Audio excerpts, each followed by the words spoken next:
The Invisible Man by H.G. Wells. Chapter 1. The Strange Man's Arrival. The stranger came early in February, one wintry day, through a biting wind and a driving snow, the last snowfall of the year, over the down, walking from Bramblehurst railway station, and carrying a little black portmanteau in his thickly gloved hand. He was wrapped up from head to foot, and the brim of his soft felt hat hid every inch of his face but the shiny tip of his nose. The snow had piled itself against his shoulders and chest, and added a white crest to the burden he carried. He staggered into the coach and horses, more dead than alive, and flung his portmanteau down. "A fire!" he cried. "In the name of human charity! A room and a fire!" He stamped and shook the snow from off himself in the bar, and followed Mrs. Hall into her guest parlor to strike his bargain. And with that much introduction, that and a couple of sovereigns flung upon the table, he took up his quarters in the inn. Mrs. Hall lit the fire and left him there while she went to prepare him a meal with her own hands. A guest to stop at Iping in the winter-time was an unheard-of piece of luck, let alone a guest who was no haggler, and she was resolved to show herself worthy of her good fortune. As soon as the bacon was well under way, and Milly, her lymphatic maid, had been brisked up a bit by a few deftly chosen expressions of contempt, she carried the cloth, plates, and glasses into the parlor and began to lay them with the utmost éclat. Although the fire was burning up briskly, she was surprised to see that her visitor still wore his hat and coat, standing with his back to her and staring out of the window at the falling snow in the yard. His gloved hands were clasped behind him, and he seemed to be lost in thought. She noticed that the melting snow that still sprinkled his shoulders dripped upon her carpet. "Can I take your hat and coat, sir?" she said, "and give them a good dry in the kitchen?" "No," he said without turning. She was not sure she had heard him, and was about to repeat her question. He turned his head and looked at her over his shoulder. "I prefer to keep them on," he said with emphasis, and she noticed that he wore big blue spectacles with sidelights, and had a bush side whisker over his coat collar that completely hid his cheeks and face. "Very well, sir," she said. "As you like. In a bit the room will be warmer." He made no answer, and had turned his face away from her again, and Mrs. Hall, feeling that her conversational advances were ill-timed, laid the rest of the table things in a quick staccato and whisked out of the room. When she returned he was still standing there, like a man of stone, his back hunched, his collar turned up, his dripping hat brim turned down, hiding his face and ears completely. She put down the eggs and bacon with considerable emphasis, and called rather than said to him, "Your lunch is served, sir." "Thank you," he said at the same time, and did not stir until she was closing the door. Then he swung round and approached the table with a certain eager quickness. As she went behind the bar to the kitchen, she heard a sound repeated at regular intervals. Chirk, chirk, chirk, it went, the sound of a spoon being rapidly whisked round a basin. "That girl," she said. "There. I clean forgot it. It's her being so long." And while she herself finished mixing the mustard, she gave Milly a few verbal stabs for her excessive slowness.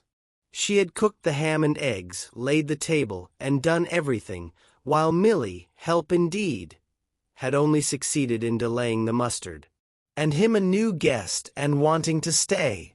Then she filled the mustard pot, and, putting it with a certain stateliness upon a gold and black tea-tray, carried it into the parlor. She rapped and entered promptly. As she did so her visitor moved quickly, so that she got but a glimpse of a white object disappearing behind the table. It would seem he was picking something from the floor. She rapped down the mustard pot on the table, and then she noticed the overcoat and hat had been taken off and put over a chair in front of the fire, and a pair of wet boots threatened rust to her steel fender. She went to these things resolutely.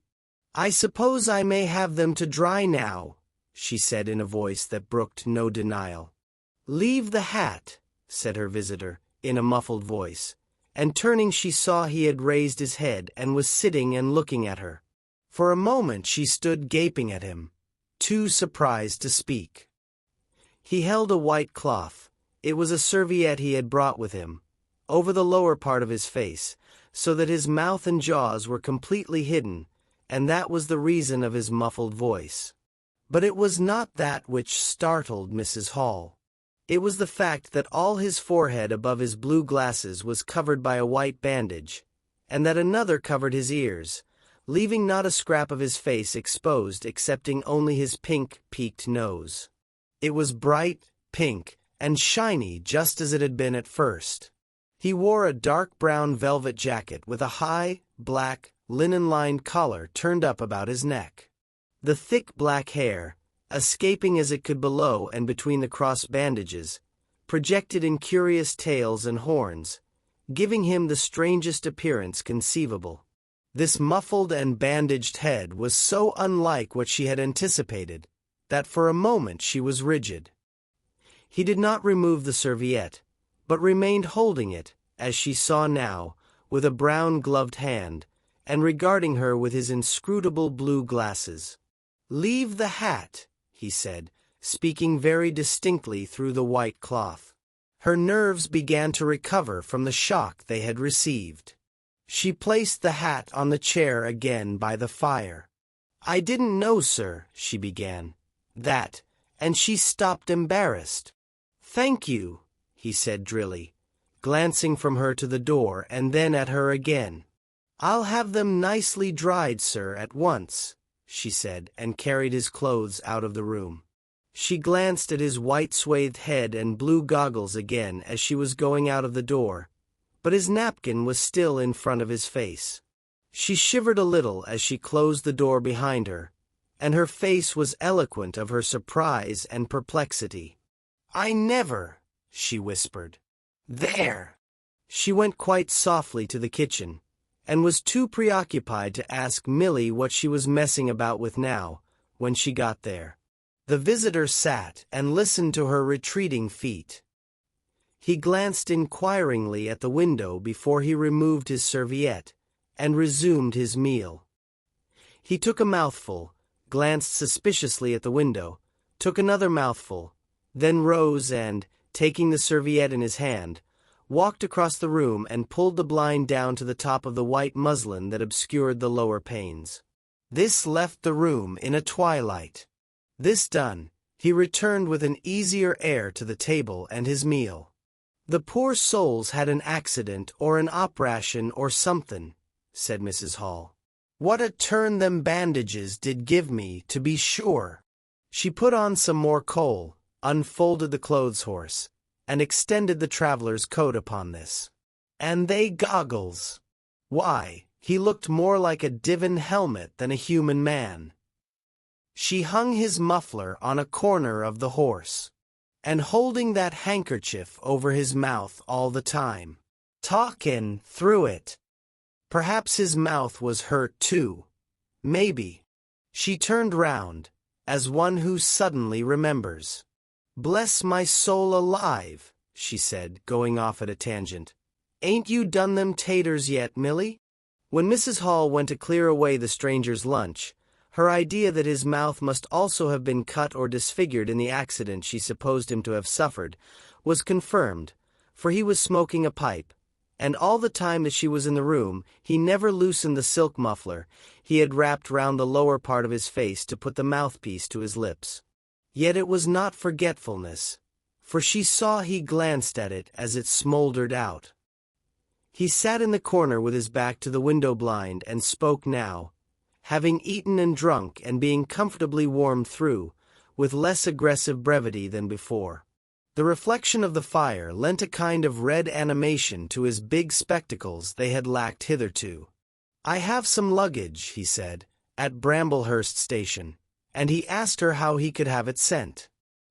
He bowed his bandaged head quite politely in acknowledgment of her explanation. "Tomorrow," he said. "There is no speedier delivery," and seemed quite disappointed when she answered, No, was she quite sure? No man with a trap who would go over? Mrs. Hall, nothing loath, answered his questions and developed a conversation. "It's a steep road by the downs, sir," she said in answer to the question about a trap, and then, snatching at an opening, said, "It was there a carriage was upsettled, a year ago and more. A gentleman killed, besides his coachman. Accidents, sir, happen in a moment, don't they?" But the visitor was not to be drawn so easily. "They do," he said through his muffler, eyeing her quietly through his impenetrable glasses. "But they take long enough to get well, don't they? There was my sister's son, Tom, just cut his arm with a scythe, tumbled on it in the hayfield, and, bless me, he was 3 months tied up, sir. You'd hardly believe it. It's regular given me a dread of a scythe, sir." "I can quite understand that," said the visitor. "He was afraid one time that he'd have to have an operation. He was that bad, sir." The visitor laughed abruptly, a bark of a laugh that he seemed to bite and kill in his mouth. "Was he?" he said. "He was, sir. And no laughing matter to them as had the doing for him, as I had, my sister being took up with her little ones so much. There was bandages to do, sir, and bandages to undo. So that if I may make so bold as to say it, sir." "Will you get me some matches?" said the visitor, quite abruptly. "My pipe is out." Mrs. Hall was pulled up suddenly. It was certainly rude of him, after telling him all she had done. She gasped at him for a moment, and remembered the 2 sovereigns. She went for the matches. "Thanks," he said concisely, as she put them down, and turned his shoulder upon her and stared out of the window again. It was altogether too discouraging. Evidently he was sensitive on the topic of operations and bandages. She did not make so bold as to say, however, after all. But his snubbing way had irritated her, and Milly had a hot time of it that afternoon. The visitor remained in the parlor until 4 o'clock, without giving the ghost of an excuse for an intrusion. For the most part he was quite still during that time. It would seem he sat in the growing darkness smoking in the firelight, perhaps dozing. Once or twice a curious listener might have heard him at the coals, and for the space of 5 minutes he was audible pacing the room. He seemed to be talking to himself. Then the armchair creaked as he sat down again. Chapter 2. Mr. Teddy Henfrey's First Impressions. At 4 o'clock, when it was fairly dark and Mrs. Hall was screwing up her courage to go in and ask her visitor if he would take some tea, Teddy Henfrey, the clock jobber, came into the bar. "My sakes, Mrs. Hall," said he, "but this is terrible weather for thin boots."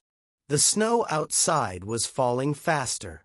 Mrs. Hall agreed, and then noticed he had his bag with him. "Now you're here, Mr. Teddy," said she, "I'd be glad if you'd give the old clock in the parlor a bit of a look. 'Tis going, and it strikes well and hearty, but the hour hand won't do nothin' but point at 6. And leading the way, she went across to the parlor door and rapped and entered. Her visitor, she saw as she opened the door, was seated in the armchair before the fire, dozing it would seem, with his bandaged head drooping on one side. The only light in the room was the red glow from the fire, which lit his eyes like adverse railway signals, but left his downcast face in darkness, and the scanty vestiges of the day that came in through the open door.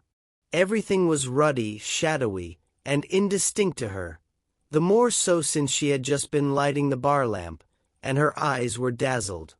But for a second it seemed to her that the man she looked at had an enormous mouth wide open, a vast and incredible mouth that swallowed the whole of the lower portion of his face. It was the sensation of a moment, the white-bound head, the monstrous goggle eyes, and this huge yawn below it. Then he stirred, started up in his chair, put up his hand.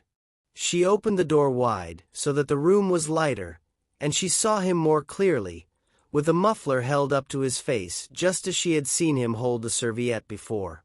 The shadows, she fancied, had tricked her. "Would you mind, sir, this man coming to look at the clock, sir?" she said, recovering from the momentary shock. "Look at the clock," he said, staring round in a drowsy manner, and speaking over his hand, and then, getting more fully awake, "Certainly." Mrs. Hall went away to get a lamp, and he rose and stretched himself.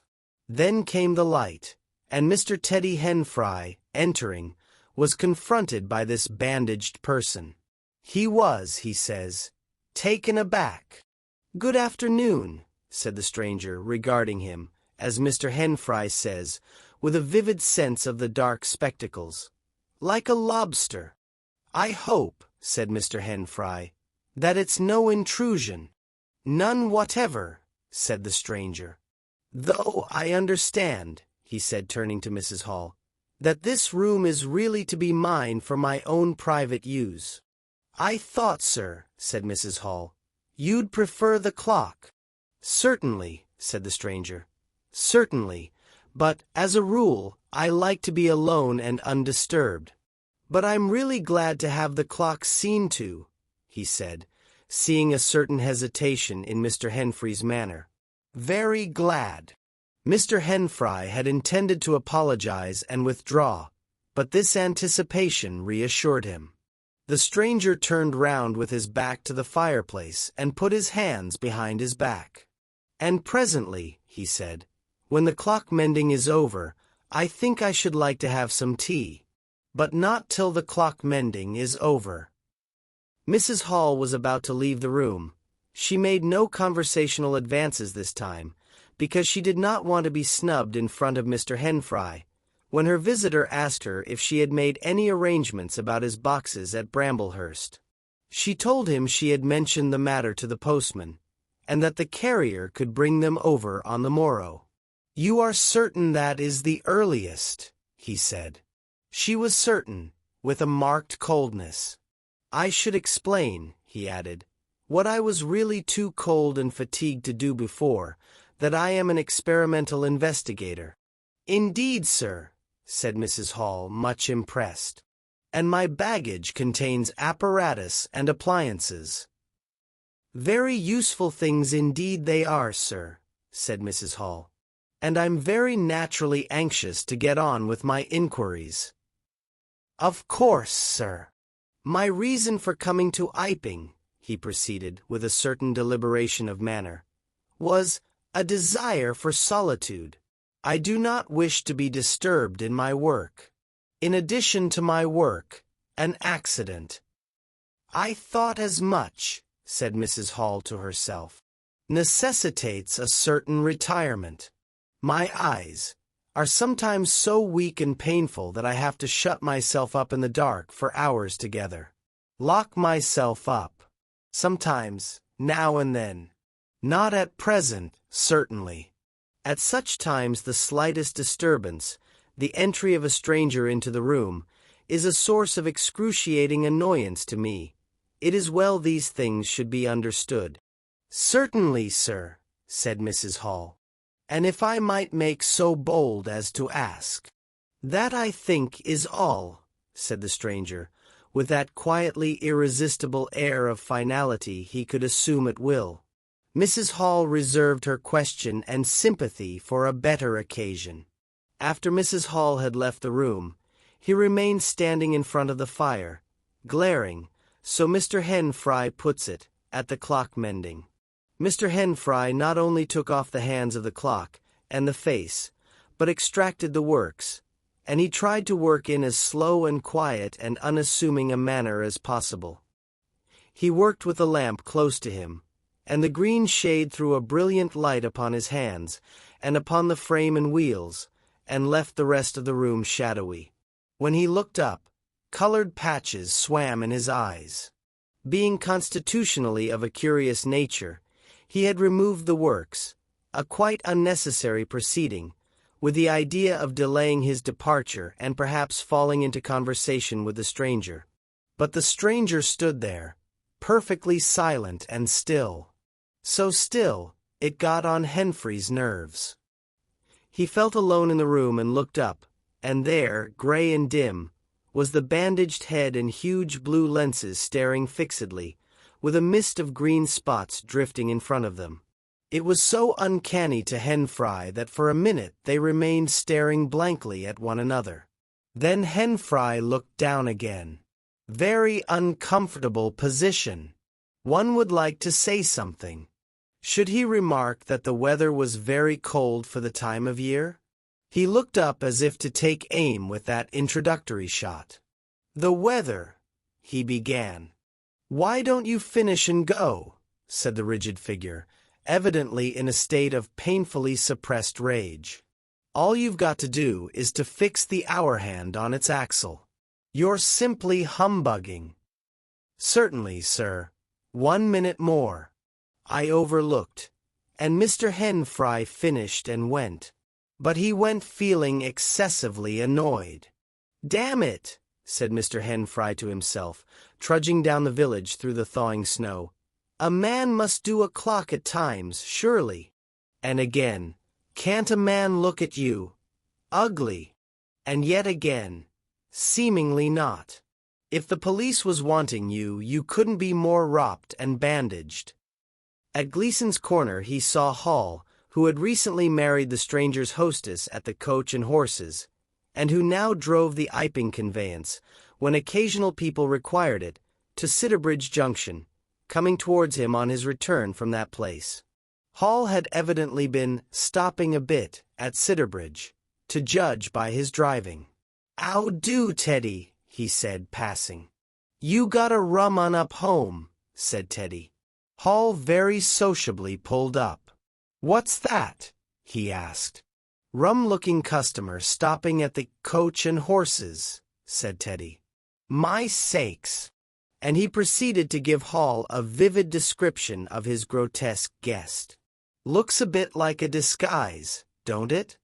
I'd like to see a man's face if I had him stopping in my place," said Henfrey. "But women are that trustful, where strangers are concerned. He's took your rooms, and he ain't even given a name, Hall." "You don't say so," said Hall, who was a man of sluggish apprehension. "Yes," said Teddy. "By the week. Whatever he is, you can't get rid of him under the week. And he's got a lot of luggage coming tomorrow, so he says. Let's hope it won't be stones in boxes, Hall." He told Hall how his aunt at Hastings had been swindled by a stranger with empty portmanteaus. Altogether he left Hall vaguely suspicious. "Get up, old girl," said Hall. "I suppose I must see 'bout this." Teddy trudged on his way with his mind considerably relieved. Instead of seeing 'bout it, however, Hall on his return was severely rated by his wife on the length of time he had spent in Sidderbridge, and his mild inquiries were answered snappishly and in a manner not to the point. But the seed of suspicion Teddy had sown germinated in the mind of Mr. Hall in spite of these discouragements. "You don't know everything," said Mr. Hall, resolved to ascertain more about the personality of his guest at the earliest possible opportunity. And after the stranger had gone to bed, which he did about 9:30, Mr. Hall went very aggressively into the parlor and looked very hard at his wife's furniture, just to show that the stranger wasn't master there, and scrutinized closely and a little contemptuously a sheet of mathematical computations the stranger had left. When retiring for the night, he instructed Mrs. Hall to look very closely at the stranger's luggage when it came next day. "You mind your own business, Hall," said Mrs. Hall, "and I'll mind mine." She was all the more inclined to snap at Hall because the stranger was undoubtedly an unusually strange sort of stranger, and she was by no means assured about him in her own mind. In the middle of the night she woke up dreaming of huge white heads like turnips that came trailing after her, at the end of interminable necks, and with vast black eyes. But being a sensible woman, she subdued her terrors and turned over and went to sleep again. Chapter 3. The 1001 Bottles. So it was that on the 29th day of February, at the beginning of the thaw, this singular person fell out of infinity into Iping village. Next day his luggage arrived through the slush, and very remarkable luggage it was.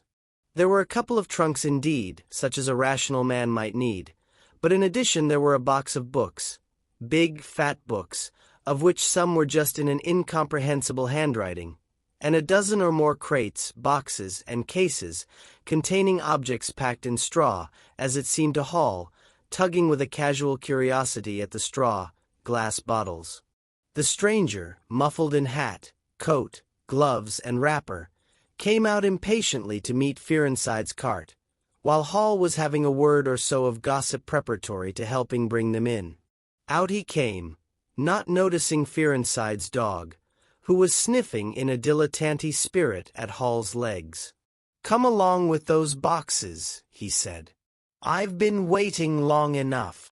And he came down the steps towards the tail of the cart as if to lay hands on the smaller crate. No sooner had Fearenside's dog caught sight of him, however, than it began to bristle and growl savagely, and when he rushed down the steps it gave an undecided hop, and then sprang straight at his hand. "Whup!" cried Hall, jumping back, for he was no hero with dogs, and Fearenside howled, "Lie down!" and snatched his whip.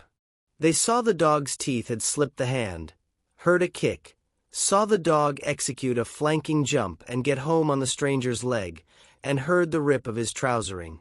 Then the finer end of Fearenside's whip reached his property, and the dog, yelping with dismay, retreated under the wheels of the wagon. It was all the business of a swift half-minute. No one spoke, everyone shouted. The stranger glanced swiftly at his torn glove and at his leg, made as if he would stoop to the latter, then turned and rushed swiftly up the steps into the inn. They heard him go headlong across the passage and up the uncarpeted stairs to his bedroom. "You brute, you," said Fearenside, climbing off the wagon with his whip in his hand, while the dog watched him through the wheel. "Come here," said Fearenside. "You'd better."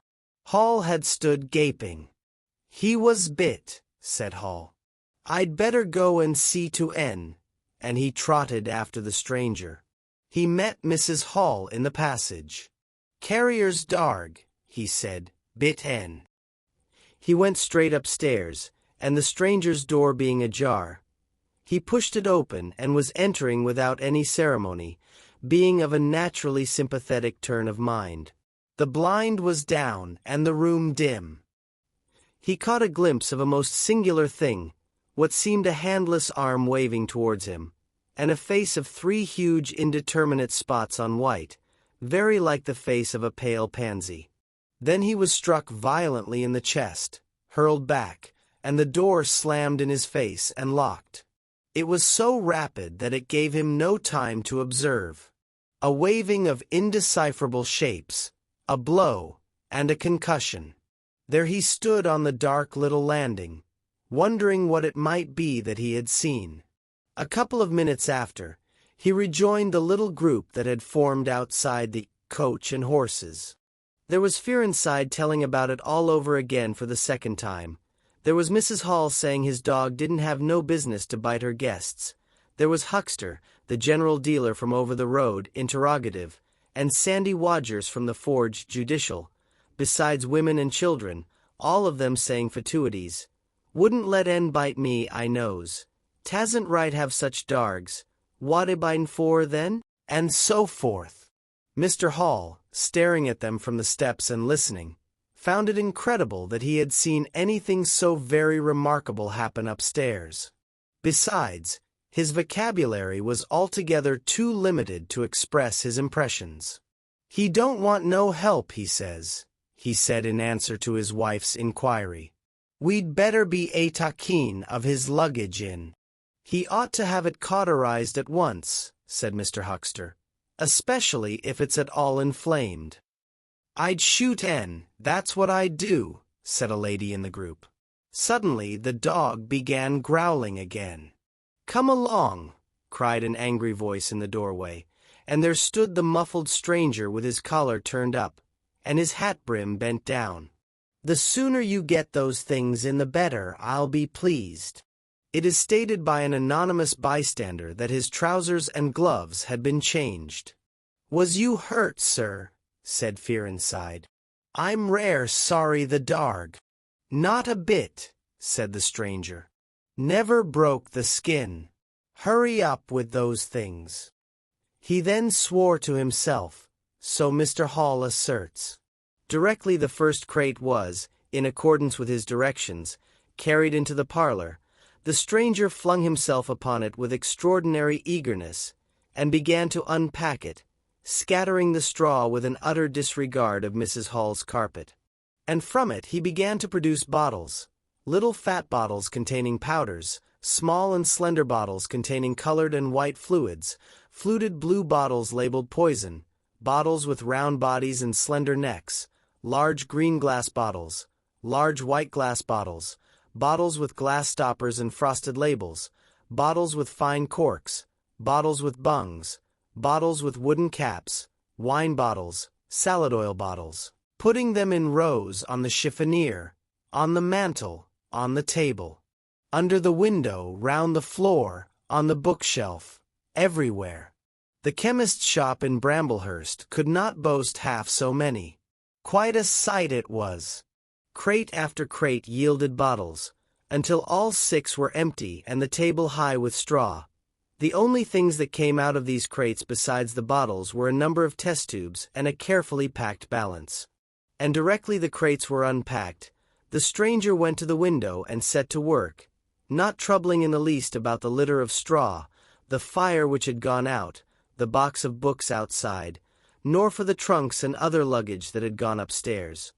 When Mrs. Hall took his dinner in to him, he was already so absorbed in his work, pouring little drops out of the bottles into test tubes, that he did not hear her until she had swept away the bulk of the straw and put the tray on the table, with some little emphasis perhaps, seeing the state that the floor was in. Then he half turned his head and immediately turned it away again. But she saw he had removed his glasses. They were beside him on the table, and it seemed to her that his eye sockets were extraordinarily hollow. He put on his spectacles again, and then turned and faced her.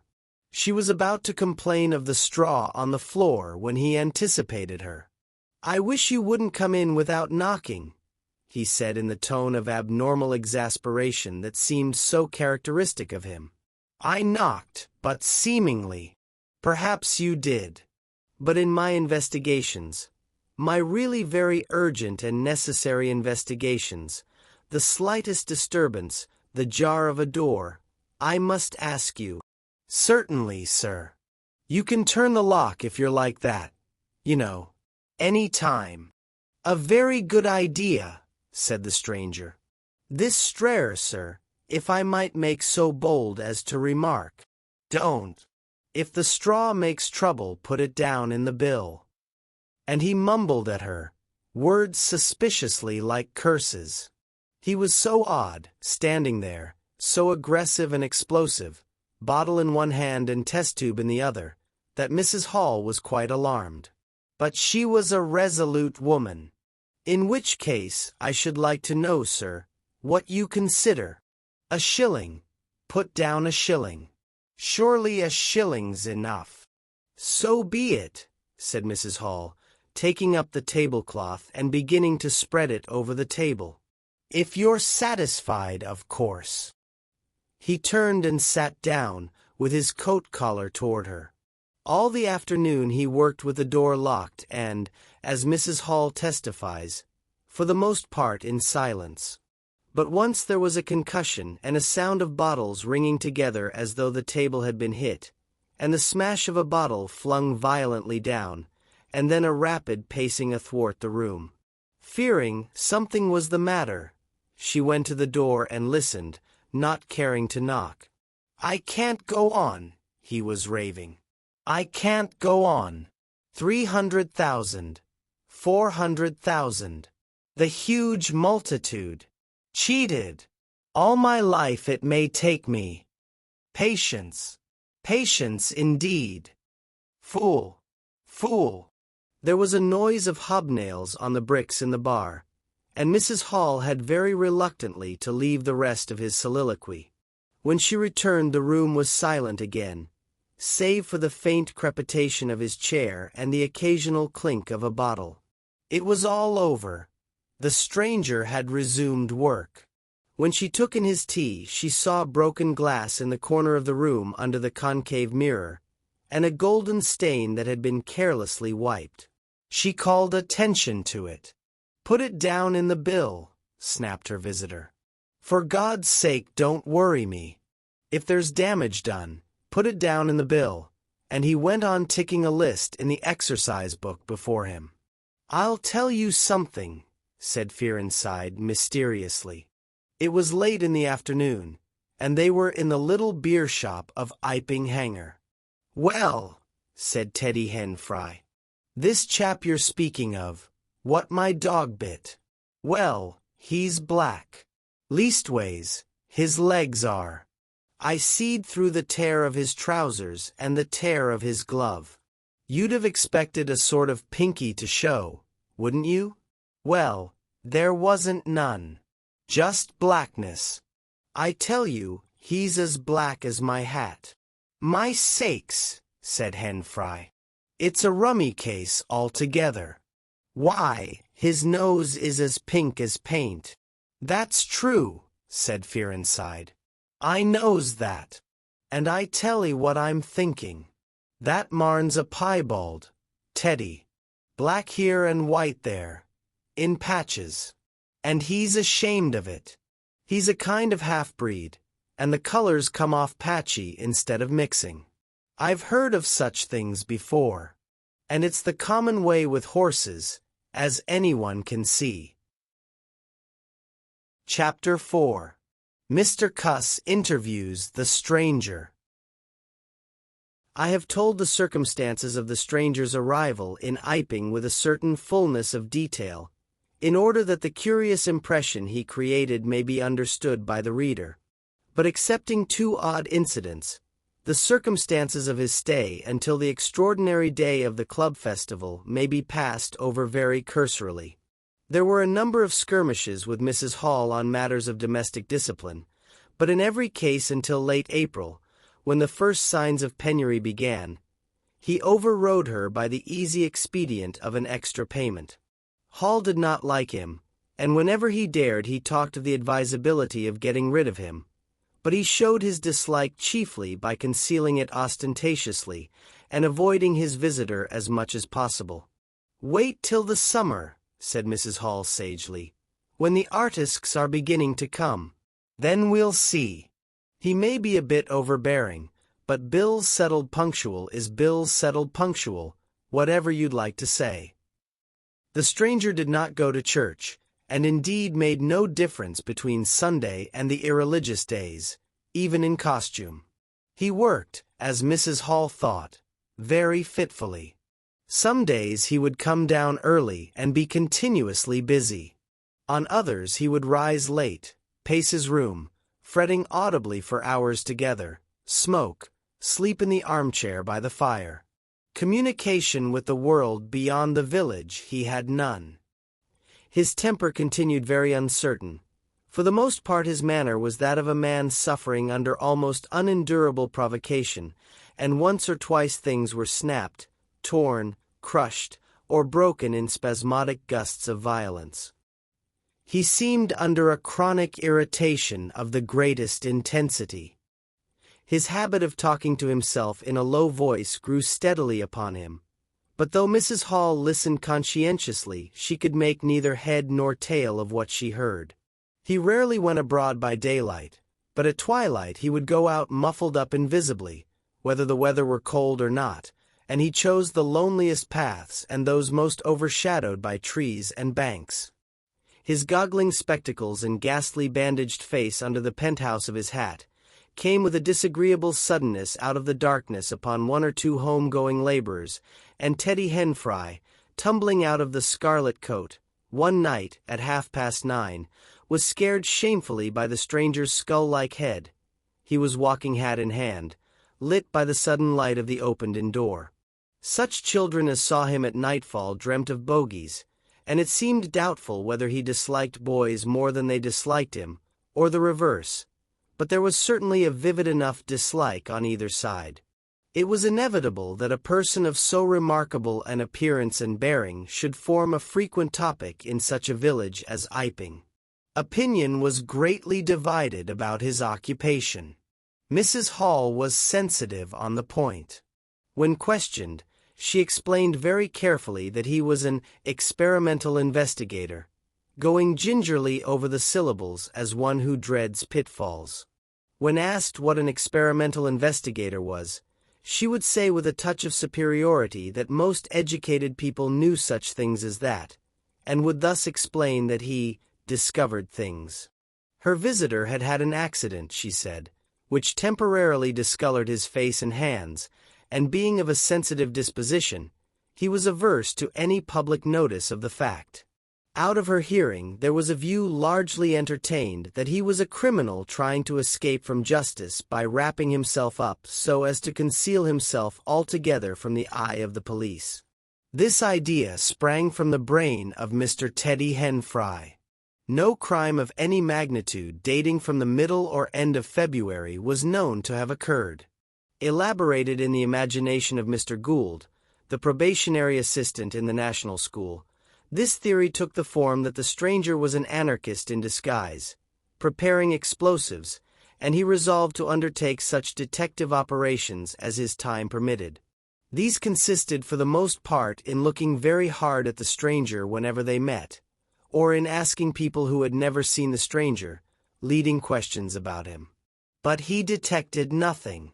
Another school of opinion followed Mr. Fearenside, and either accepted the piebald view or some modification of it, as, for instance, Silas Durgan, who was heard to assert that, if he chooses to show himself at fairs, he'd make his fortune in no time, and being a bit of a theologian, compared the stranger to the man with the one talent. Yet another view explained the entire matter by regarding the stranger as a harmless lunatic. That had the advantage of accounting for everything straight away. Between these main groups there were waverers and compromisers. Sussex folk have few superstitions, and it was only after the events of early April that the thought of the supernatural was first whispered in the village. Even then it was only credited among the women folk. But whatever they thought of him, people in Iping, on the whole, agreed in disliking him.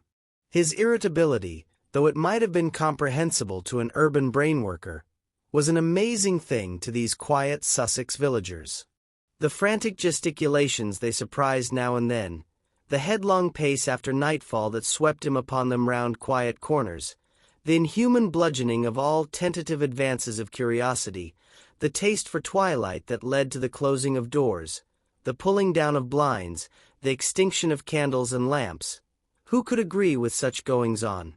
They drew aside as he passed down the village, and when he had gone by, young humorists would up with coat collars and down with hat brims, and go pacing nervously after him in imitation of his occult bearing. There was a song popular at that time called "The Bogeyman." Miss Stachel sang it at the schoolroom concert, in aid of the church lamps, and thereafter whenever one or two of the villagers were gathered together and the stranger appeared, a bar or so of this tune, more or less sharp or flat, was whistled in the midst of them. Also belated little children would call "Bogeyman" after him, and make off tremulously elated. Cuss, the general practitioner, was devoured by curiosity. The bandages excited his professional interest. The report of the 1,001 bottles aroused his jealous regard.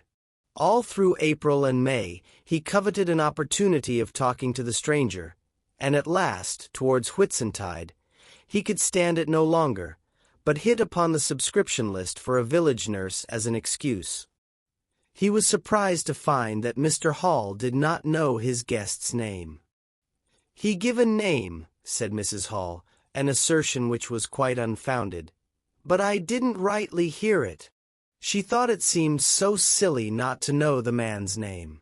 Cuss rapped at the parlor door and entered. There was a fairly audible imprecation from within. "Pardon my intrusion," said Cuss, and then the door closed and cut Mrs. Hall off from the rest of the conversation.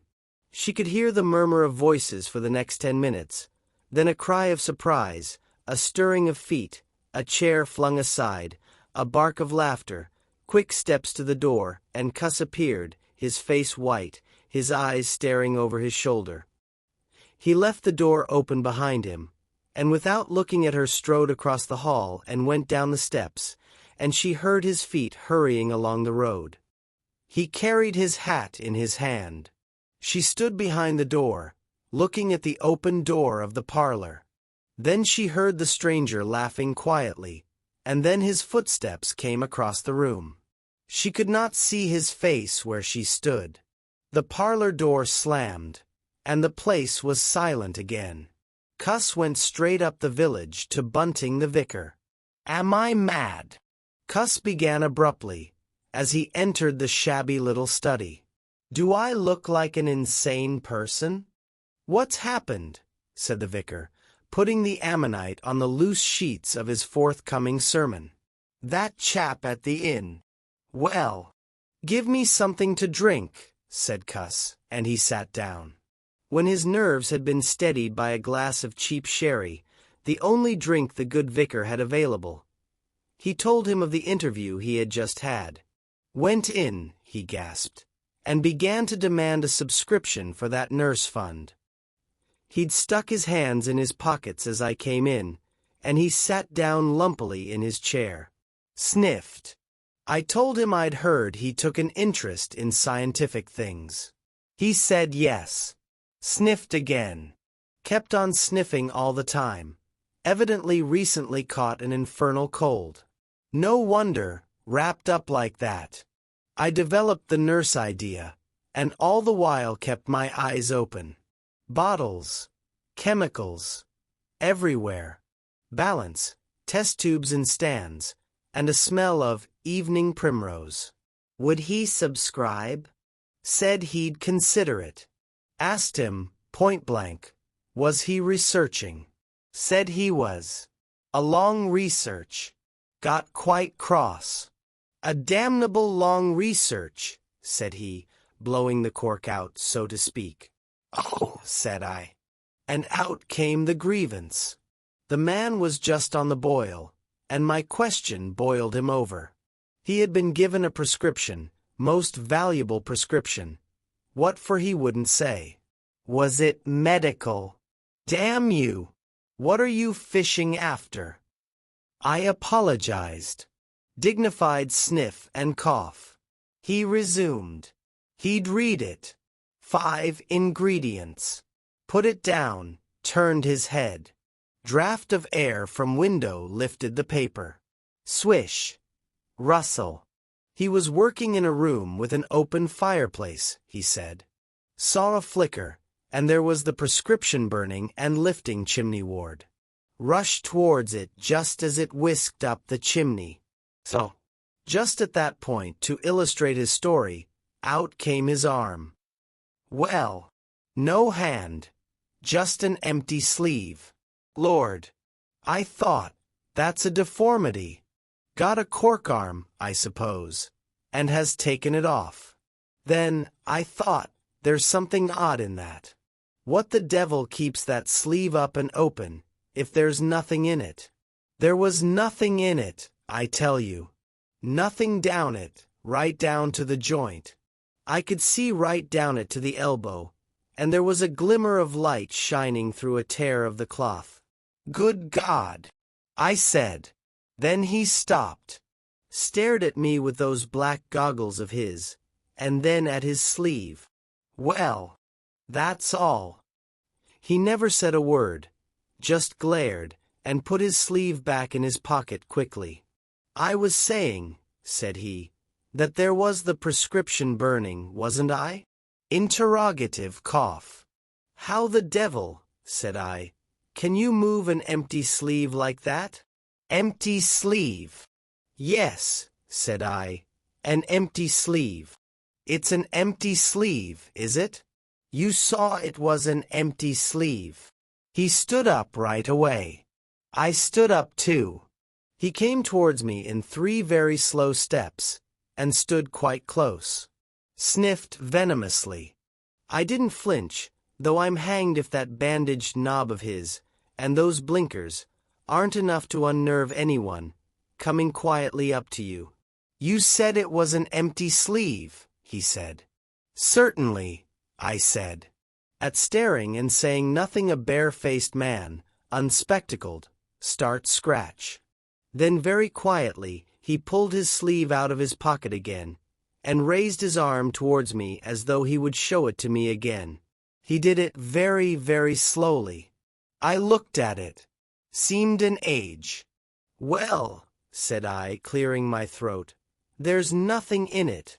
Had to say something. I was beginning to feel frightened. I could see right down it. He extended it straight towards me, slowly, slowly, just like that, until the cuff was 6 inches from my face. Queer thing to see an empty sleeve come at you like that. And then, well, something, exactly like a finger and thumb it felt, nipped my nose. Bunting began to laugh. There wasn't anything there, said Cuss, his voice running up into a shriek at the there. It's all very well for you to laugh, but I tell you I was so startled, I hit his cuff hard, and turned around and cut out of the room. I left him. Cuss stopped. There was no mistaking the sincerity of his panic. He turned round in a helpless way and took a second glass of the excellent Vickers' very inferior sherry. When I hit his cuff, said Cuss, I tell you, it felt exactly like hitting an arm. And there wasn't an arm. There wasn't the ghost of an arm. Mr. Bunting thought it over. He looked suspiciously at Cuss. It's a most remarkable story, he said. He looked very wise and grave indeed. It's really, said Mr. Bunting with judicial emphasis, a most remarkable story. Chapter 5. The Burglary at the Vicarage. The facts of the burglary at the vicarage came to us chiefly through the medium of the vicar and his wife. It occurred in the small hours of Whit Monday, the day devoted in Iping to the club festivities.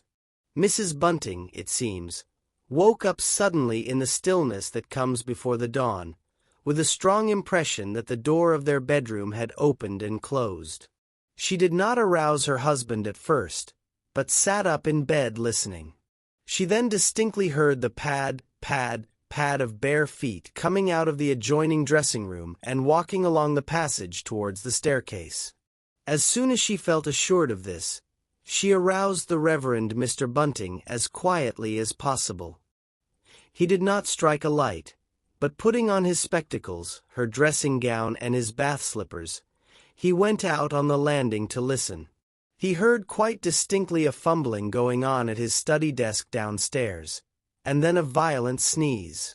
At that he returned to his bedroom, armed himself with the most obvious weapon, the poker, and descended the staircase as noiselessly as possible. Mrs. Bunting came out on the landing. The hour was about 4, and the ultimate darkness of the night was past. There was a faint shimmer of light in the hall, but the study doorway yawned impenetrably black. Everything was still except the faint creaking of the stairs under Mr. Bunting's tread, and the slight movements in the study. Then something snapped, the drawer was opened, and there was a rustle of papers. Then came an imprecation, and a match was struck, and the study was flooded with yellow light. Mr. Bunting was now in the hall, and through the crack of the door he could see the desk and the open drawer and a candle burning on the desk. But the robber he could not see. He stood there in the hall undecided what to do, and Mrs. Bunting, her face white and intent, crept slowly downstairs after him. One thing kept Mr. Bunting's courage, the persuasion that this burglar was a resident in the village.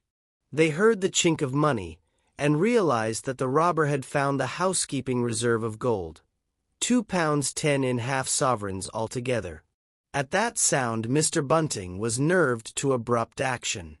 Gripping the poker firmly, he rushed into the room, closely followed by Mrs. Bunting. "Surrender!"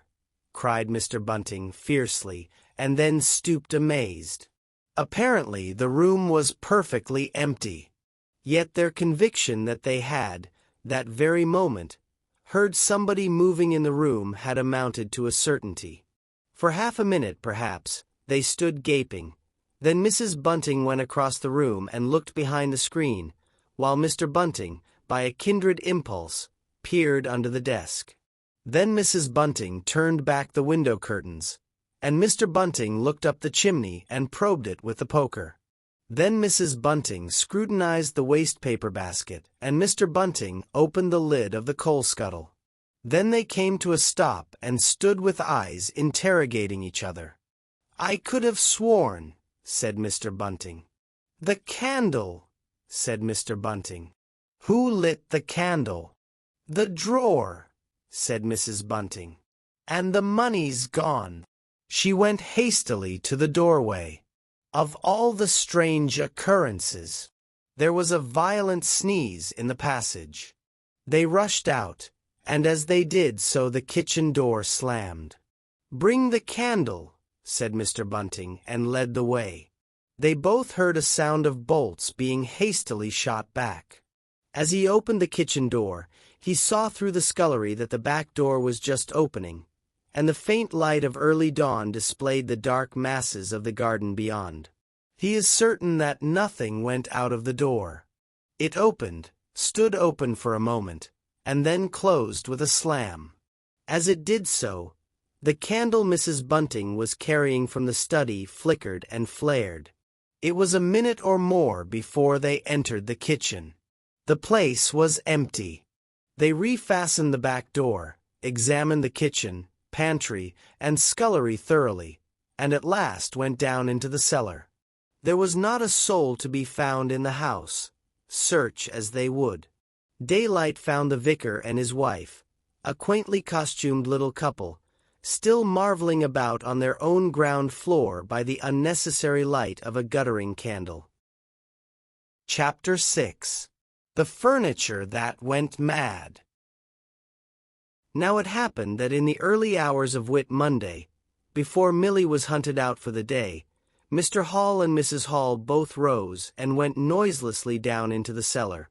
Their business there was of a private nature, and had something to do with the specific gravity of their beer.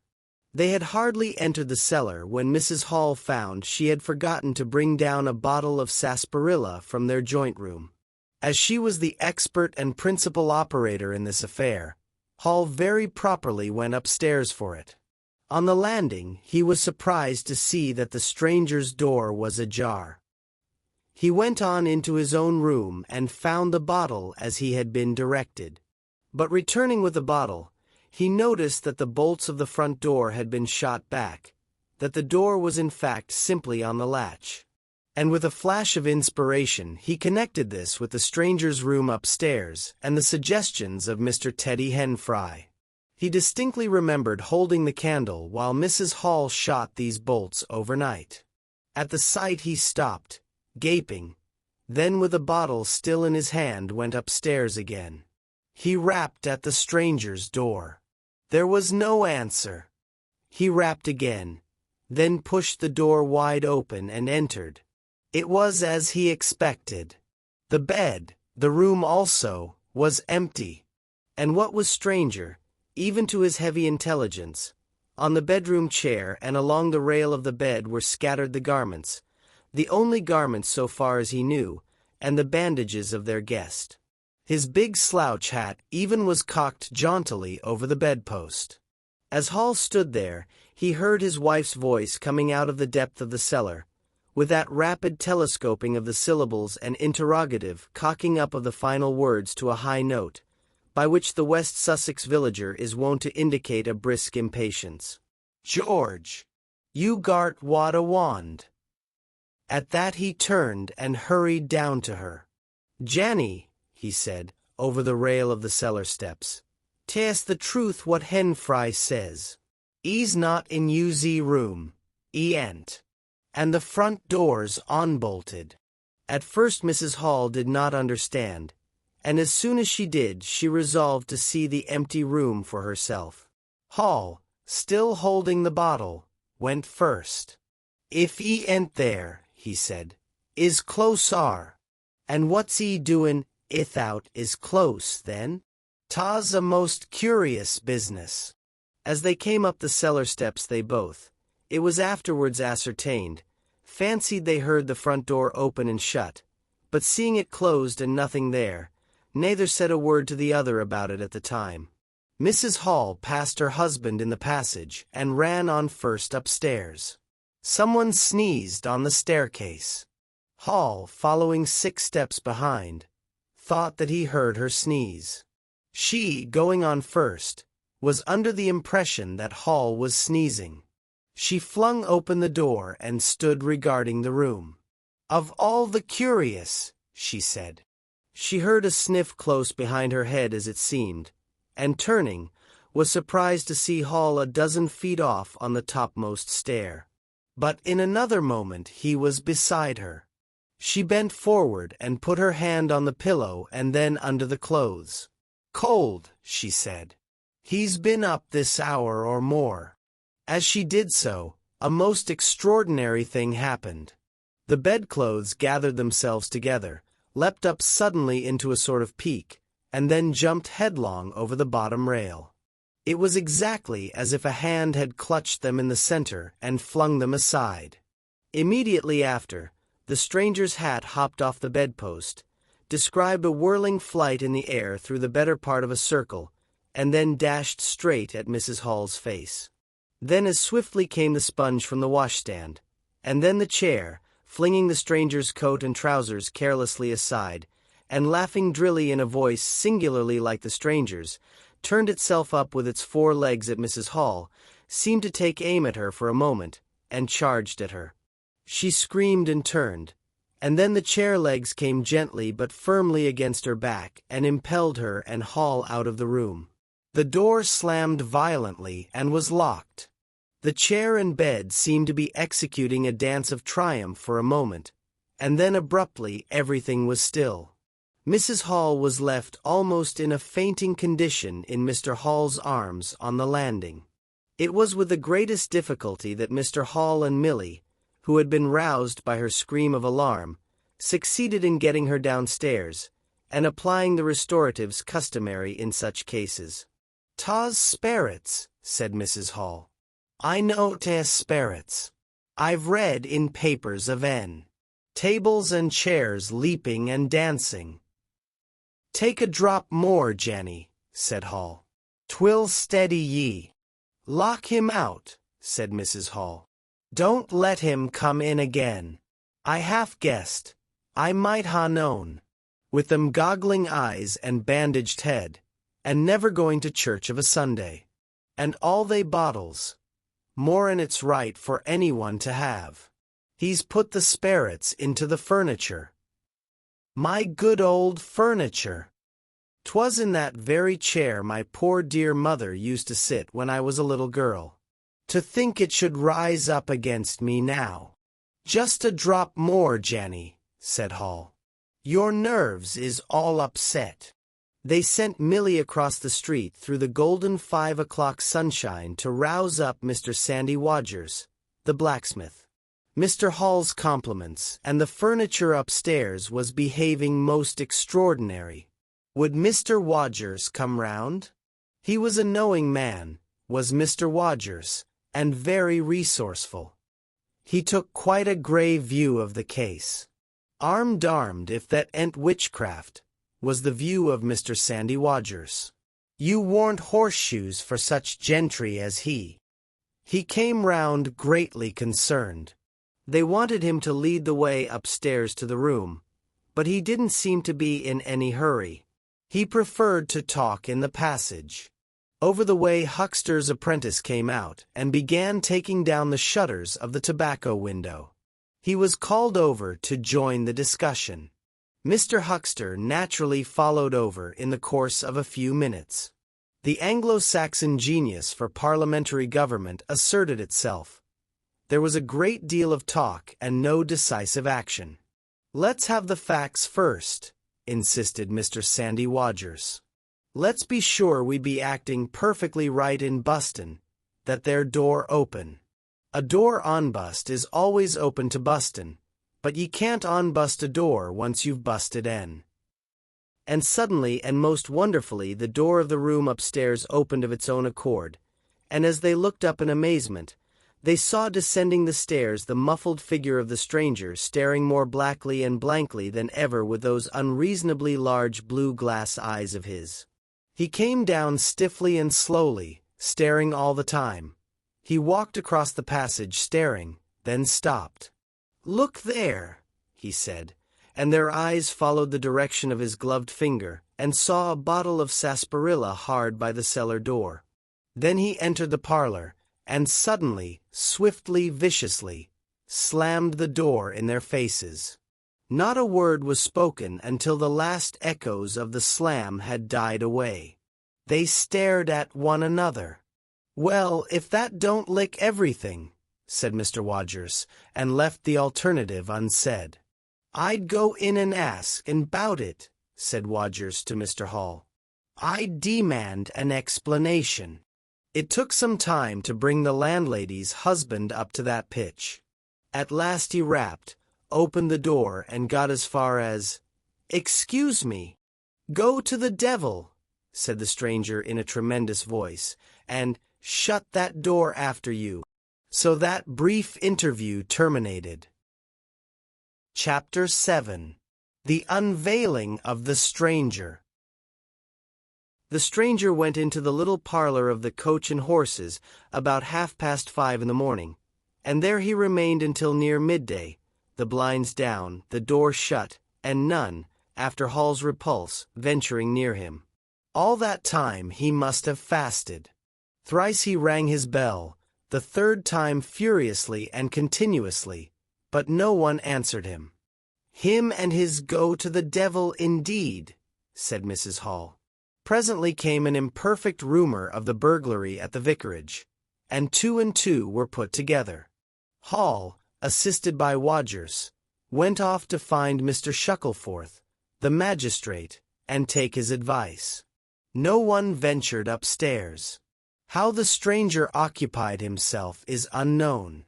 Now and then he would stride violently up and down, and twice came an outburst of curses, a tearing of paper, and a violent smashing of bottles.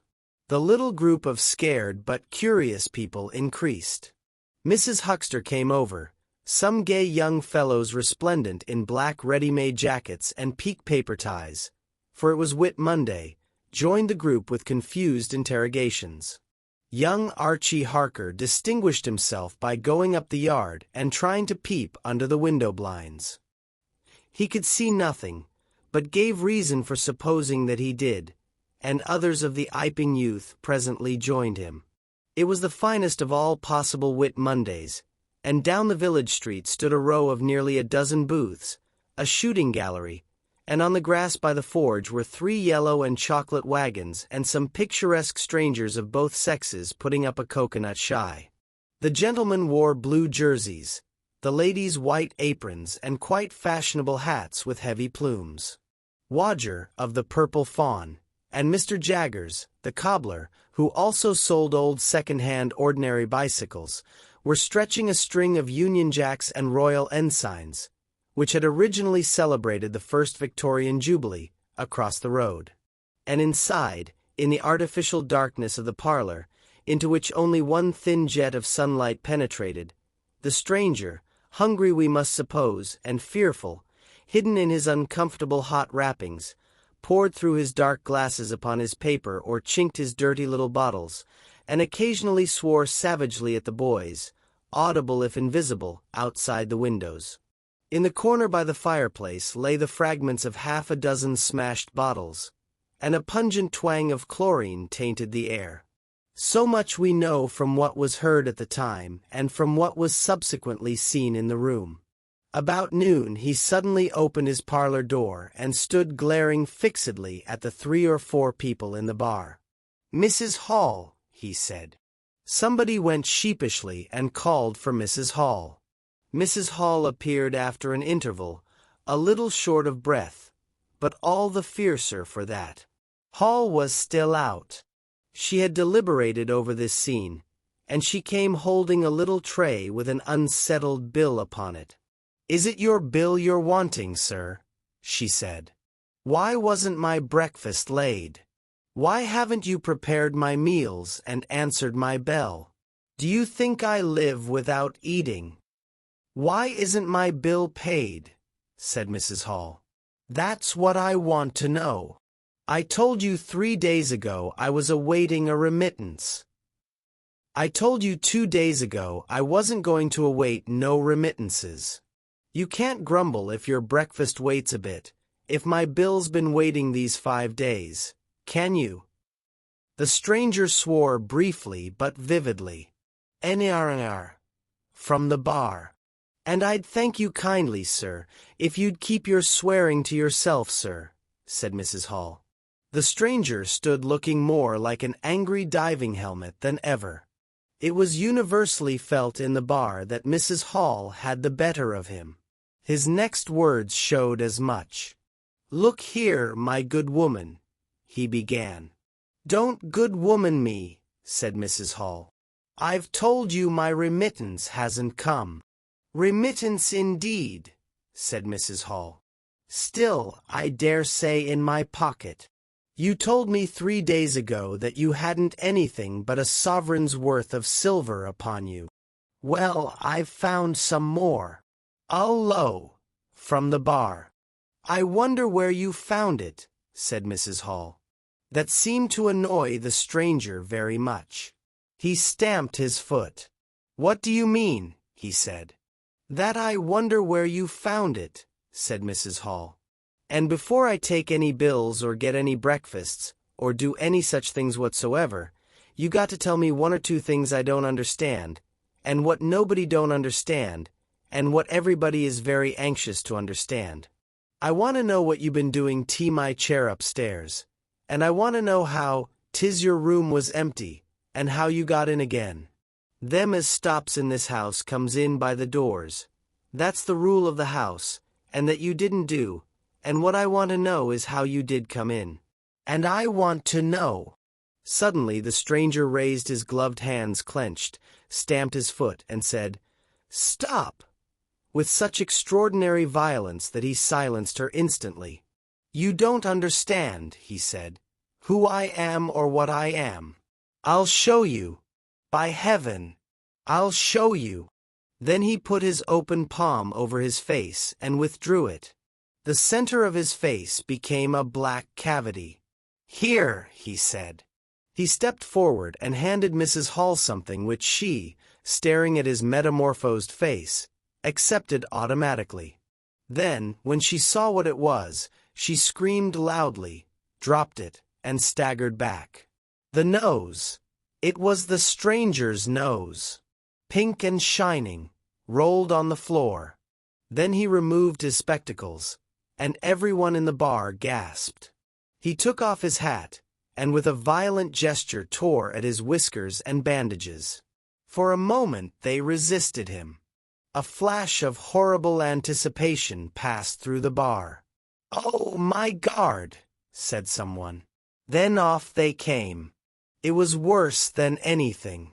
Mrs. Hall, standing open-mouthed and horror-struck, shrieked at what she saw, and made for the door of the house. Everyone began to move. They were prepared for scars, disfigurements, tangible horrors, but nothing. The bandages and false hair flew across the passage into the bar, making a hobbledehoy jump to avoid them. Everyone tumbled on everyone else down the steps. For the man who stood there shouting some incoherent explanation was a solid gesticulating figure up to the coat collar of him, and then, nothingness, no visible thing at all. People down the village heard shouts and shrieks, and looking up the street saw the coach and horses violently firing out its humanity. They saw Mrs. Hall fall down and Mr. Teddy Hen Fry jump to avoid tumbling over her, and then they heard the frightful screams of Milly, who, emerging suddenly from the kitchen at the noise of the tumult, had come upon the headless stranger from behind. These increased suddenly. Forthwith everyone all down the street, the sweetstuff seller, coconut-shy proprietor and his assistant, the swing-man, little boys and girls, rustic dandies, smart wenches, smocked elders and apron gypsies, began running towards the inn, and in a miraculously short space of time a crowd of perhaps 40 people, and rapidly increasing, swayed and hooted and inquired and exclaimed and suggested, in front of Mrs. Hall's establishment. Everyone seemed eager to talk at once, and the result was babel. A small group supported Mrs. Hall, who was picked up in a state of collapse. There was a conference, and the incredible evidence of a vociferous eyewitness. "Oh, bogey! What's he been doin', then? Ain't hurt the girl, as he? Run at en with a knife, I believe." "No, Ed, I tell ye. I don't mean no manner of speaking. I mean marn, ithout a Ed. Narnsense. 'Tis some conjuring trick. Fetched off is rapping. E did." In its struggles to see in through the open door, the crowd formed itself into a straggling wedge, with a more adventurous apex nearest the inn. He stood for a moment. I heard the gal scream, and he turned. I saw her skirts whisk, and he went after her. Didn't take 10 seconds. Back he comes with a knife in UZ hand and a loaf. Stood just as if he was staring. Not a moment ago. Went in that there door. I tell E ain't gart no Ed at all. You just missed en. There was a disturbance behind, and the speaker stopped to step aside for a little procession that was marching very resolutely towards the house. First Mr. Hall, very red and determined, then Mr. Bobby Jaffers, the village constable, and then the wary Mr. Wodgers. They had come now armed with a warrant. People shouted conflicting information of the recent circumstances. "Ed or no Ed," said Jaffers, "I got to rest en, and rest en I will." Mr. Hall marched up the steps, marched straight to the door of the parlor and flung it open. "Constable," he said, "do your duty." Jaffers marched in. Hall next, Wodgers last. They saw in the dim light the headless figure facing them, with a gnawed crust of bread in one gloved hand and a chunk of cheese in the other. "That's him," said Hall. "What the devil's this?" came in a tone of angry expostulation from above the collar of the figure. "You're a damned rum customer, mister," said Mr. Jaffers. "But Ed or no Ed, the warrant says, body, and duty's duty." "Keep off," said the figure, starting back. Abruptly he whipped down the bread and cheese, and Mr. Hall just grasped the knife on the table in time to save it. Off came the stranger's left glove and was slapped in Jaffers' face. In another moment Jaffers, cutting short some statement concerning a warrant, had gripped him by the handless wrist and caught his invisible throat. He got a sounding kick on the shin that made him shout, but he kept his grip. Hall sent the knife sliding along the table to Wodgers, who acted as goalkeeper for the offensive, so to speak, and then stepped forward as Jaffers and the stranger swayed and staggered towards him, clutching and hitting in. A chair stood in the way, and went aside with a crash as they came down together. "Get the feet," said Jaffers between his teeth. Mr. Hall, endeavoring to act on instructions, received a sounding kick in the ribs that disposed of him for a moment, and Mr. Wodgers, seeing the decapitated stranger had rolled over and got the upper side of Jaffers, retreated towards the door, knife in hand, and so collided with Mr. Huckster and the Sidderbridge carter coming to the rescue of law and order. At the same moment down came 3 or 4 bottles from the chiffonier and shot a web of pungency into the air of the room. "I'll surrender," cried the stranger, though he had Jaffers down, and in another moment he stood up panting, a strange figure, headless and handless, for he had pulled off his right glove now as well as his left. "It's no good," he said, as if sobbing for breath. It was the strangest thing in the world to hear that voice coming as if out of empty space. But the Sussex peasants are perhaps the most matter-of-fact people under the sun. Jaffers got up also and produced a pair of handcuffs. Then he stared. "I say," said Jaffers, brought up short by a dim realization of the incongruity of the whole business. "Darn it! Can't use 'em as I can see." The stranger ran his arm down his waistcoat, and as if by a miracle the buttons to which his empty sleeve pointed became undone. Then he said something about his shin, and stooped down. He seemed to be fumbling with his shoes and socks. "Why," said Huckster suddenly, "that's not a man at all. It's just empty clothes. Look. You can see down his collar and the linings of his clothes. I could put my arm." He extended his hand. It seemed to meet something in mid-air, and he drew it back with a sharp exclamation. "I wish you'd keep your fingers out of my eye," said the aerial voice, in a tone of savage expostulation. "The fact is, I'm all here, head, hands, legs, and all the rest of it, but it happens I'm invisible. It's a confounded nuisance, but I am. That's no reason why I should be poked to pieces by every stupid bumpkin in Iping, is it?" The suit of clothes, now all unbuttoned and hanging loosely upon its unseen supports, stood up, arms akimbo. Several other of the men-folks had now entered the room, so that it was closely crowded. "Invisible, eh?" said Huckster, ignoring the stranger's abuse. "Who ever heard the likes of that?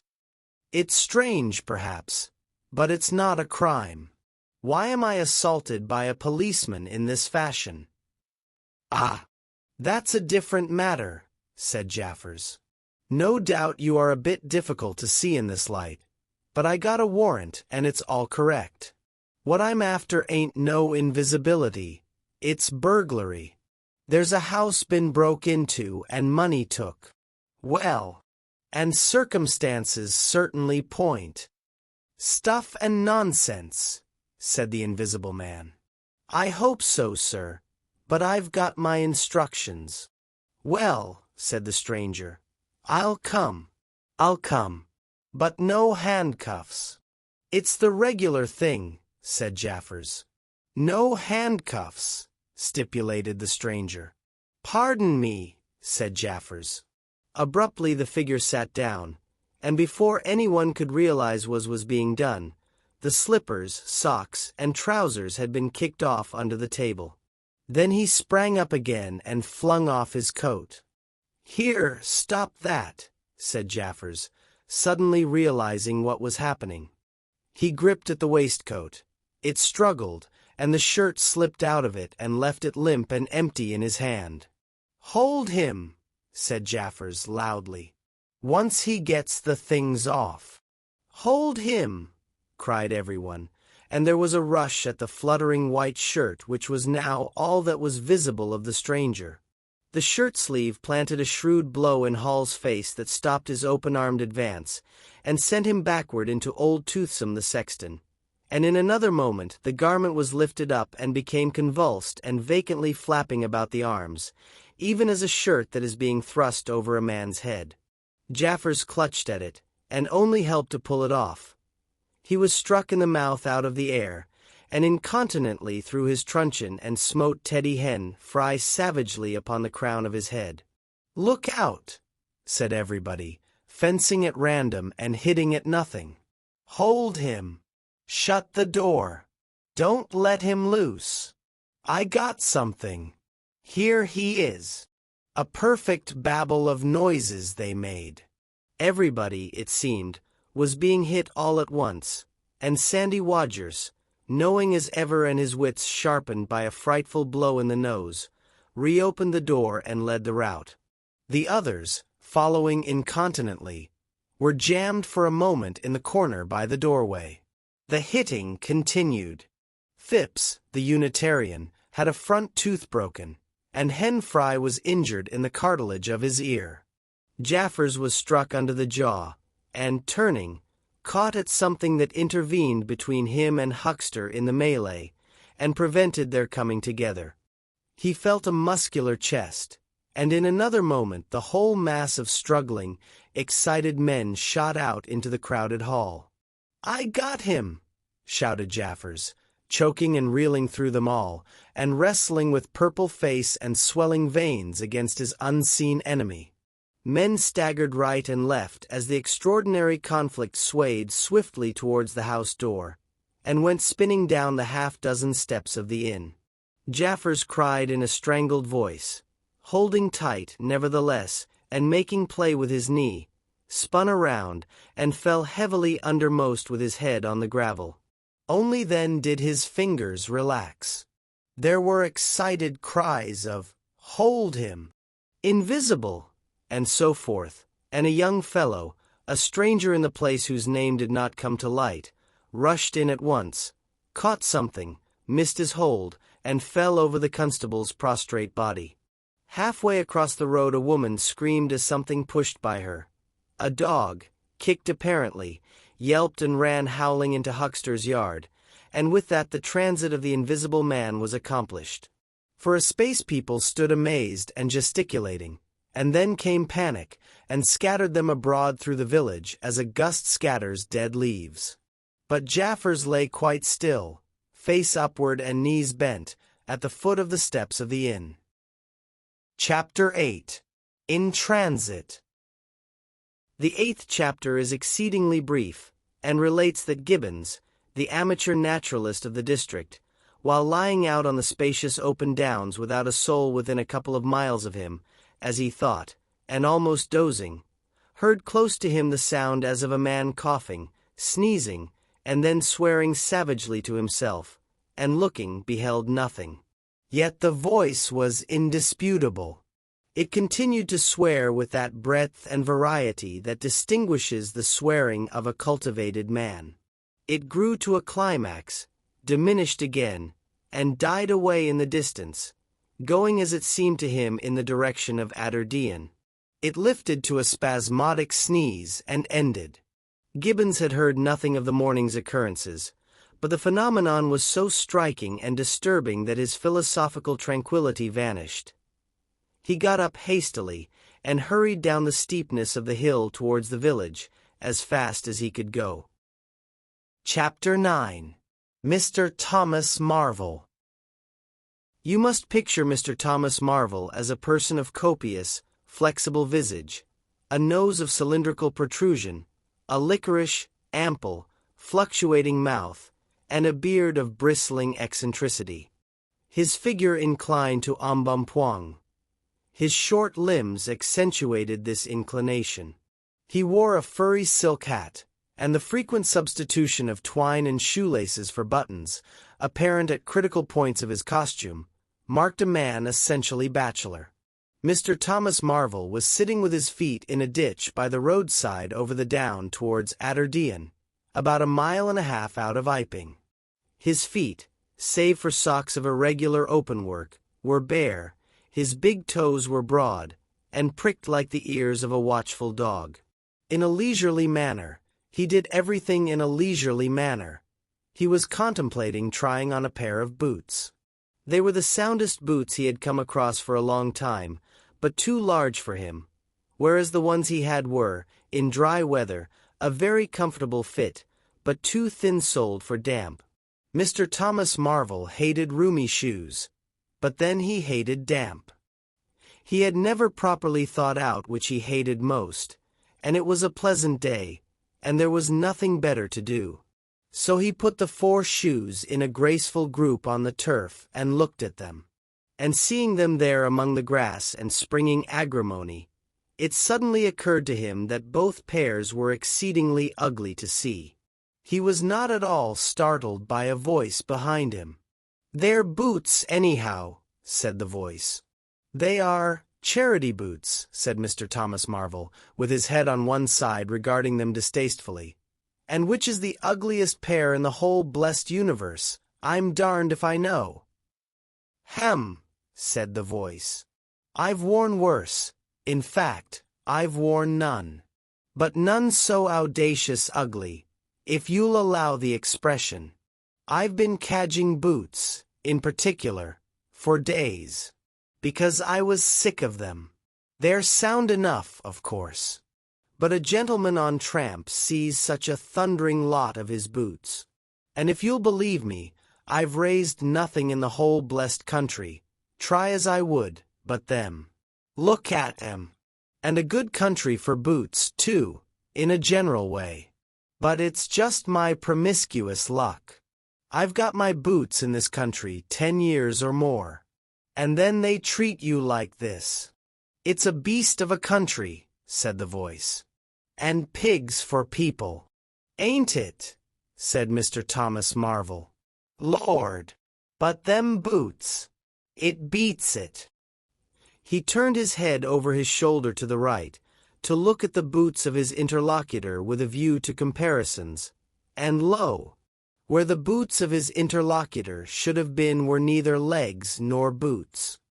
He was irradiated by the dawn of a great amazement. "Where are yer?" said Mr. Thomas Marvel over his shoulder and coming on all fours. He saw a stretch of empty downs with the wind swaying the remote green-pointed furze bushes. "Am I drunk?" said Mr. Marvel. "Have I had visions? Was I talking to myself? What the?" "Don't be alarmed," said a voice.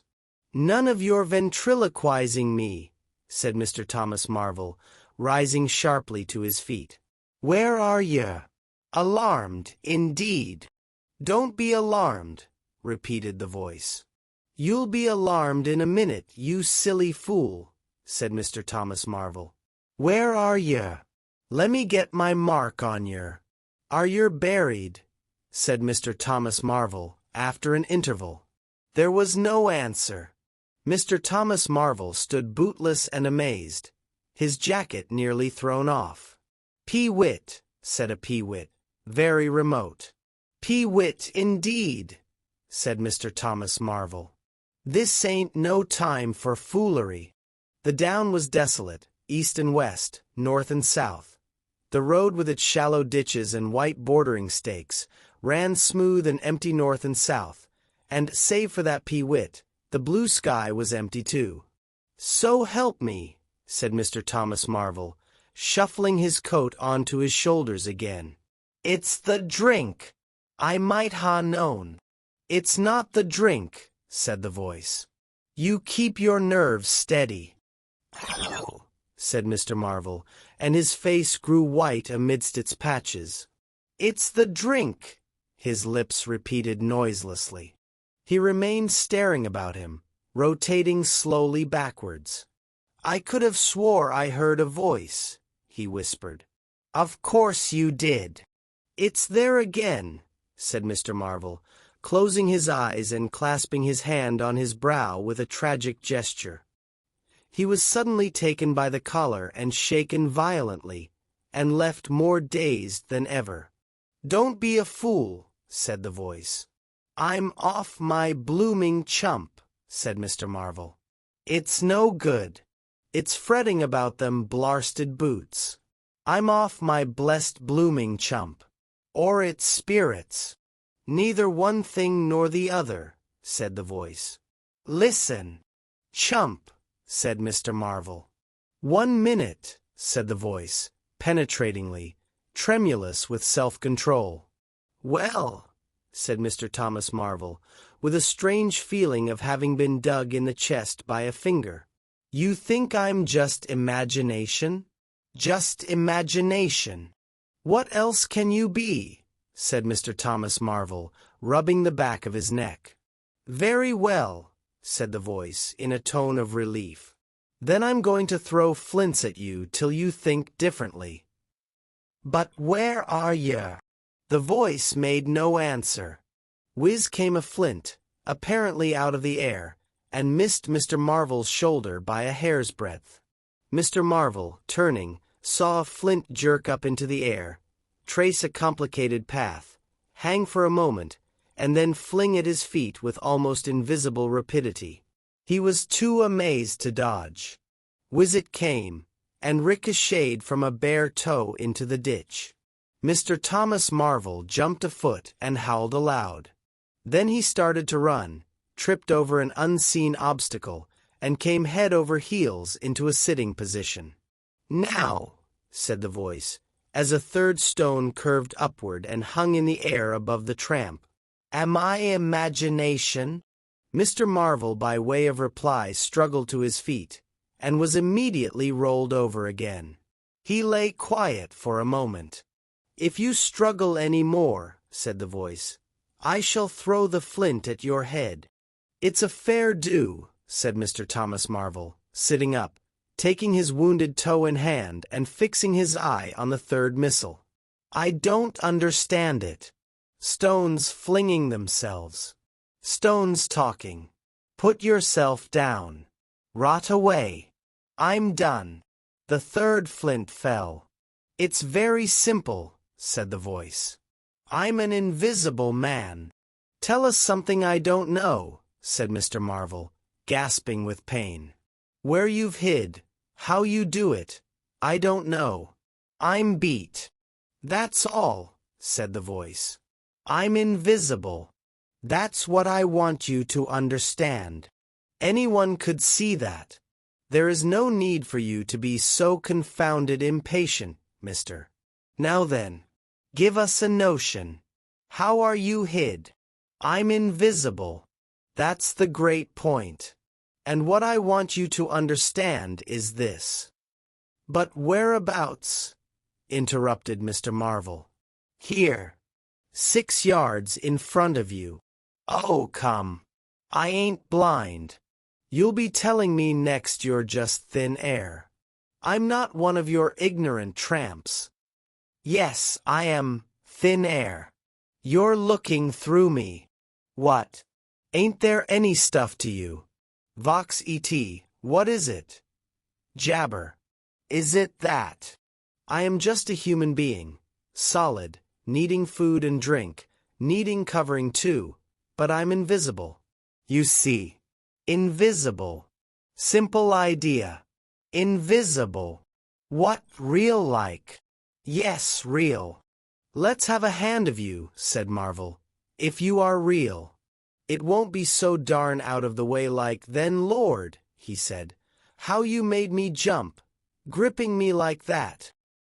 He felt the hand that had closed round his wrist with his disengaged fingers, and his fingers went timorously up the arm, patted a muscular chest, and explored a bearded face.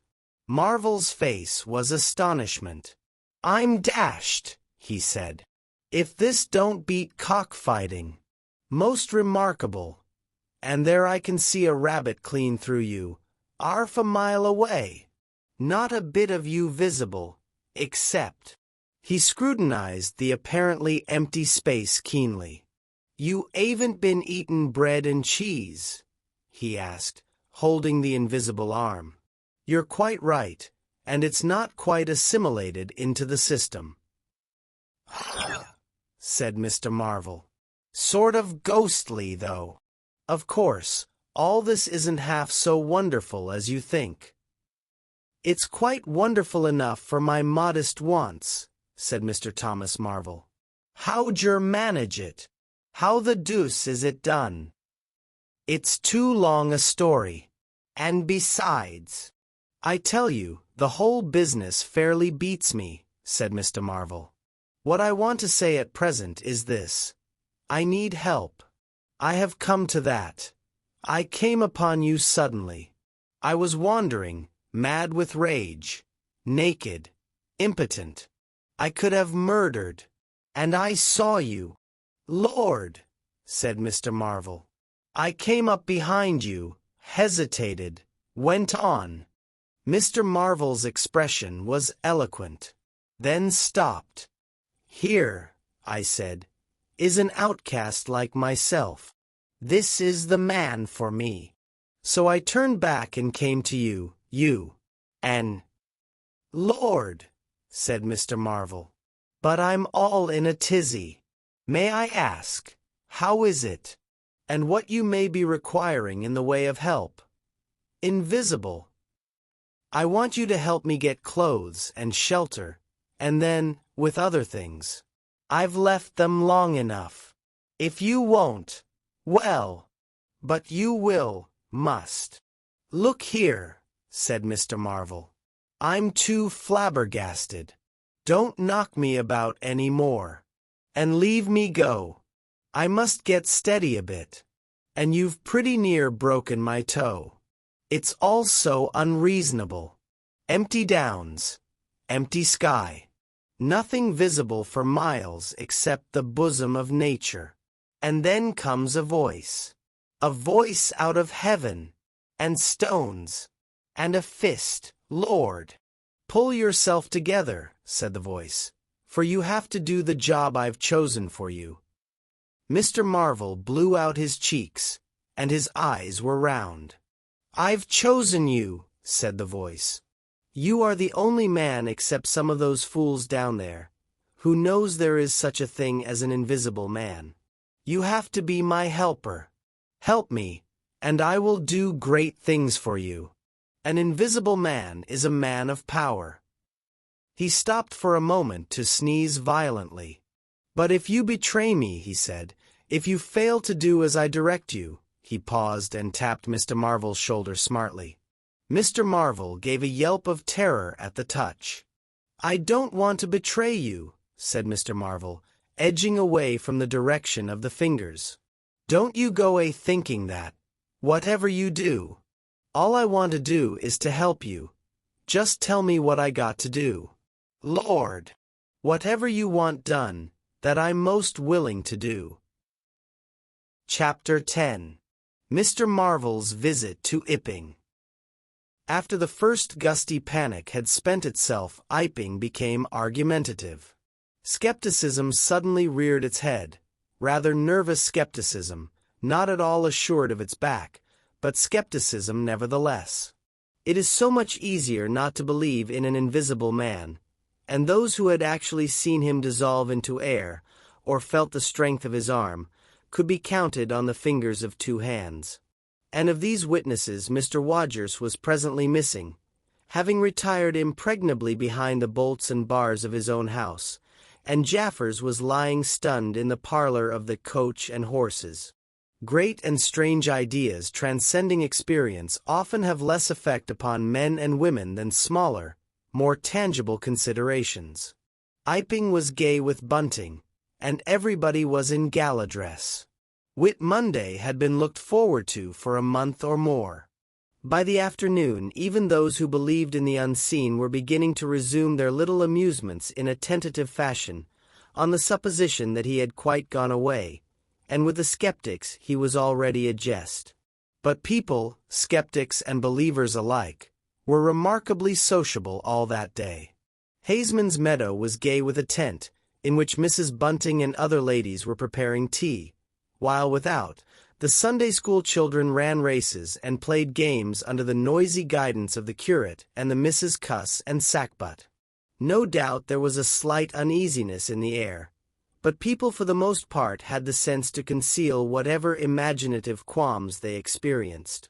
On the village green an inclined strong rope, down which, clinging the while to a pulley-swung handle, one could be hurled violently against a sack at the other end, came in for considerable favor among the adolescents, as also did the swings and the coconut shies. There was also promenading, and the steam organ attached to a small roundabout filled the air with a pungent flavor of oil and with equally pungent music. Members of the club, who had attended church in the morning, were splendid in badges of pink and green, and some of the gayer-minded had also adorned their bowler hats with brilliant-colored favors of ribbon. Old Fletcher, whose conceptions of holiday-making were severe, was visible through the jasmine about his window or through the open door, whichever way you chose to look, poised delicately on a plank supported on two chairs, and whitewashing the ceiling of his front room. About 4 o'clock a stranger entered the village from the direction of the Downs. He was a short, stout person in an extraordinarily shabby top hat, and he appeared to be very much out of breath. His cheeks were alternately limp and tightly puffed. His mottled face was apprehensive, and he moved with a sort of reluctant alacrity. He turned the corner of the church, and directed his way to the coach and horses. Among others old Fletcher remembers seeing him, and indeed the old gentleman was so struck by his peculiar agitation that he inadvertently allowed a quantity of whitewash to run down the brush into the sleeve of his coat while regarding him. This stranger, to the perceptions of the proprietor of the Coconut Shy, appeared to be talking to himself, and Mr. Huckster remarked the same thing. He stopped at the foot of the coach and horses' steps, and, according to Mr. Huckster, appeared to undergo a severe internal struggle before he could induce himself to enter the house. Finally he marched up the steps, and was seen by Mr. Huckster to turn to the left and open the door of the parlor. Mr. Huckster heard voices from within the room and from the bar apprising the man of his error.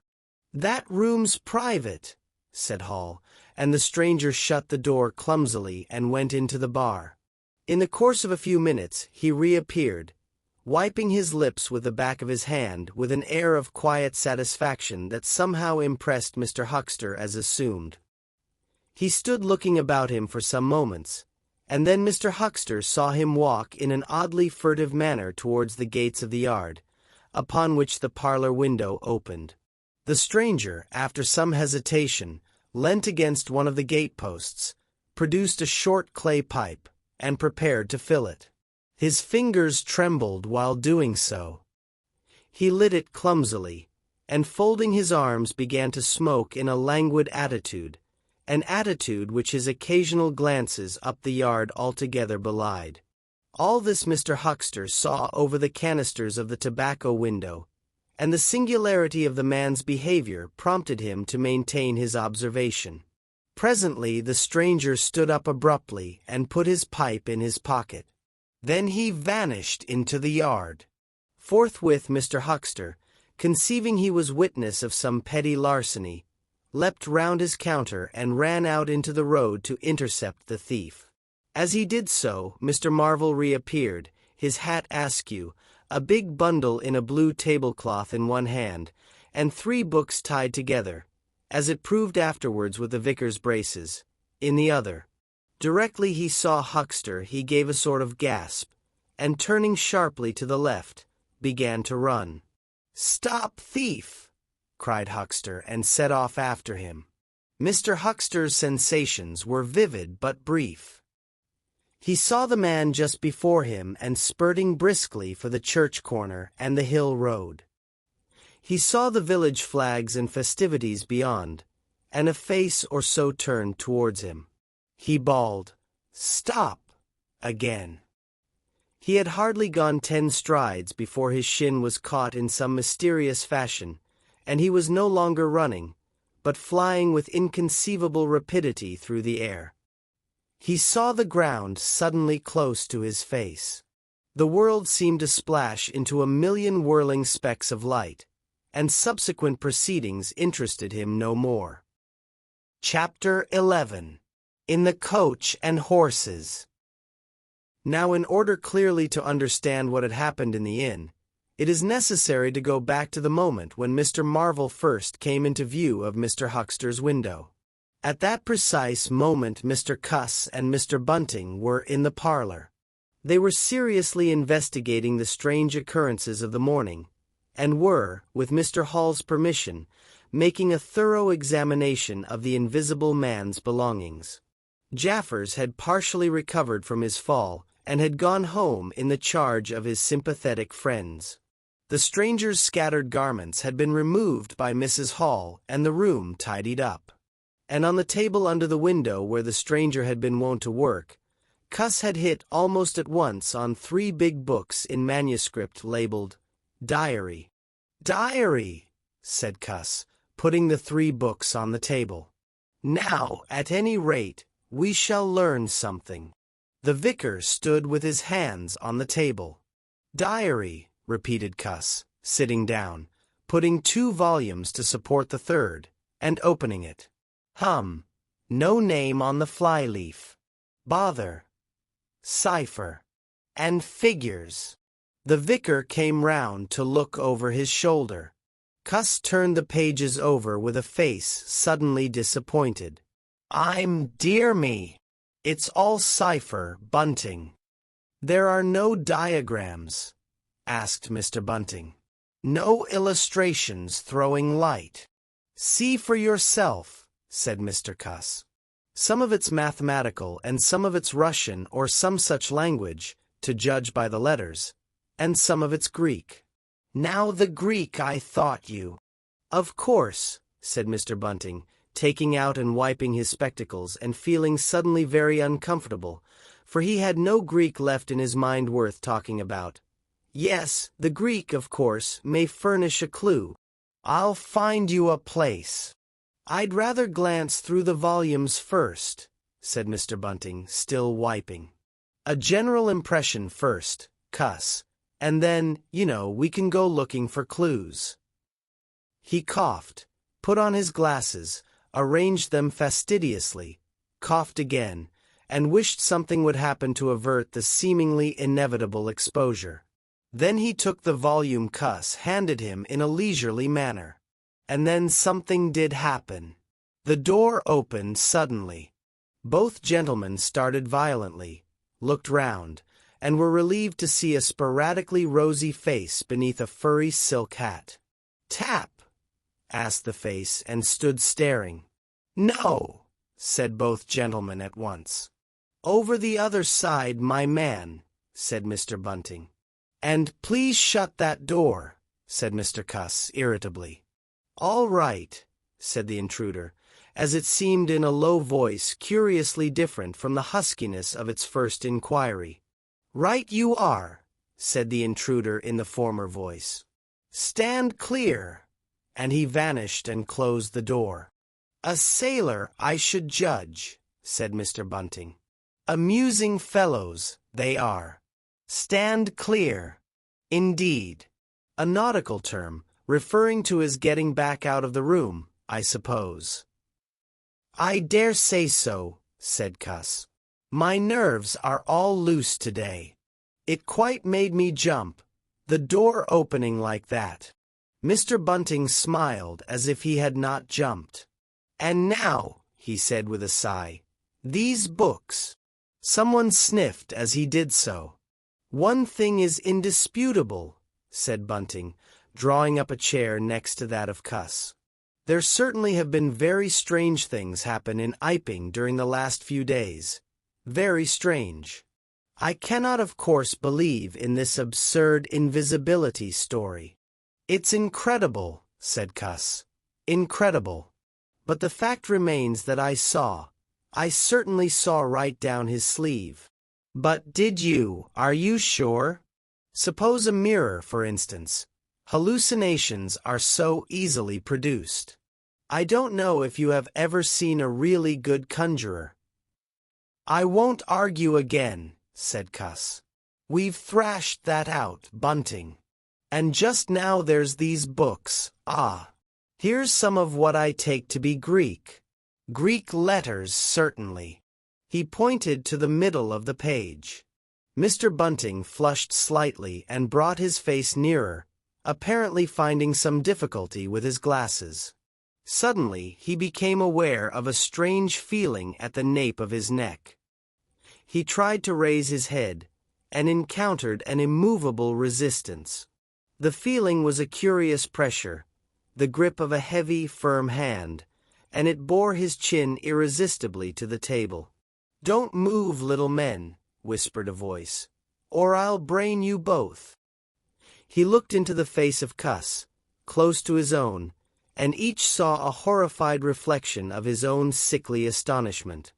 "I'm sorry to handle you so roughly," said the voice, "but it's unavoidable." "Since when did you learn to pry into an investigator's private memoranda?" said the voice, and two chins struck the table simultaneously, and two sets of teeth rattled. "Since when did you learn to invade the private rooms of a man in misfortune?" And the concussion was repeated. "Where have they put my clothes?" "Listen," said the voice. "The windows are fastened, and I've taken the key out of the door. I am a fairly strong man, and I have the poker handy, besides being invisible. There's not the slightest doubt that I could kill you both and get away quite easily if I wanted to. Do you understand? Very well. If I let you go, will you promise not to try any nonsense and do what I tell you?" The vicar and the doctor looked at one another, and the doctor pulled a face. "Yes," said Mr. Bunting, and the doctor repeated it. Then the pressure on the necks relaxed, and the doctor and the vicar sat up, both very red in the face and wriggling their heads. "Please keep sitting where you are," said the invisible man. "Here's the poker, you see." "When I came into this room," continued the invisible man, after presenting the poker to the tip of the nose of each of his visitors, "I did not expect to find it occupied, and I expected to find, in addition to my books of memoranda, an outfit of clothing. Where is it? No, don't rise. I can see it's gone. Now, just at present, though the days are quite warm enough for an invisible man to run about stark, the evenings are quite chilly.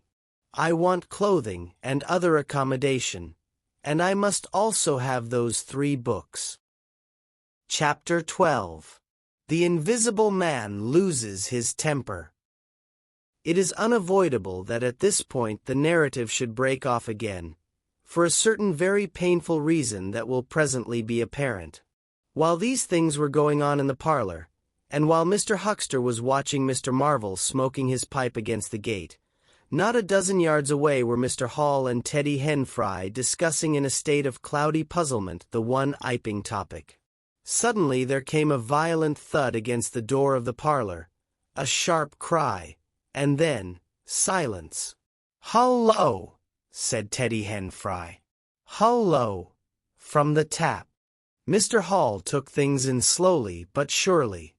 "That ain't right," he said, and came round from behind the bar towards the parlor door.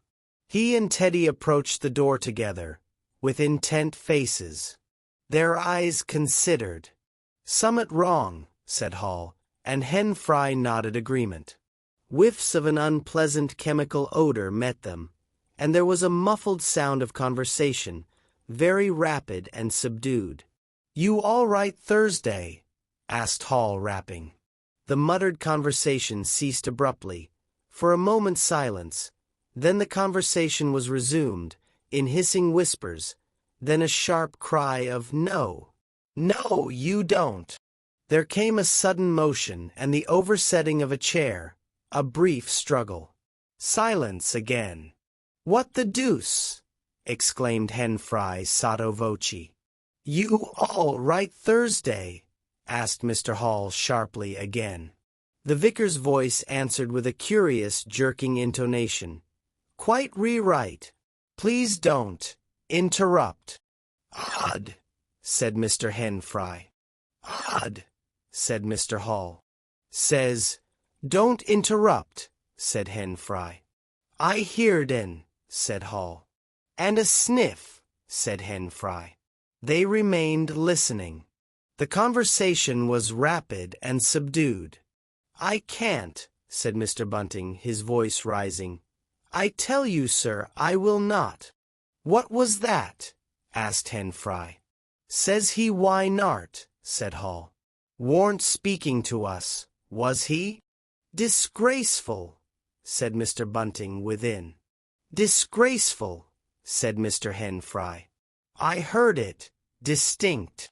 "Who's that speaking now?" asked Henfry. "Mr. Cuss, I suppose," said Hall. "Can you hear anything?" Silence. The sounds within indistinct and perplexing. "Sounds like throwing the tablecloth about," said Hall. Mrs. Hall appeared behind the bar. Hall made gestures of silence and invitation.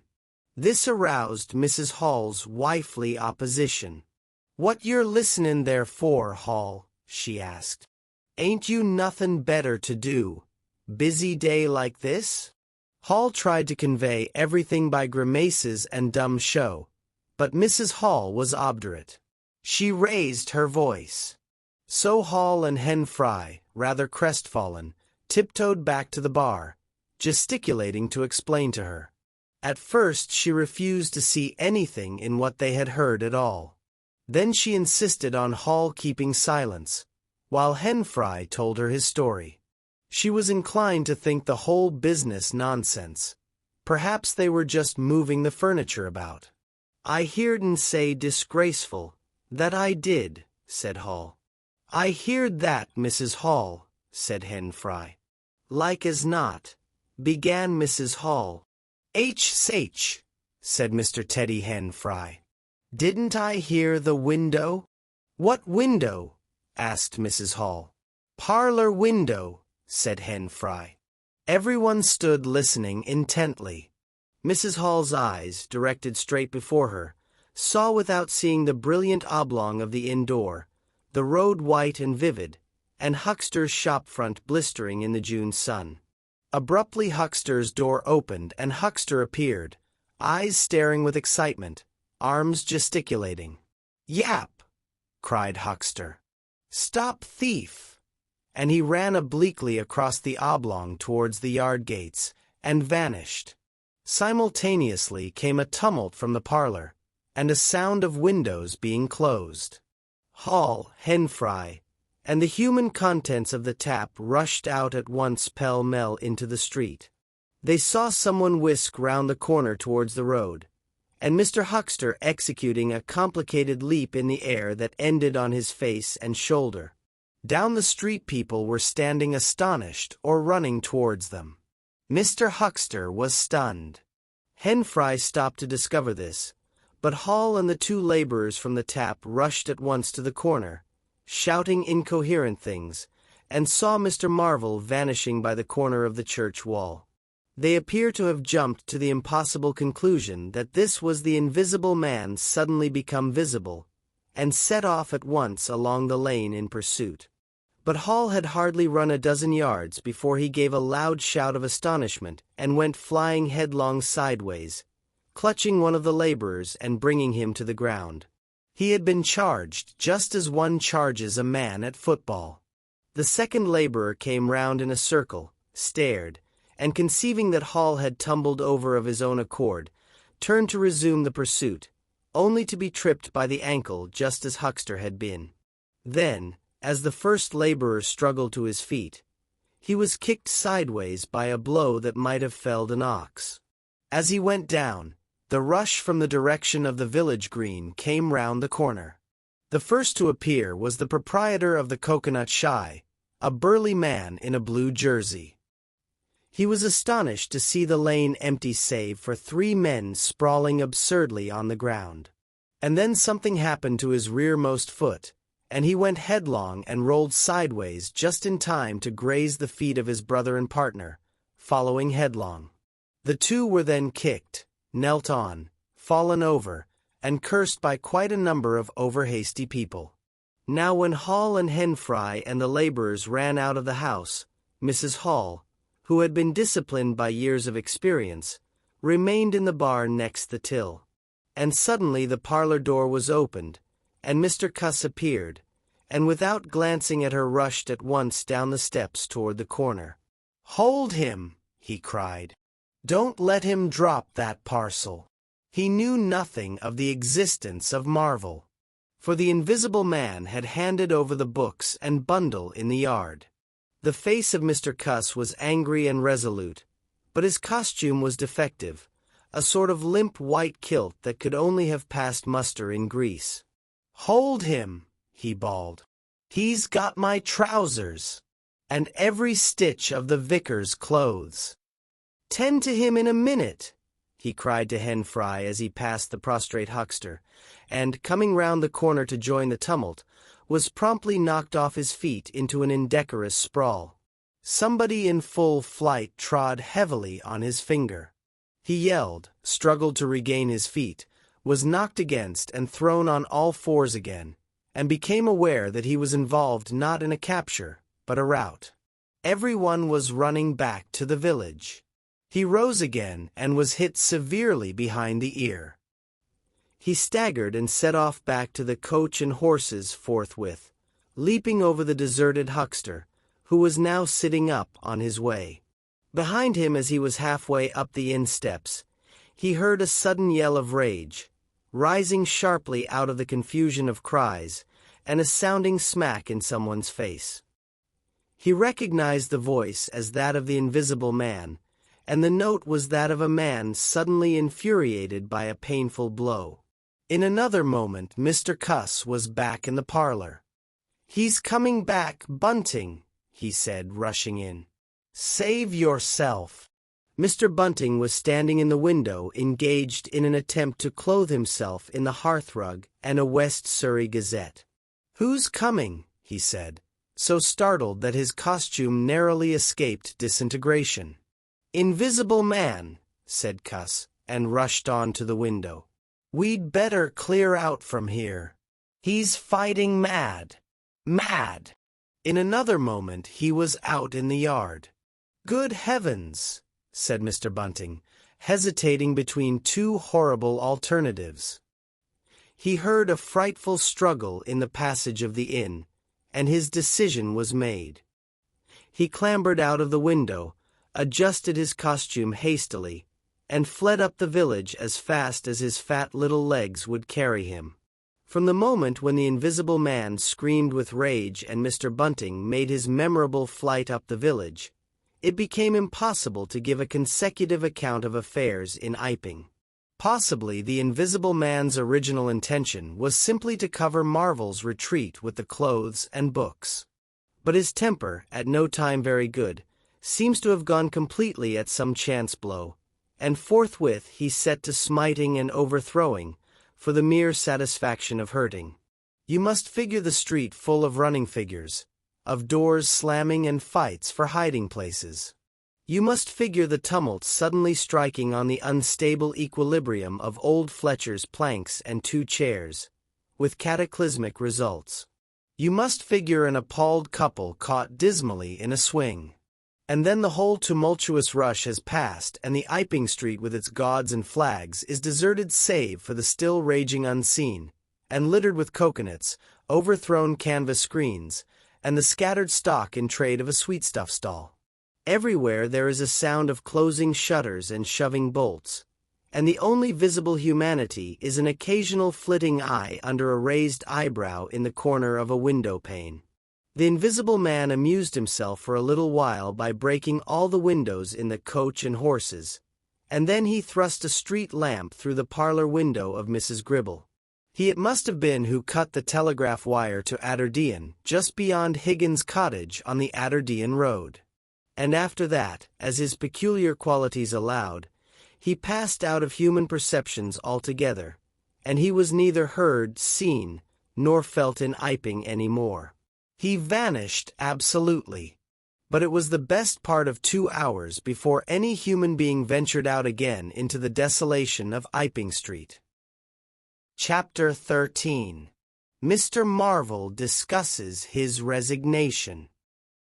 When the dusk was gathering and Iping was just beginning to peep timorously forth again upon the shattered wreckage of its bank holiday, a short, thick-set man in a shabby silk hat was marching painfully through the twilight behind the beechwoods on the road to Bramblehurst. He carried 3 books bound together by some sort of ornamental elastic ligature, and a bundle wrapped in a blue tablecloth. His rubicund face expressed consternation and fatigue. He appeared to be in a spasmodic sort of hurry. He was accompanied by a voice other than his own, and ever and again he winced under the touch of unseen hands. "If you give me the slip again," said the voice, "if you attempt to give me the slip again—" "Lord," said Mr. Marvel, "that shoulder's a mass of bruises as it is." "On my honor," said the voice, "I will kill you." "I didn't try to give you the slip," said Marvel, in a voice that was not far remote from tears. "I swear I didn't. I didn't know the blessed turning, that was all. How the devil was I to know the blessed turning? As it is, I've been knocked about." "You'll get knocked about a great deal more if you don't mind," said the voice, and Mr. Marvel abruptly became silent. He blew out his cheeks, and his eyes were eloquent of despair. "It's bad enough to let these floundering yokels explode my little secret," without your cutting off with my books. It's lucky for some of them they cut and ran when they did. Here am I. No one knew I was invisible. And now what am I to do? What am I to do? Asked Marvel, sotto voce. It's all about. It will be in the papers. Everybody will be looking for me, everyone on their guard. The voice broke off into vivid curses and ceased. The despair of Mr. Marvel's face deepened, and his pace slackened. Go on, said the voice. Mr. Marvel's face assumed a grayish tint between the ruddier patches. Don't drop those books, stupid, said the voice sharply, overtaking him. The fact is, said the voice, I shall have to make use of you. You're a poor tool, but I must. I'm a miserable tool, said Marvel. You are, said the voice. I'm the worst possible tool you could have, said Marvel. I'm not strong, he said after a discouraging silence. I'm not overstrong, he repeated. No. And my heart's weak. That little business. I pulled it through, of course. But bless you. I could have dropped. Well, I haven't the nerve and strength for the sort of thing you want. I'll stimulate you. I wish you wouldn't. I wouldn't like to mess up your plans, you know. But I might, out of sheer funk and misery. You'd better not, said the voice with quiet emphasis. I wish I was dead, said Marvel. It ain't justice, he said. You must admit. It seems to me I've a perfect right. Get on, said the voice. Mr. Marvel mended his pace, and for a time they went in silence again. It's devilish hard, said Mr. Marvel. This was quite ineffectual. He tried another tack. What do I make by it? He began again in a tone of unendurable wrong. Oh, shut up, said the voice with sudden amazing vigor. I'll see to you all right. You do what you're told. You'll do it all right. You're a fool and all that, but you'll do. I tell you, sir, I'm not the man for it.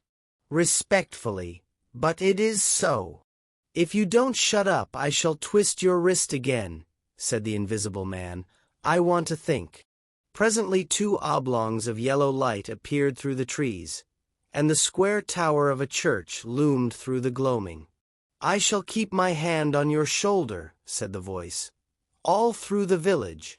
Go straight through and try no foolery. It will be the worse for you if you do. I know that, sighed Mr. Marvel. I know all that. The unhappy-looking figure in the obsolete silk hat passed up the street of the little village with his burdens, and vanished into the gathering darkness beyond the lights of the windows. Chapter 14. At Port Stowe.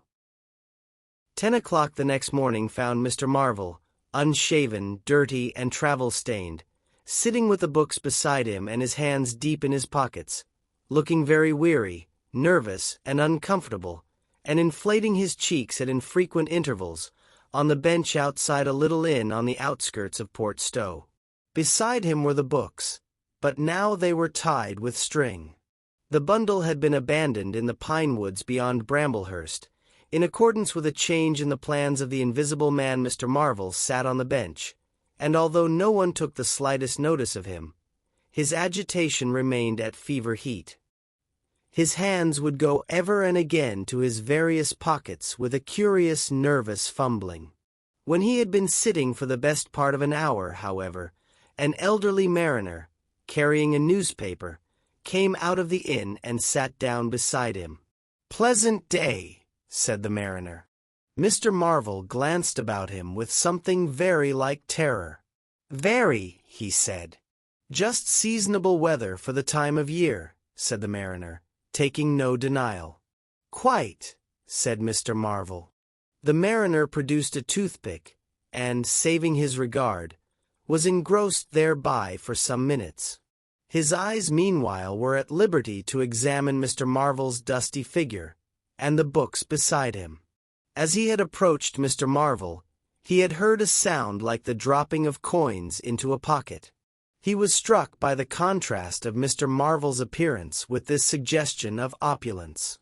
Thence his mind wandered back again to a topic that had taken a curiously firm hold of his imagination. "Books," he said suddenly, noisily finishing with a toothpick. Mr. Marvel started and looked at them. "Oh, yes," he said. "Yes, they're books."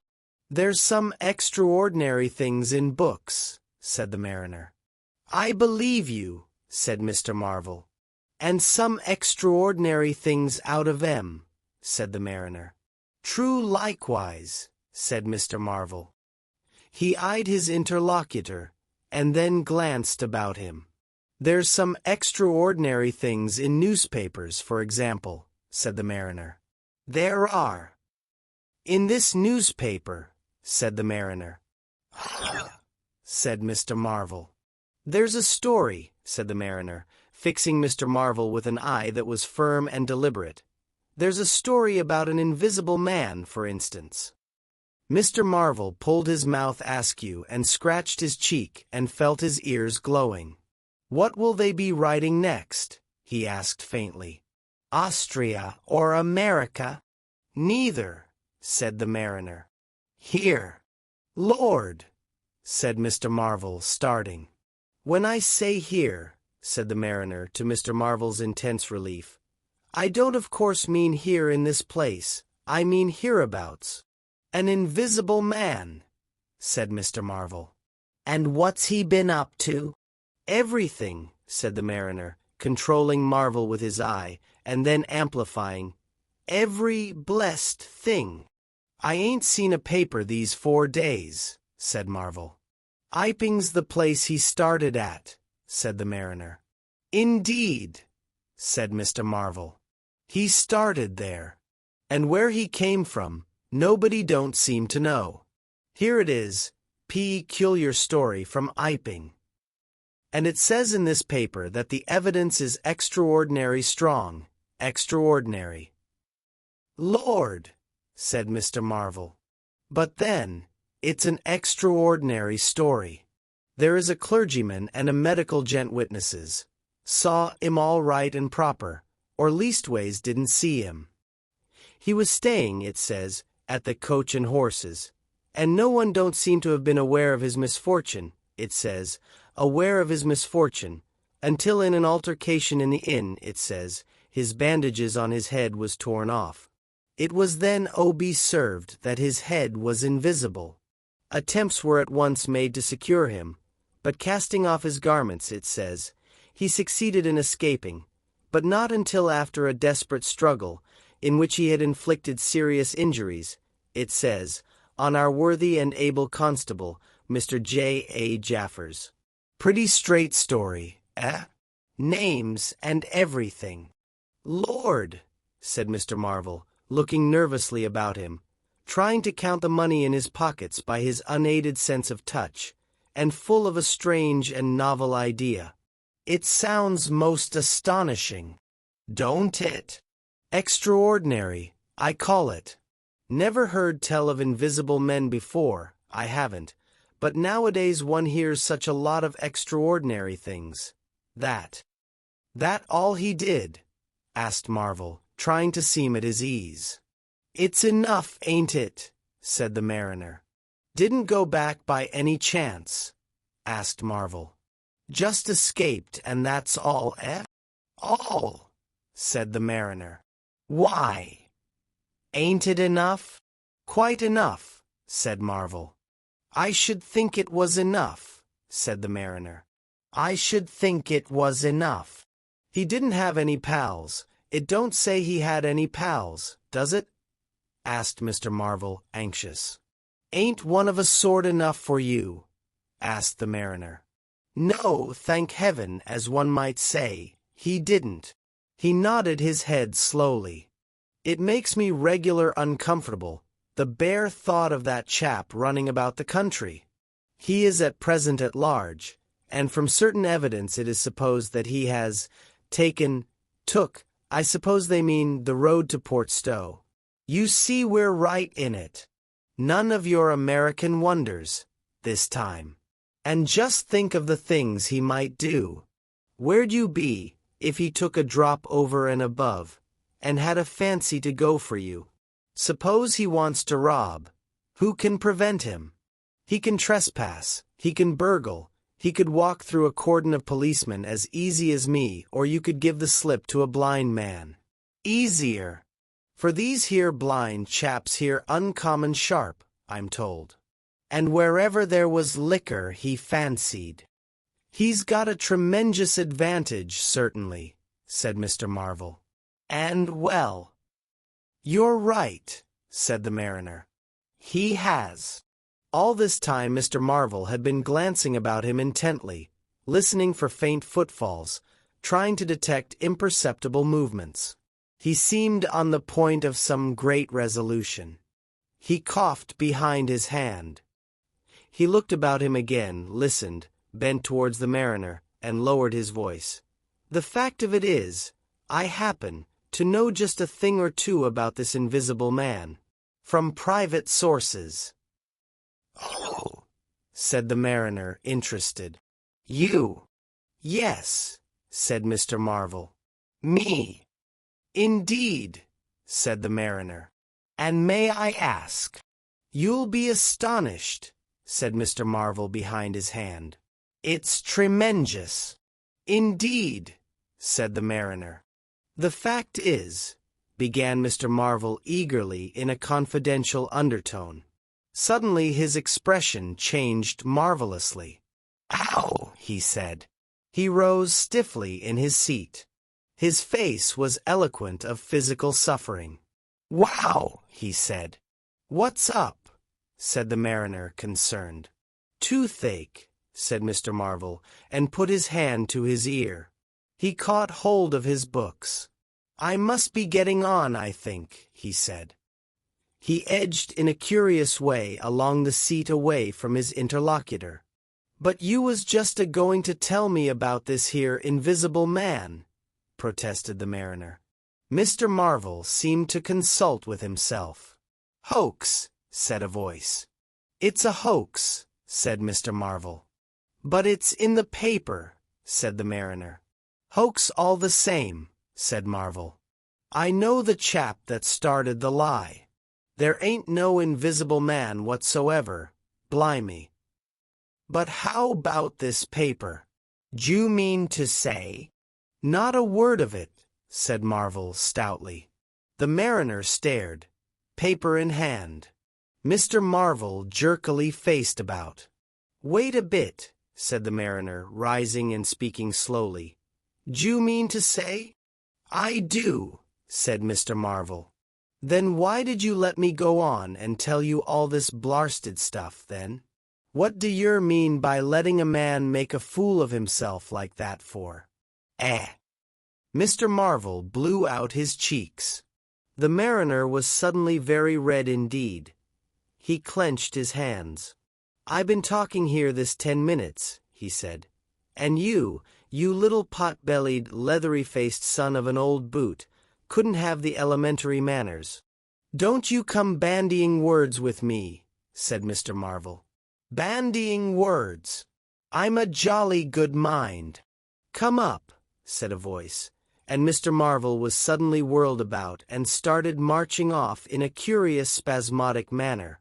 You'd better move on, said the mariner. Who's moving on? Said Mr. Marvel.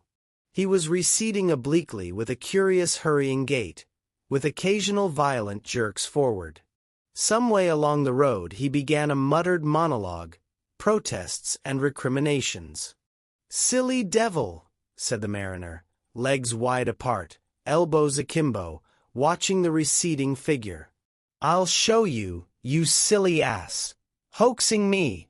It's here, on the paper.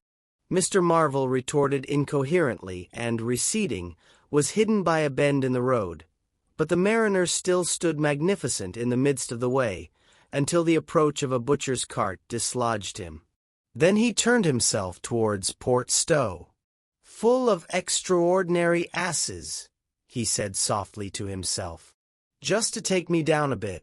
That was his silly game. It's on the paper. And there was another extraordinary thing he was presently to hear, that had happened quite close to him.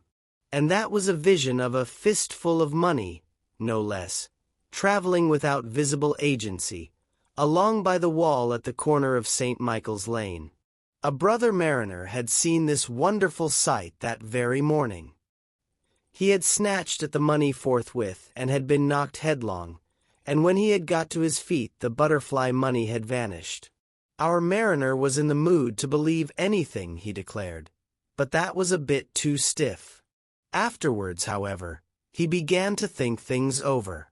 The story of the flying money was true, and all about that neighborhood, even from the August London and Country Banking Company, from the tills of shops and inns, doors standing that sunny weather entirely open.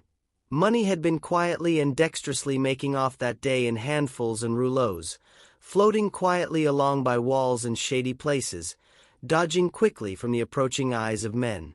And it had, though no man had traced it, invariably ended its mysterious flight in the pocket of that agitated gentleman in the obsolete silk hat, sitting outside the little inn on the outskirts of Port Stowe. It was 10 days after, and indeed only when the Burdock story was already old, that the mariner collated these facts and began to understand how near he had been to the wonderful invisible man. Chapter 15. The Man Who Was Running. In the early evening time, Dr. Kemp was sitting in his study in the Belvedere on the hill overlooking Burdock. It was a pleasant little room, with 3 windows, north, west, and south, and bookshelves covered with books and scientific publications, and a broad writing table, and, under the north window, a microscope, glass slips, minute instruments, some cultures, and scattered bottles of reagents. Dr. Kemp's solar lamp was lit, albeit the sky was still bright with the sunset light, and his blinds were up because there was no offense of peering outsiders to require them pulled down. Dr. Kemp was a tall and slender young man, with flaxen hair and a mustache almost white, and the work he was upon would earn him, he hoped, the fellowship of the Royal Society, so highly did he think of it. And his eye, presently wandering from his work, caught the sunset blazing at the back of the hill that is over against his own. For a minute perhaps he sat, pen in mouth, admiring the rich golden color above the crest, and then his attention was attracted by the little figure of a man, inky black, running over the hill brow towards him. He was a shortish little man, and he wore a high hat, and he was running so fast that his legs verily twinkled. "Another of those fools," said Dr. Kemp, "like that ass who ran into me this morning round a corner, with the visible man a-coming, sir. I can't imagine what possesses people. One might think we were in the 13th century." He got up, went to the window, and stared at the dusky hillside, and the dark little figure tearing down it. "He seems in a confounded hurry," said Dr. Kemp, "but he doesn't seem to be getting on. If his pockets were full of lead, he couldn't run heavier." "Spurted, sir," said Dr. Kemp. In another moment the higher of the villas that had clambered up the hill from Burdock had occulted the running figure. He was visible again for a moment, and again, and then again, 3 times between the 3 detached houses that came next, and then the terrace hid him. "Asses!" said Dr. Kemp, swinging round on his heel and walking back to his writing table. But those who saw the fugitive nearer, and perceived the abject terror on his perspiring face, being themselves in the open roadway, did not share in the doctor's contempt. By the man pounded, and as he ran he chinked like a well-filled purse that is tossed to and fro. He looked neither to the right nor the left, but his dilated eyes stared straight downhill to where the lamps were being lit, and the people were crowded in the street. And his ill-shaped mouth fell apart, and a glary foam lay on his lips, and his breath came hoarse and noisy. All he passed stopped and began staring up the road and down, and interrogating one another with an inkling of discomfort for the reason of his haste. And then presently, far up the hill, a dog playing in the road yelped and ran under a gate, and as they still wondered something, a wind, a pad, pad, pad, a sound like a panting breathing, rushed by. People screamed. People sprang off the pavement. It passed in shouts. It passed by instinct down the hill. They were shouting in the street before Marvel was halfway there. They were bolting into houses and slamming the doors behind them, with the news. He heard it and made one last desperate spurt. Fear came striding by, rushed ahead of him, and in a moment had seized the town. The Invisible Man is coming! The Invisible Man! Chapter 16. In the Jolly Cricketers. The Jolly Cricketers is just at the bottom of the hill, where the tram lines begin. The barman leant his fat red arms on the counter and talked of horses with an anemic cabman, while a black-bearded man in gray snapped up biscuit and cheese, drank Burton, and conversed in American with a policeman off duty. "What's the shouting about?" said the anemic cabman, going off at a tangent, trying to see up the hill over the dirty yellow blind in the low window of the inn. Somebody ran by outside. "Fire, perhaps," said the barman. Footsteps approached, running heavily. The door was pushed open violently, and Marvel, weeping and disheveled, his hat gone, the neck of his coat torn open, rushed in, made a convulsive turn, and attempted to shut the door. It was held half open by a strap. "Coming!" he bawled, his voice shrieking with terror. "He's coming! The Visible Man! After me! For God's sake! Help! Help! Help!" "Shut the doors," said the policeman. "Who's coming? What's the row?" He went to the door, released the strap, and it slammed. The American closed the other door. "Lemme go inside," said Marvel, staggering and weeping, but still clutching the books. "Lemme go inside. Lock me in, somewhere. I tell you he's after me. I give him the slip. He said he'd kill me, and he will." "You're safe," said the man with the black beard. "The door's shut. What's it all about?" "Lemme go inside," said Marvel, and shrieked aloud as a blow suddenly made the fastened door shiver and was followed by a hurried rapping and a shouting outside. "Hello!" cried the policeman. "Who's there?" Mr. Marvel began to make frantic dives at panels that looked like doors. "He'll kill me. He's got a knife or something. For God's sake!" "Here you are," said the barman. "Come in here." And he held up the flap of the bar. Mr. Marvel rushed behind the bar as the summons outside was repeated. "Don't open the door," he screamed. "Please don't open the door. Where shall I hide?" This invisible man, then?"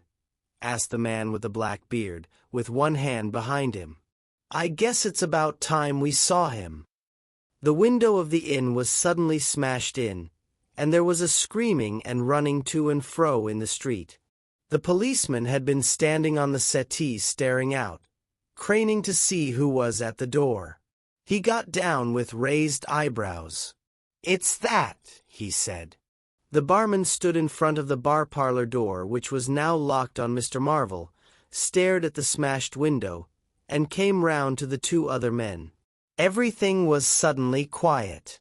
"I wish I had my truncheon," said the policeman, going irresolutely to the door.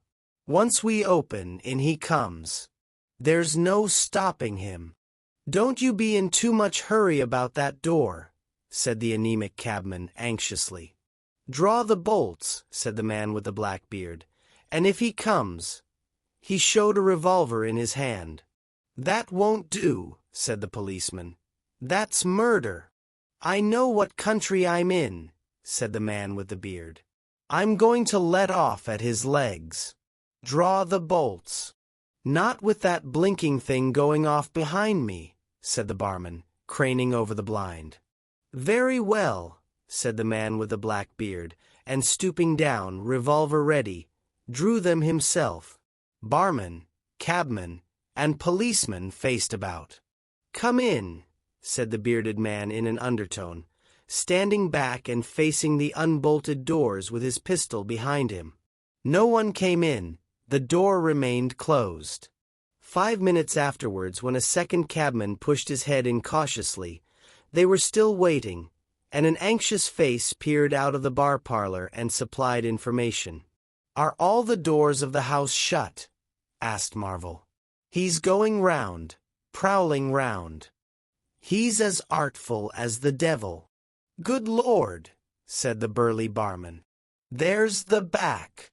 Just watch them doors. I say." He looked about him helplessly. The bar parlor door slammed and they heard the key turn. "There's the yard door and the private door." The yard door. He rushed out of the bar. In a minute he reappeared with a carving knife in his hand. "The yard door was open," he said, and his fat underlip dropped. "He may be in the house now," said the first cabman. "He's not in the kitchen," said the barman.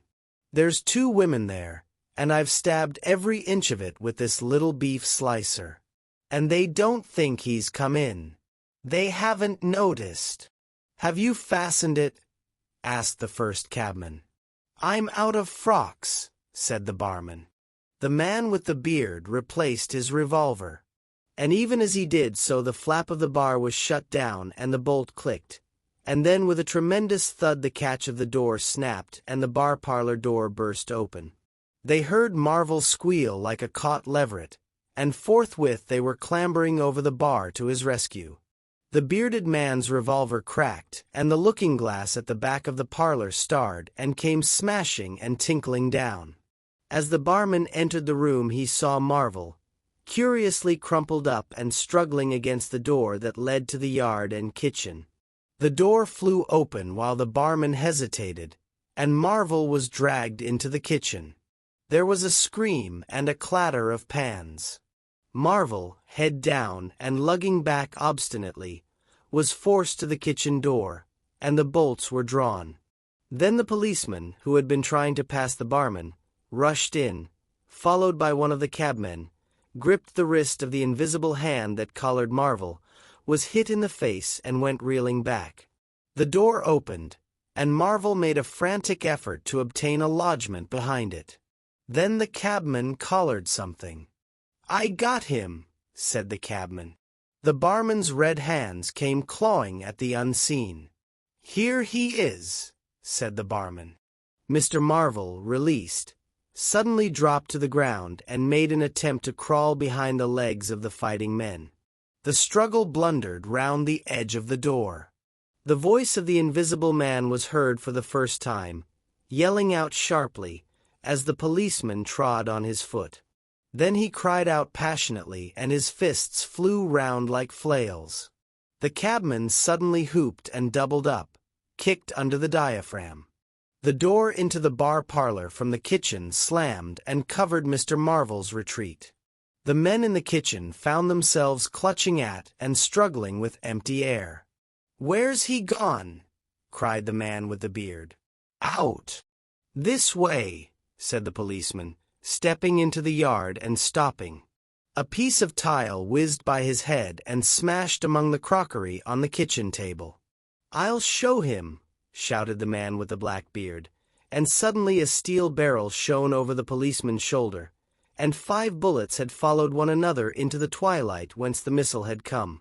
As he fired, the man with the beard moved his hand in a horizontal curve, so that his shots radiated out into the narrow yard like spokes from a wheel. A silence followed. "5 cartridges," said the man with the black beard. "That's the best of all. 4 aces and a joker. Get a lantern, someone, and come and feel about for his body." Chapter 17. Dr. Kemp's Visitor. Dr. Kemp had continued writing in his study until the shots aroused him. Crack, crack, crack, they came one after the other. "Hullo," said Dr. Kemp, putting his pen into his mouth again and listening. "Who's letting off revolvers in Burdock? What are the asses at now?" He went to the south window, threw it up, and leaning out stared down on the network of windows, beaded gas lamps and shops, with its black interstices of roof and yard that made up the town at night. "Looks like a crowd down the hill," he said, "by the cricketers," and remained watching. Thence his eyes wandered over the town to far away where the ship's lights shone, and the pier glowed, a little illuminated, faceted pavilion like a gem of yellow light. The moon in its first quarter hung over the westward hill, and the stars were clear and almost tropically bright. After 5 minutes, during which his mind had traveled into a remote speculation of social conditions of the future, and lost itself at last over the time dimension, Dr. Kemp roused himself with a sigh, pulled down the window again, and returned to his writing desk. It must have been about an hour after this that the front door bell rang. He had been writing slackly, and with intervals of abstraction, since the shots. He sat listening. He heard the servant answer the door, and waited for her feet on the staircase, but she did not come. "Wonder what that was," said Dr. Kemp. He tried to resume his work, failed, got up, went downstairs from his study to the landing, rang, and called over the balustrade to the housemaid as she appeared in the hall below. "Was that a letter?" he asked. "Only a runaway ring, sir," she answered. "I'm restless tonight," he said to himself. He went back to his study, and this time attacked his work resolutely. In a little while he was hard at work again, and the only sounds in the room were the ticking of the clock and the subdued shrillness of his quill, hurrying in the very center of the circle of light his lampshade threw on his table. It was 2 o'clock before Dr. Kemp had finished his work for the night. He rose, yawned, and went downstairs to bed. He had already removed his coat and vest, when he noticed that he was thirsty. He took a candle and went down to the dining room in search of a siphon and whiskey. Dr. Kemp's scientific pursuits have made him a very observant man, and as he recrossed the hall, he noticed a dark spot on the linoleum near the mat at the foot of the stairs. He went on upstairs, and then it suddenly occurred to him to ask himself what the spot on the linoleum might be. Apparently some subconscious element was at work. At any rate, he turned with his burden, went back to the hall, put down the siphon and whiskey, and bending down touched the spot. Without any great surprise, he found it had the stickiness and color of drying blood. He took up his burden again, and returned upstairs, looking about him and trying to account for the blood spot. On the landing he saw something and stopped astonished. The door handle of his own room was blood-stained. He looked at his own hand. It was quite clean, and then he remembered that the door of his room had been open when he came down from his study, and that consequently he had not touched the handle at all. He went straight into his room, his face quite calm, perhaps a trifle more resolute than usual. His glance, wandering inquisitively, fell on the bed. On the counterpane was a mess of blood, and the sheet had been torn. He had not noticed this before because he had walked straight to the dressing table. On the further side the bedclothes were depressed as if someone had been recently sitting there. Then he had an odd impression that he had heard a low voice say, "Good heavens, Kemp!" But Dr. Kemp was no believer in voices. He stood staring at the tumbled sheets. Was that really a voice? He looked about again, but noticed nothing further than the disordered and blood-stained bed. Then he distinctly heard a movement across the room, near the washhand stand. All men, however highly educated, retain some superstitious inklings. The feeling that is called eerie came upon him. He closed the door of the room, came forward to the dressing table, and put down his burdens. Suddenly, with a start, He perceived a coiled and blood-stained bandage of linen rag hanging in mid-air, between him and the wash-hand stand. He stared at this in amazement. It was an empty bandage, a bandage properly tied but quite empty. He would have advanced to grasp it, but a touch arrested him, and a voice speaking quite close to him. "Kemp," said the voice. "Eh?" said Kemp with his mouth open. "Keep your nerve," said the voice. "I'm an invisible man."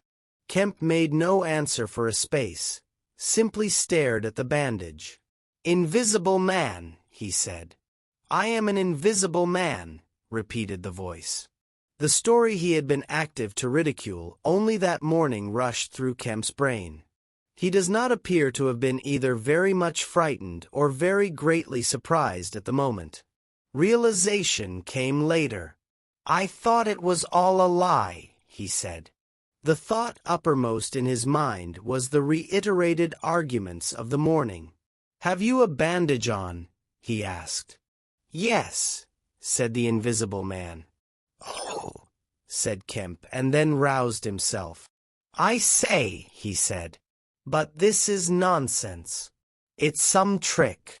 He stepped forward suddenly, and his hand, extended towards the bandage, met invisible fingers. He recoiled at the touch, and his color changed. "Keep steady, Kemp, for God's sake. I want help badly. Stop." The hand gripped his arm. He struck at it. "Kemp," cried the voice. "Kemp, keep steady." And the grip tightened. A frantic desire to free himself took possession of Kemp. The hand of the bandaged arm gripped his shoulder, and he was suddenly tripped and flung backwards upon the bed. He opened his mouth to shout, and the corner of the sheet was thrust between his teeth. The invisible man had him down grimly, but his arms were free and he struck and tried to kick savagely.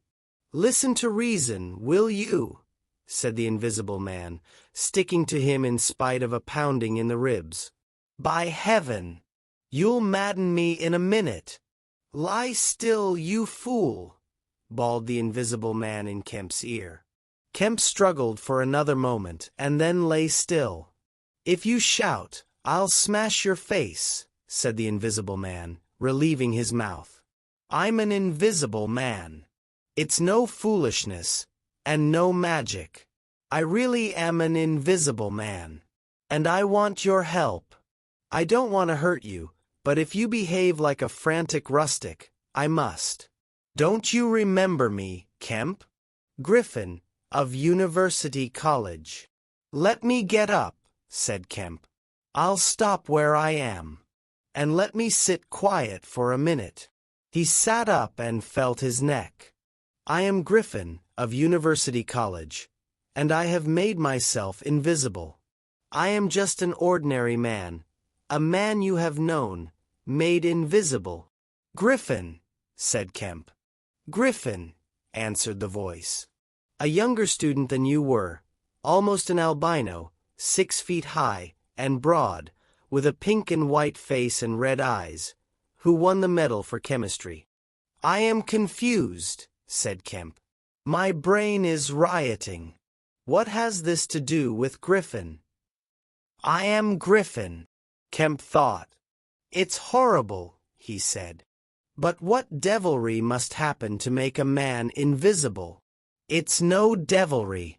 It's a process, sane and intelligible enough." "It's horrible," said Kemp. "How on earth?" "It's horrible enough. But I'm wounded and in pain, and tired. Great God! Kemp, you are a man. Take it steady. Give me some food and drink, and let me sit down here." Kemp stared at the bandage as it moved across the room, then saw a basket chair dragged across the floor and come to rest near the bed. It creaked, and the seat was depressed the quarter of an inch or so. He rubbed his eyes and felt his neck again. "This beats ghosts," he said, and laughed stupidly. "That's better. Thank heaven, you're getting sensible. Or silly," said Kemp and knuckled his eyes. "Give me some whiskey. I'm near dead." "It didn't feel so. Where are you?" "If I get up, shall I run into you?" "There. All right. Whiskey. Here. Where shall I give it to you?" The chair creaked and Kemp felt the glass drawn away from him. He let go by an effort. His instinct was all against it. It came to rest poised 20 inches above the front edge of the seat of the chair. He stared at it in infinite perplexity. This must be hypnotism. You have suggested you are invisible." "Nonsense," said the voice. "It's frantic. Listen to me." "I demonstrated conclusively this morning," began Kemp, "that invisibility." "Never mind what you've demonstrated. I'm starving," said the voice, "and the night is chilly to a man without clothes." "Food," said Kemp. The tumbler of whiskey tilted itself. "Yes," said the invisible man, rapping it down. "Have you a dressing gown?" Kemp made some exclamation in an undertone. He walked to a wardrobe and produced a robe of dingy scarlet. "This do?" he asked. It was taken from him. It hung limp for a moment in mid-air, fluttered weirdly, stood full and decorous, buttoning itself, and sat down in his chair. "Drawers, socks, slippers would be a comfort," said the unseen, curtly. "And food. Anything. But this is the insanest thing I ever was in my life." He turned out his drawers for the articles, and then went downstairs to ransack his larder. He came back with some cold cutlets and bread, pulled up a light table, and placed them before his guest. "Never mind knives," said his visitor, and a cutlet hung in mid-air, with a sound of gnawing. "Invisible," said Kemp, and sat down on a bedroom chair. "I always like to get something about me before I eat," said the invisible man, with a full mouth, eating greedily. "Queer fancy." "I suppose that wrist is all right," said Kemp. "Trust me," said the invisible man. "Of all the strange and wonderful." "Exactly. But it's odd I should blunder into your house to get my bandaging. My first stroke of luck. Anyhow, I meant to sleep in this house tonight. You must stand that. It's a filthy nuisance, my blood showing, isn't it? Quite a clot over there. Gets visible as it coagulates, I see. It's only the living tissue I've changed, and only for as long as I'm alive. I've been in the house 3 hours. But how's it done?" began Kemp, in a tone of exasperation. "Confound it! The whole business, it's unreasonable from beginning to end." "Quite reasonable," said the invisible man, "perfectly reasonable." He reached over and secured the whiskey bottle. Kemp stared at the devouring dressing gown. A ray of candlelight penetrating a torn patch in the right shoulder made a triangle of light under the left ribs. "What were the shots?" he asked. "How did the shooting begin?" "There was a real fool of a man, a sort of confederate of mine, curse him, who tried to steal my money. Has done so." "Is he invisible too?" "No." "Well, can't I have some more to eat before I tell you all that? I'm hungry, in pain. And you want me to tell stories." Kemp got up. "You didn't do any shooting?" he asked. "Not me," said his visitor. "Some fool I'd never seen fired at random. A lot of them got scared. They all got scared at me. Curse them. I say, I want more to eat than this, Kemp." "I'll see what there is to eat downstairs," said Kemp. "Not much, I'm afraid." After he had done eating, and he made a heavy meal, the invisible man demanded a cigar. He bit the end savagely before Kemp could find a knife, and cursed when the outer leaf loosened. It was strange to see him smoking. his mouth and throat, pharynx and nares, became visible as a sort of whirling smoke cast. "This blessed gift of smoking," he said, and puffed vigorously. "I'm lucky to have fallen upon you, Kemp. You must help me. Fancy tumbling on you just now. I'm in a devilish scrape. I've been mad, I think. The things I have been through. But we will do things yet. Let me tell you." He helped himself to more whiskey and soda. Kemp got up, looked about him, and fetched a glass from his spare room. "It's wild, but I suppose I may drink. You haven't changed much, Kemp, these dozen years. You fair men don't. Cool and methodical, after the first collapse. I must tell you, we will work together." "But how was it all done?" said Kemp. "And how did you get like this? For God's sake, let me smoke in peace for a little while, and then I will begin to tell you." But the story was not told that night. The Invisible Man's wrist was growing painful. He was feverish, exhausted, and his mind came round to brood upon his chase down the hill and the struggle about the inn. He spoke in fragments of marvel, he smoked faster, his voice grew angry. Kemp tried to gather what he could. "He was afraid of me, I could see that he was afraid of me," said the Invisible Man many times over. "He meant to give me the slip. He was always casting about. What a fool I was! The cur! I should have killed him." "Where did you get the money?" asked Kemp abruptly. The Invisible Man was silent for a space. "I can't tell you tonight," he said. He groaned suddenly and leant forward, supporting his invisible head on invisible hands. "Kemp," he said, "I've had no sleep for near 3 days, except a couple of dozes of an hour or so. I must sleep soon." "Well, have my room, have this room." "But how can I sleep? If I sleep, he will get away." What does it matter?" "What's the shot wound?" asked Kemp abruptly. "Nothing, scratch and blood." "Oh God! How I want sleep!" "Why not?" The Invisible Man appeared to be regarding Kemp. "Because I've a particular objection to being caught by my fellow men," he said slowly. Kemp started. "Fool that I am," said the Invisible Man, striking the table smartly. "I've put the idea into your head." Chapter 18. The Invisible Man Sleeps. Exhausted and wounded as the Invisible Man was, he refused to accept Kemp's word that his freedom should be respected. He examined the 2 windows of the bedroom, drew up the blinds and opened the sashes, to confirm Kemp's statement that a retreat by them would be possible. Outside the night was very quiet and still, and the new moon was setting over the down.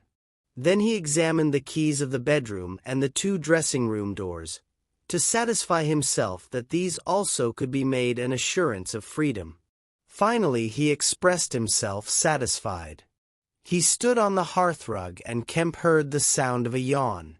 "I'm sorry," said the Invisible Man, "if I cannot tell you all that I have done tonight, but I am worn out.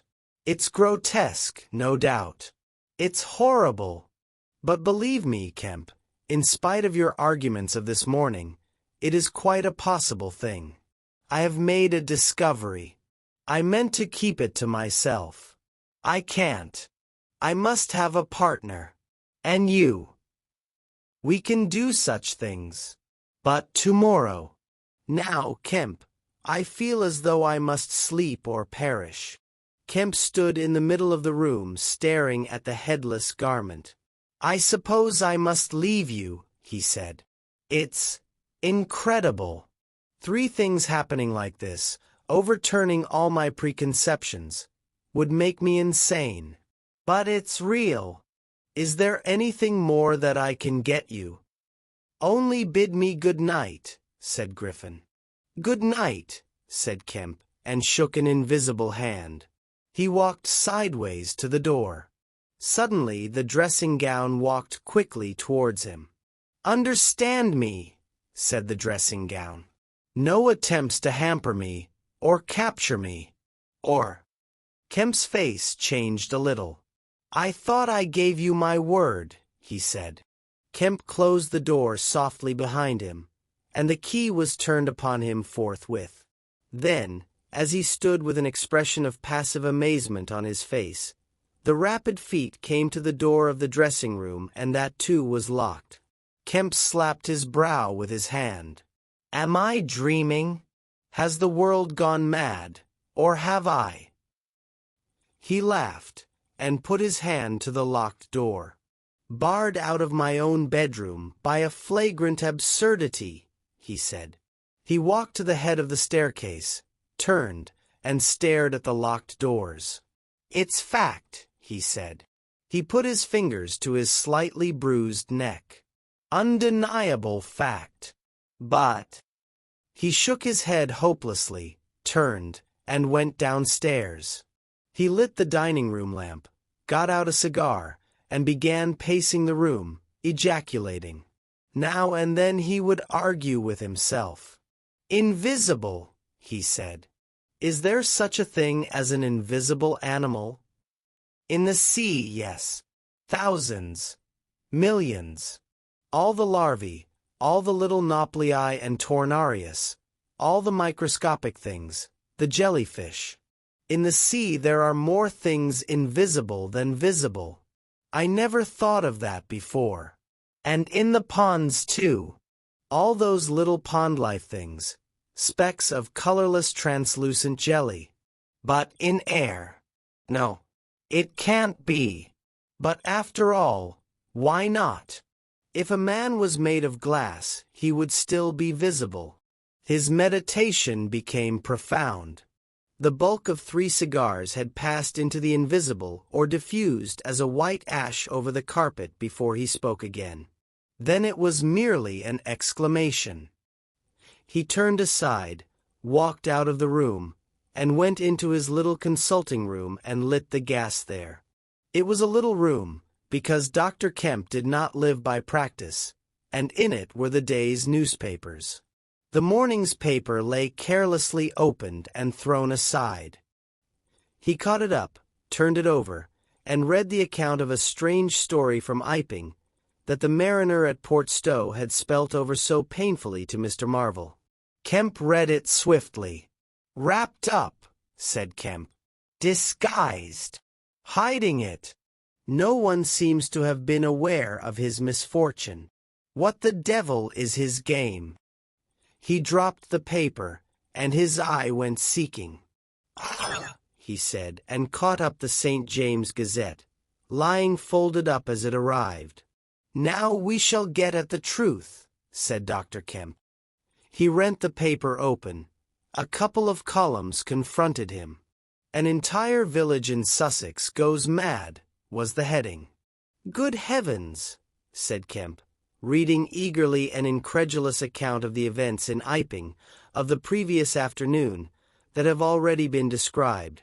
Over the leaf the report in the morning paper had been reprinted. He reread it, ran through the streets striking right and left. Jaffers insensible. Mr. Huckster in great pain, still unable to describe what he saw. Painful humiliation. Vicar. Woman ill with terror. Windows smashed. This extraordinary story probably a fabrication. Too good not to print. Cum grano.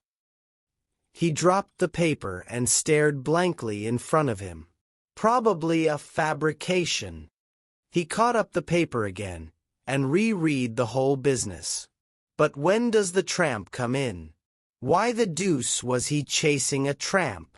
He sat down abruptly on the surgical bench. "He's not only invisible," he said, "but he's mad. Homicidal." When dawn came to mingle its pallor with the lamplight and cigar smoke of the dining room, Kemp was still pacing up and down, trying to grasp the incredible. He was altogether too excited to sleep. His servants, descending sleepily, discovered him, and were inclined to think that overstudy had worked this ill on him. He gave them extraordinary but quite explicit instructions to lay breakfast for two in the Belvedere study, and then to confine themselves to the basement and ground floor. Then he continued to pace the dining room until the morning's paper came. That had much to say and little to tell, beyond the confirmation of the evening before, and a very badly written account of another remarkable tale from Port Burdock. This gave Kemp the essence of the happenings at the Jolly Cricketers, and the name of Marvel. "He has made me keep with him 24 hours, Marvel testified. Certain minor facts were added to the Iping story, notably the cutting of the village telegraph wire. But there was nothing to throw light on the connection between the Invisible Man and the tramp, for Mr. Marvel had supplied no information about the 3 books, or the money with which he was lined. The incredulous tone had vanished, and a shoal of reporters and inquirers were already at work elaborating the matter. Kemp read every scrap of the report and sent his housemaid out to get every one of the morning papers she could. These also he devoured. "He is invisible," he said, "and it reads like rage growing to mania. The things he may do, the things he may do. And he's upstairs free as the air. What on earth ought I to do? For instance, would it be a breach of faith if—" No. He went to a little untidy desk in the corner, and began a note. He tore this up half-written, and wrote another. He read it over and considered it. Then he took an envelope and addressed it to Colonel Addy, Port Burdock. The Invisible Man awoke even as Kemp was doing this. He awoke in an evil temper, and Kemp, alert for every sound, heard his pattering feet rush suddenly across the bedroom overhead. Then a chair was flung over and the wash-hand stand tumbler smashed. Kemp hurried upstairs and rapped eagerly. Chapter 19. Certain First Principles.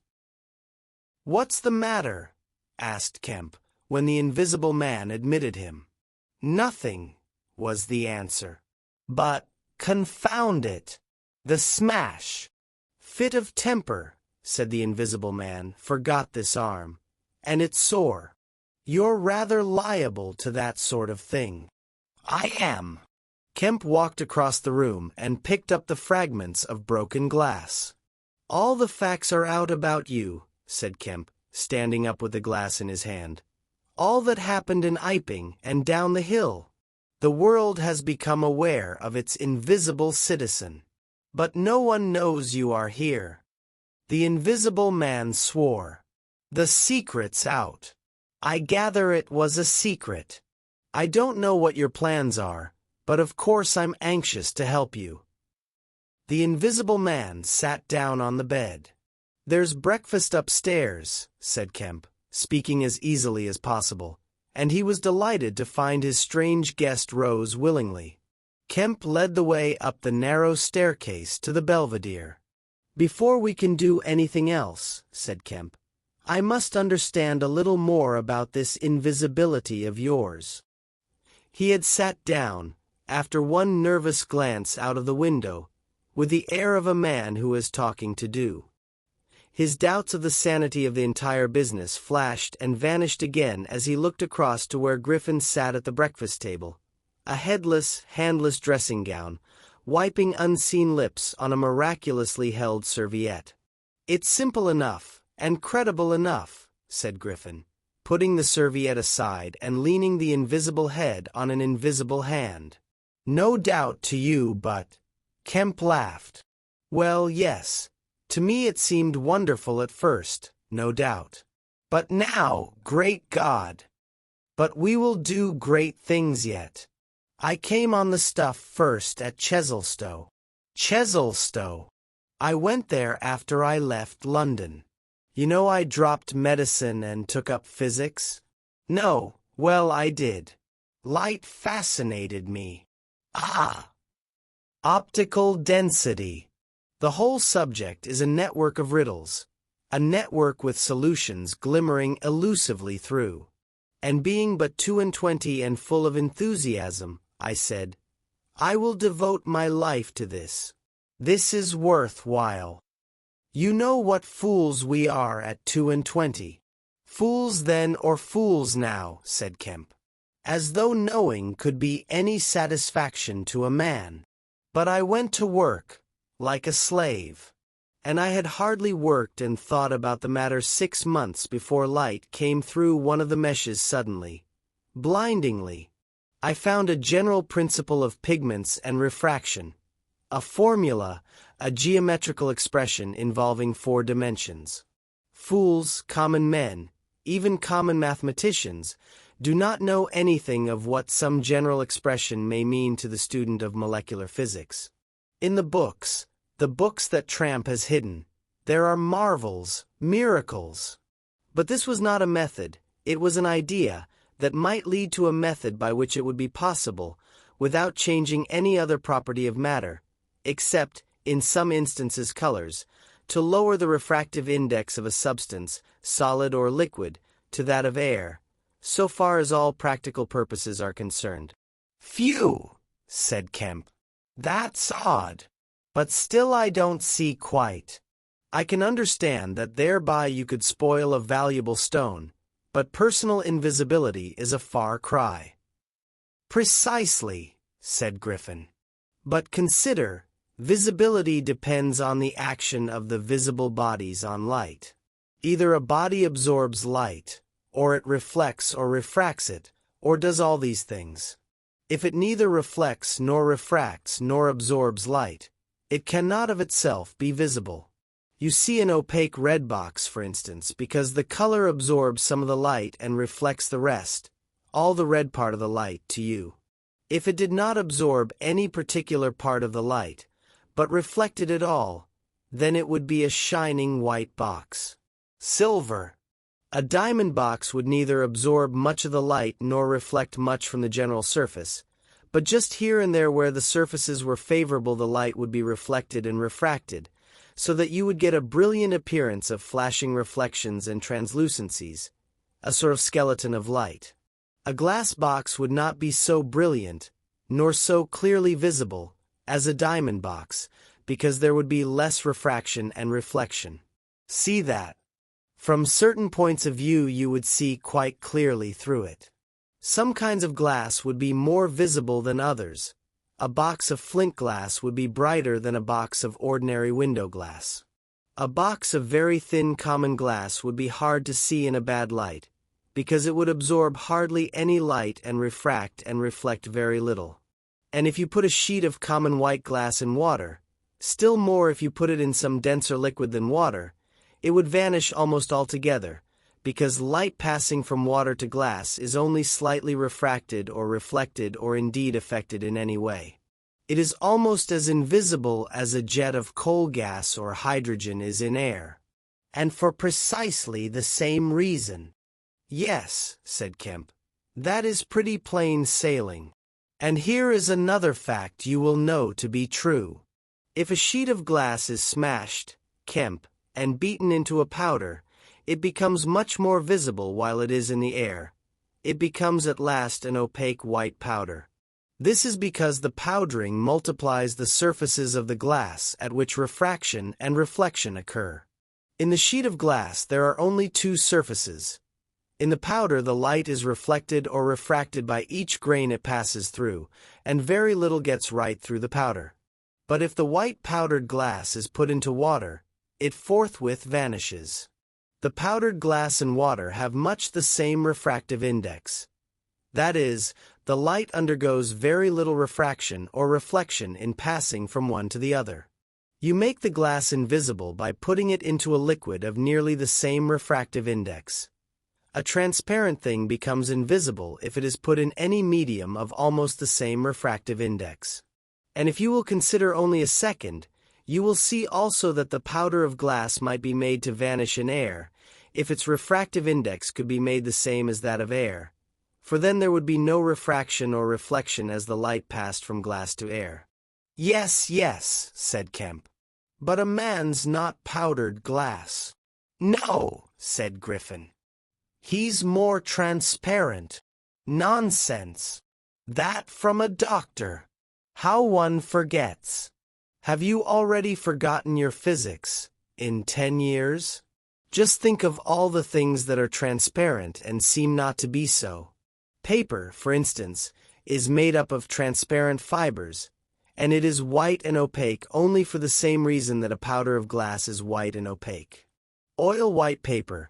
Fill up the interstices between the particles with oil so that there is no longer refraction or reflection except at the surfaces, and it becomes as transparent as glass.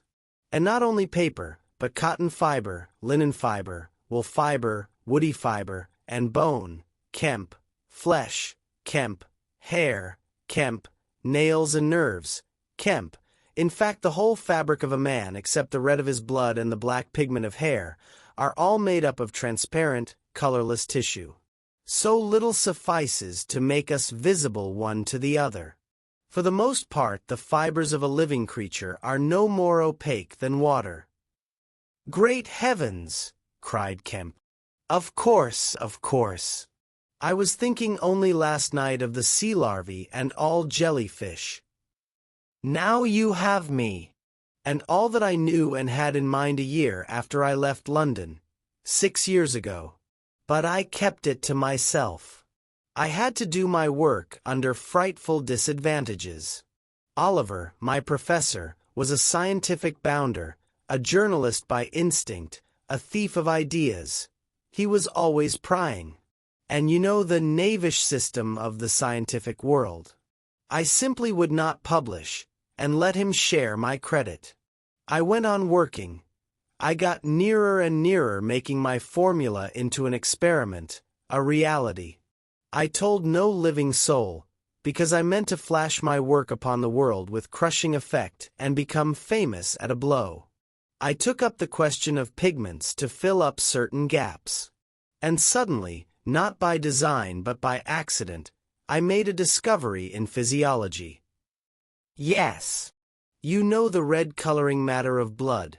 It can be made white, colorless, and remain with all the functions it has now. Kemp gave a cry of incredulous amazement. The invisible man rose and began pacing the little study. You may well exclaim. I remember that night. It was late at night. In the daytime one was bothered with the gaping, silly students, and I worked then sometimes till dawn. It came suddenly, splendid and complete in my mind. I was alone. The laboratory was still, with the tall lights burning brightly and silently. In all my great moments I have been alone. One could make an animal, a tissue, transparent. One could make it invisible. All except the pigments. I could be invisible. I said, suddenly realizing what it meant to be an albino with such knowledge. It was overwhelming. I left the filtering I was doing, and went and stared out of the great window at the stars. I could be invisible. I repeated. To do such a thing would be to transcend magic. And I beheld, unclouded by doubt, a magnificent vision of all that invisibility might mean to a man. The mystery, the power, the freedom. Drawbacks I saw none. You have only to think. And I, a shabby poverty-struck, hemmed-in demonstrator, teaching fools in a provincial college, might suddenly become this. I ask you, Kemp, if you, anyone, I tell you, would have flung himself upon that research. And I worked 3 years, and every mountain of difficulty I toiled over showed another from its summit. The infinite details, and the exasperation. A professor, a provincial professor, always prying. When are you going to publish this work of yours? Was his everlasting question. And the students, the cramped means. 3 years I had of it. And after 3 years of secrecy and exasperation, I found that to complete it was impossible. Impossible. How? Asked Kemp. Money, said the invisible man, and went again to stare out of the window. He turned around abruptly. I robbed the old man, robbed my father. The money was not his, and he shot himself. Chapter 20. At the house in Great Portland Street. For a moment Kemp sat in silence, staring at the back of the headless figure at the window. Then he started, struck by a thought, rose, took the invisible man's arm, and turned him away from the outlook. "You are tired," he said, "and while I sit, you walk about. Have my chair." He placed himself between Griffin and the nearest window. For a space Griffin sat silent, and then he resumed abruptly. "I had left the Chesilstowe cottage already," he said, "when that happened. It was last December. I had taken a room in London, a large unfurnished room in a big ill-managed lodging house in a slum near Great Portland Street. The room was soon full of the appliances I had bought with his money. The work was going on steadily, successfully, drawing near an end. I was like a man emerging from a thicket, and suddenly coming on some unmeaning tragedy. I went to bury him. My mind was still on this research, and I did not lift a finger to save his character. I remember the funeral, the cheap hearse, the scant ceremony, the windy frost-bitten hillside, and the old college friend of his who read the service over him, a shabby, black, bent old man with a sniveling cold. I remember walking back to the empty house, through the place that had once been a village and was now patched and tinkered by the jerry builders into the ugly likeness of a town. Every way the roads ran out at last into the desecrated fields and ended in rubble heaps and rank wet weeds.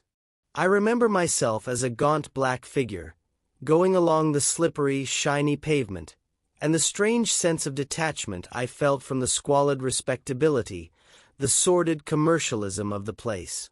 I did not feel a bit sorry for my father.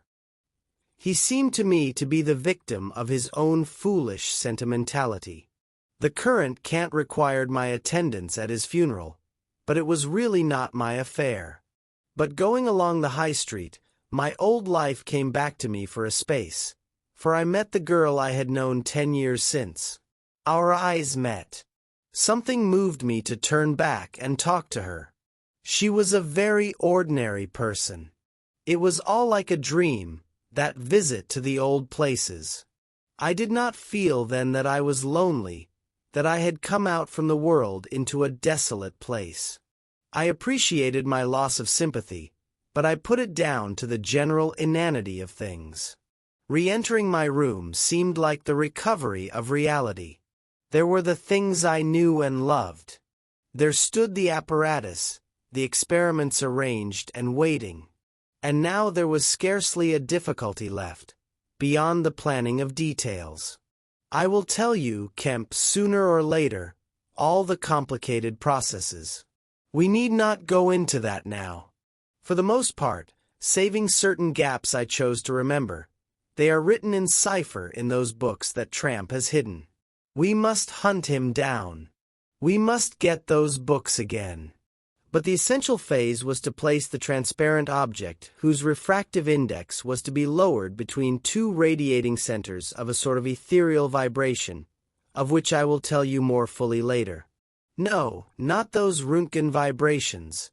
I don't know that these others of mine have been described. Yet they are obvious enough. I needed 2 little dynamos, and these I worked with a cheap gas engine. My first experiment was with a bit of white wool fabric. It was the strangest thing in the world to see it in the flicker of the flashes soft and white, and then to watch it fade like a wreath of smoke and vanish. I could scarcely believe I had done it. I put my hand into the emptiness, and there was the thing as solid as ever. I felt it awkwardly, and threw it on the floor. I had a little trouble finding it again. And then came a curious experience. I heard a meow behind me, and turning, saw a lean white cat, very dirty, on the cistern cover outside the window. A thought came into my head. "Everything ready for you," I said, and went to the window, opened it, and called softly, She came in, purring. The poor beast was starving, and I gave her some milk. All my food was in a cupboard in the corner of the room. After that she went smelling round the room, evidently with the idea of making herself at home. The invisible rag upset her a bit. You should have seen her spit at it. But I made her comfortable on the pillow of my truckle bed. And I gave her butter to get her to wash. And you processed her? I processed her.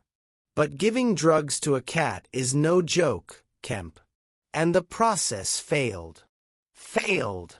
In 2 particulars. These were the claws and the pigment stuff. What is it? At the back of the eye in a cat. You know. Tapetum. Yes, the tapetum. It didn't go. After I'd given the stuff to bleach the blood and done certain other things to her, I gave the beast opium, and put her and the pillow she was sleeping on the apparatus. And after all the rest had faded and vanished, there remained 2 little ghosts of her eyes. Odd. I can't explain it. She was bandaged and clamped, of course, so I had her safe, but she woke while she was still misty, and meowed dismally, and someone came knocking. It was an old woman from downstairs, who suspected me of vivisecting, a drink-sodden old creature, with only a white cat to care for in all the world. I whipped out some chloroform, applied it, and answered the door. "Did I hear a cat?" she asked. "My cat." "Not here," said I very politely. She was a little doubtful and tried to peer past me into the room. Strange enough to her, no doubt. Bare walls, uncurtained windows, truckle bed, with a gas engine vibrating, and the seethe of the radiant points, and that faint ghastly stinging of chloroform in the air. She had to be satisfied at last, and went away again. "How long did it take?" asked Kemp. 3 or 4 hours. The cat. The bones and sinews and the fat were the last to go, and the tips of the colored hairs. And, as I say, the back part of the eye, tough, iridescent stuff it is, wouldn't go at all. It was night outside long before the business was over, and nothing was to be seen but the dim eyes and the claws. I stopped the gas engine, felt for and stroked the beast, which was still insensible, and then, being tired, left it sleeping on the invisible pillow and went to bed. I found it hard to sleep. I lay awake thinking weak, aimless stuff, going over the experiment over and over again, or dreaming feverishly of things growing misty and vanishing about me, until everything, the ground I stood on, vanished, and so I came to that sickly falling nightmare one gets. About 2, the cat began meowing about the room. I tried to hush it by talking to it, and then I decided to turn it out. I remember the shock I had when striking a light. There were just the round eyes shining green, and nothing round them. I would have given it milk, but I hadn't any. It wouldn't be quiet, it just sat down and meowed at the door. I tried to catch it, with an idea of putting it out of the window, but it wouldn't be caught, it vanished. Then it began meowing in different parts of the room. At last I opened the window and made a bustle. I suppose it went out at last. I never saw any more of it. Then, heaven knows why, I fell thinking of my father's funeral again, and the dismal windy hillside, until the day had come. I found sleeping was hopeless, and, locking my door after me, wandered out into the morning streets. "You don't mean to say there's an invisible cat at large," said Kemp. "If it hasn't been killed," said the invisible man, "why not?" "Why not?" said Kemp. "I didn't mean to interrupt." "It's very probably been killed," said the invisible man. "It was alive 4 days after, I know, and down a grating in Great Titchfield Street, because I saw a crowd round the place, trying to see whence the meowing came." He was silent for the best part of a minute. Then he resumed abruptly. "I remember that morning before the change very vividly. I must have gone up Great Portland Street. I remember the barracks in Albany Street, and the horse soldiers coming out, and at last I found the summit of Primrose Hill. It was a sunny day in January, one of those sunny, frosty days that came before the snow this year. My weary brain tried to formulate the position, to plot out a plan of action. I was surprised to find, now that my prize was within my grasp, how inconclusive its attainment seemed. As a matter of fact, I was worked out. The intense stress of nearly 4 years' continuous work left me incapable of any strength of feeling. I was apathetic, and I tried in vain to recover the enthusiasm of my first inquiries, the passion of discovery that had enabled me to compass even the downfall of my father's gray hairs. Nothing seemed to matter. I saw pretty clearly this was a transient mood, due to overwork and want of sleep, and that either by drugs or rest it would be possible to recover my energies. All I could think clearly was that the thing had to be carried through. The fixed idea still ruled me. And soon, for the money I had was almost exhausted. I looked about me at the hillside, with children playing and girls watching them, and tried to think of all the fantastic advantages an invisible man would have in the world. After a time I crawled home, took some food and a strong dose of strychnine, and went to sleep in my clothes on my unmade bed. Strychnine is a grand tonic, Kemp, to take the flabbiness out of a man. "It's the devil," said Kemp. "It's the Paleolithic in a bottle." I awoke vastly invigorated and rather irritable. I know the stuff." And there was someone rapping at the door. It was my landlord with threats and inquiries, an old Polish Jew in a long gray coat and greasy slippers. I had been tormenting a cat in the night, he was sure. The old woman's tongue had been busy. He insisted on knowing all about it. The laws in this country against vivisection were very severe. He might be liable. I denied the cat. Then the vibration of the little gas engine could be felt all over the house, he said. That was true, certainly. He edged round me into the room, peering about over his German silver spectacles, and a sudden dread came into my mind that he might carry away something of my secret. I tried to keep between him and the concentrating apparatus I had arranged, and that only made him more curious. What was I doing? Why was I always alone and secretive? Was it legal? Was it dangerous? I paid nothing but the usual rent. His had always been a most respectable house, in a disreputable neighborhood. Suddenly my temper gave way. I told him to get out. He began to protest, to jabber of his right of entry. In a moment I had him by the collar. Something ripped, and he went spinning out into his own passage. I slammed and locked the door and sat down quivering. He made a fuss outside, which I disregarded, and after a time he went away. But this brought matters to a crisis. I did not know what he would do, nor even what he had the power to do. To move to fresh apartments would have meant delay. Altogether I had barely £20 left in the world, for the most part in a bank, and I could not afford that. Vanish! It was irresistible. Then there would be an inquiry, the sacking of my room.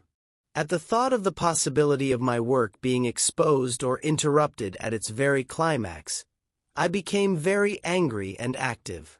I hurried out with my 3 books of notes, my checkbook, the tramp has them now, and directed them from the nearest post office to a house of call for letters and parcels in Great Portland Street. I tried to go out noiselessly. Coming in, I found my landlord going quietly upstairs. He had heard the door close, I suppose. You would have laughed to see him jump aside on the landing as I came tearing after him. He glared at me as I went by him, and I made the house quiver with the slamming of my door. I heard him come shuffling up to my floor, hesitate, and go down. I set to work upon my preparations forthwith. It was all done that evening and night. While I was still sitting under the sickly, drowsy influence of the drugs that decolorize blood, there came a repeated knocking at the door. It ceased, footsteps went away and returned, and the knocking was resumed. There was an attempt to push something under the door, a blue paper. Then in a fit of irritation I rose and went and flung the door wide open. "Now then," said I. It was my landlord, with a notice of ejectment or something. He held it out to me, saw something odd about my hands, I expect, and lifted his eyes to my face. For a moment he gaped. Then he gave a sort of inarticulate cry, dropped candle and writ together, and went blundering down the dark passage to the stairs. I shut the door, locked it, and went to the looking-glass. Then I understood his terror. My face was white, like white stone. But it was all horrible. I had not expected the suffering. A night of racking anguish, sickness and fainting. I set my teeth, though my skin was presently afire, all my body afire, but I lay there like grim death. I understood now how it was the cat had howled until I chloroformed it. Lucky it was I lived alone and untended in my room. There were times when I sobbed and groaned and talked, but I stuck to it. I became insensible and woke languid in the darkness. The pain had passed. I thought I was killing myself, and I did not care.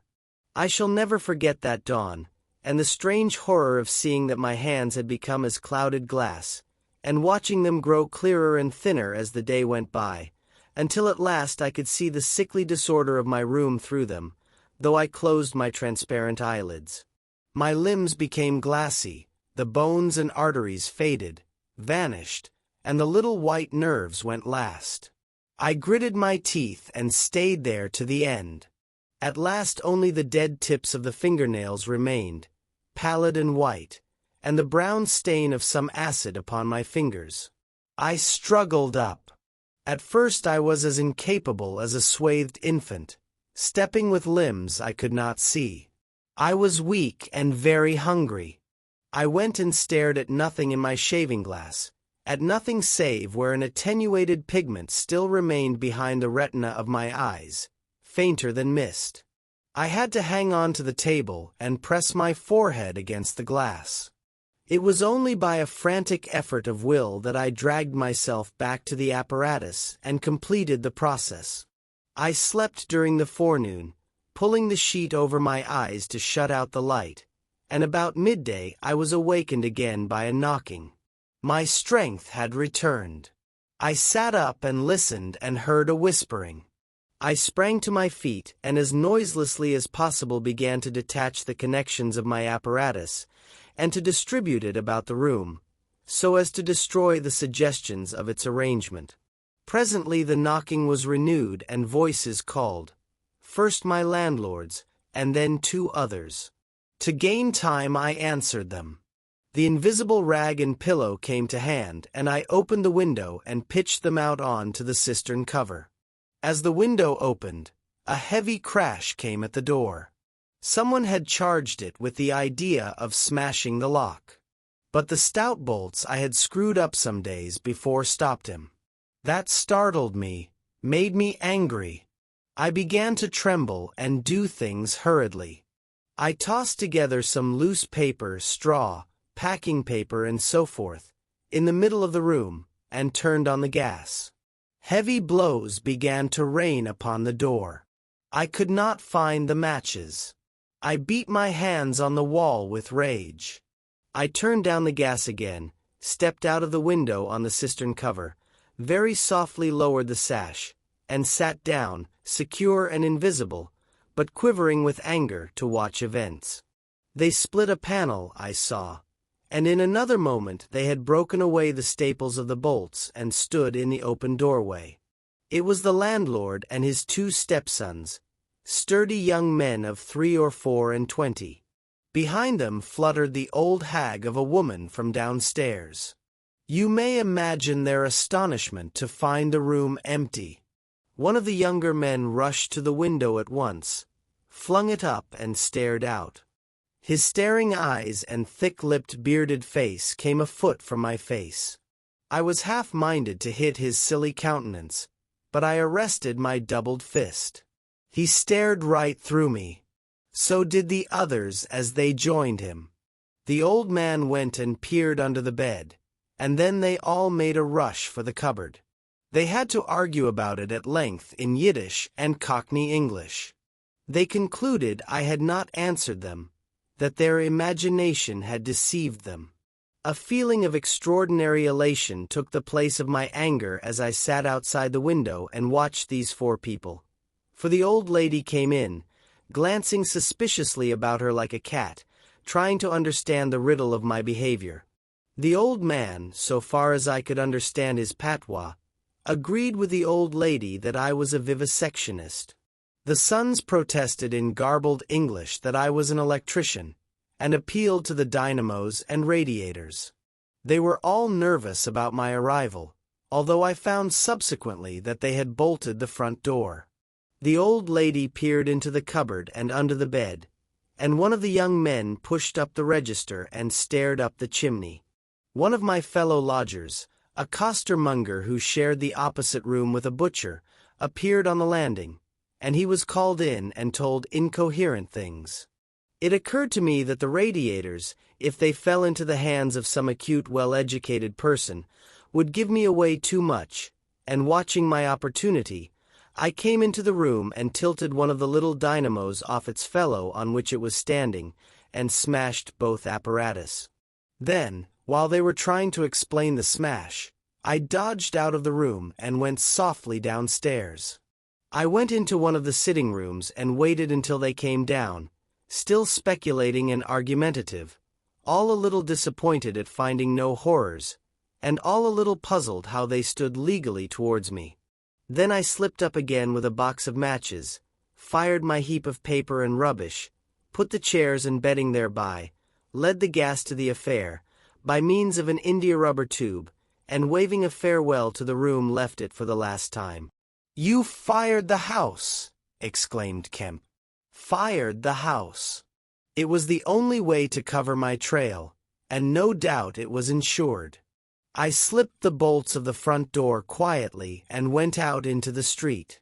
I was invisible, and I was only just beginning to realize the extraordinary advantage my invisibility gave me. My head was already teeming with plans of all the wild and wonderful things I had now impunity to do. Chapter 21. In Oxford Street. In going downstairs the first time I found an unexpected difficulty because I could not see my feet. Indeed, I stumbled twice, and there was an unaccustomed clumsiness in gripping the bolt. By not looking down, however, I managed to walk on the level passably well. My mood, I say, was one of exaltation. I felt as a seeing man might do, with padded feet and noiseless clothes, in a city of the blind. I experienced a wild impulse to jest, to startle people, to clap men on the back, fling people's hats astray, and generally revel in my extraordinary advantage. But hardly had I emerged upon Great Portland Street, however, my lodging was close to the big draper's shop there, when I heard a clashing concussion and was hit violently behind, and turning saw a man carrying a basket of soda water siphons, and looking in amazement at his burden. Although the blow had really hurt me, I found something so irresistible in his astonishment that I laughed aloud. "The devil's in the basket," I said, and suddenly twisted it out of his hand. He let go incontinently, and I swung the whole weight into the air. But a fool of a cabman, standing outside a public house, made a sudden rush for this, and his extending fingers took me with excruciating violence under the ear. I let the whole down with a smash on the cabman, and then, with shouts and the clatter of feet about me, people coming out of shops, vehicles pulling up, I realized what I had done for myself, and cursing my folly, backed against a shop window and prepared to dodge out of the confusion. In a moment I should be wedged into a crowd and inevitably discovered. I pushed by a butcher boy, who luckily did not turn to see the nothingness that shoved him aside, and dodged behind the cabman's four-wheeler. I do not know how they settled the business. I hurried straight across the road, which was happily clear, and hardly heeding which way I went, in the fright of detection the incident had given me, plunged into the afternoon throng of Oxford Street. I tried to get into the stream of people, but they were too thick for me, and in a moment my heels were being trodden upon. I took to the gutter, the roughness of which I found painful to my feet, and forthwith the shaft of a crawling hansom dug me forcibly under the shoulder blade, reminding me that I was already bruised severely. I staggered out of the way of the cab, avoided a perambulator by a convulsive movement, and found myself behind a hansom. A happy thought saved me, and as this drove slowly along I followed in its immediate wake, trembling and astonished at the turn of my adventure. And not only trembling, but shivering. It was a bright day in January, and I was stark naked, and the thin slime of mud that covered the road was freezing. Foolish as it seems to me now, I had not reckoned that, transparent or not, I was still amenable to the weather and all its consequences. Then suddenly a bright idea came into my head. I ran round and got into the cab.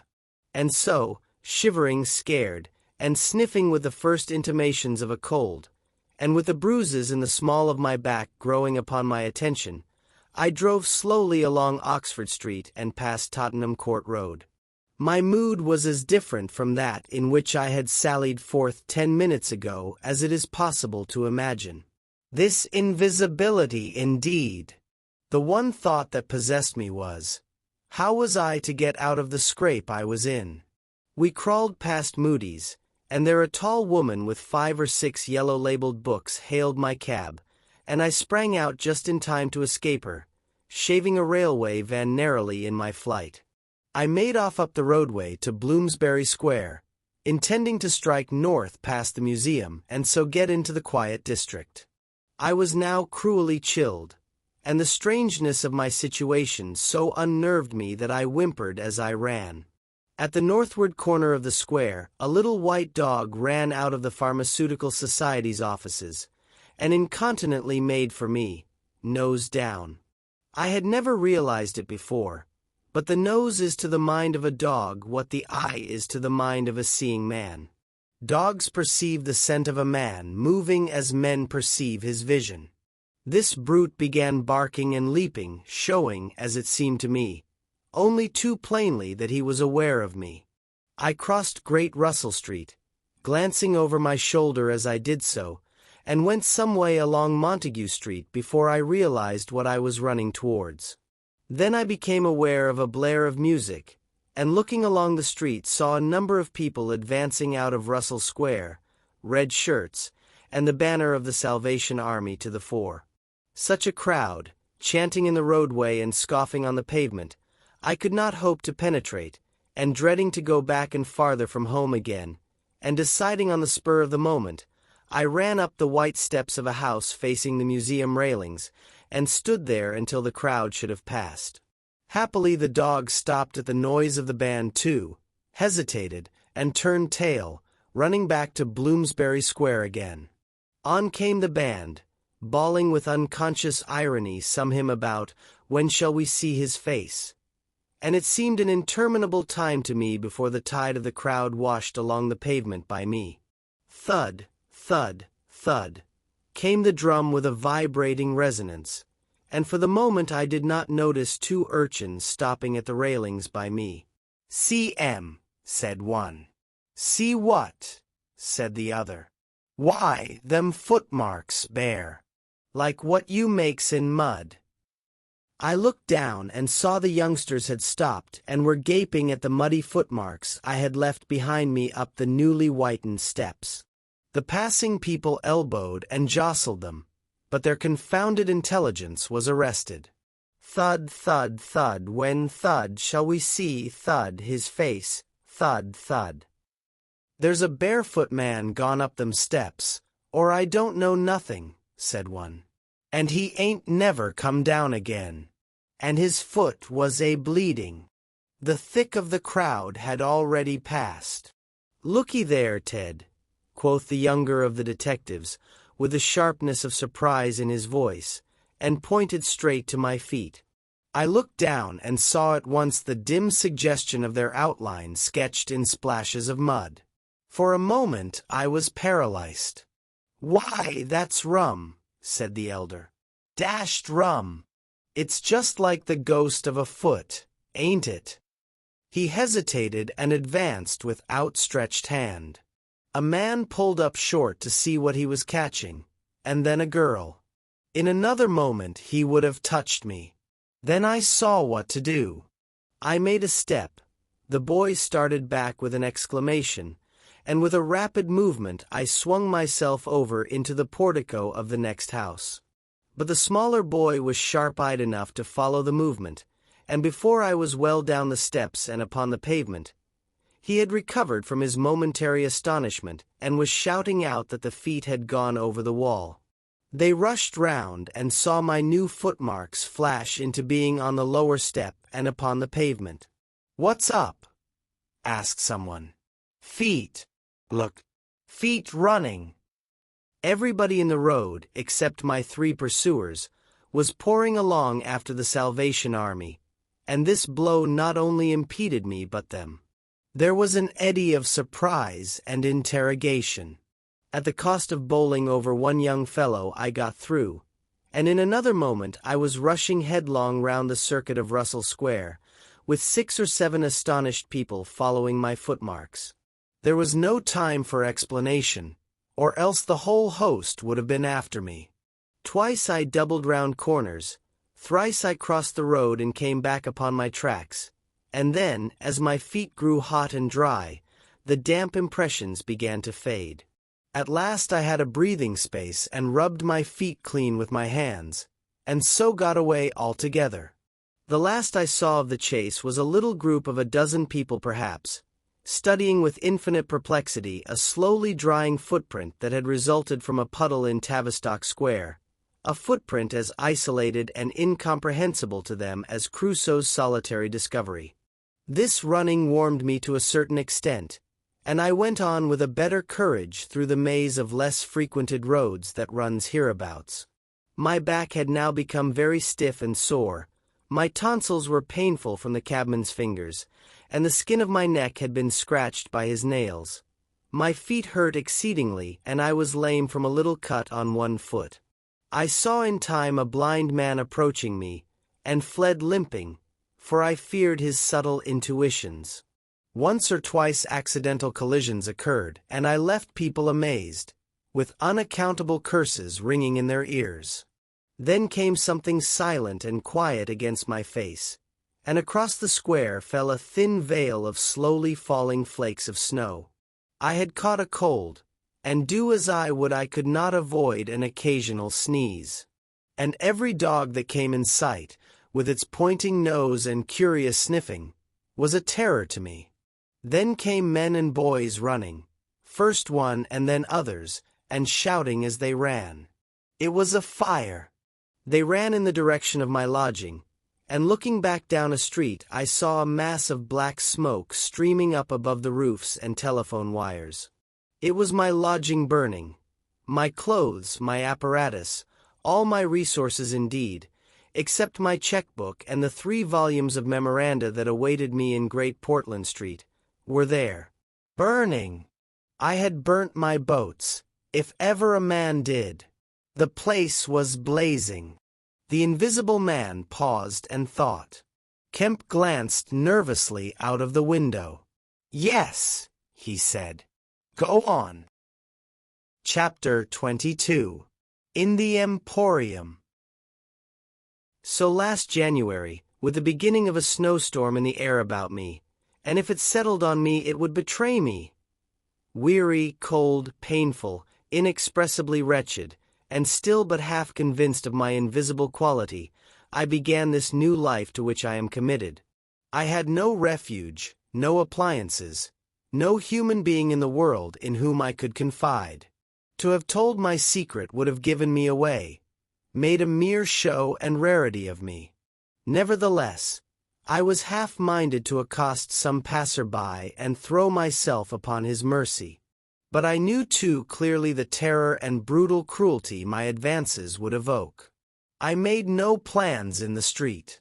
My sole object was to get shelter from the snow, to get myself covered and warm. Then I might hope to plan.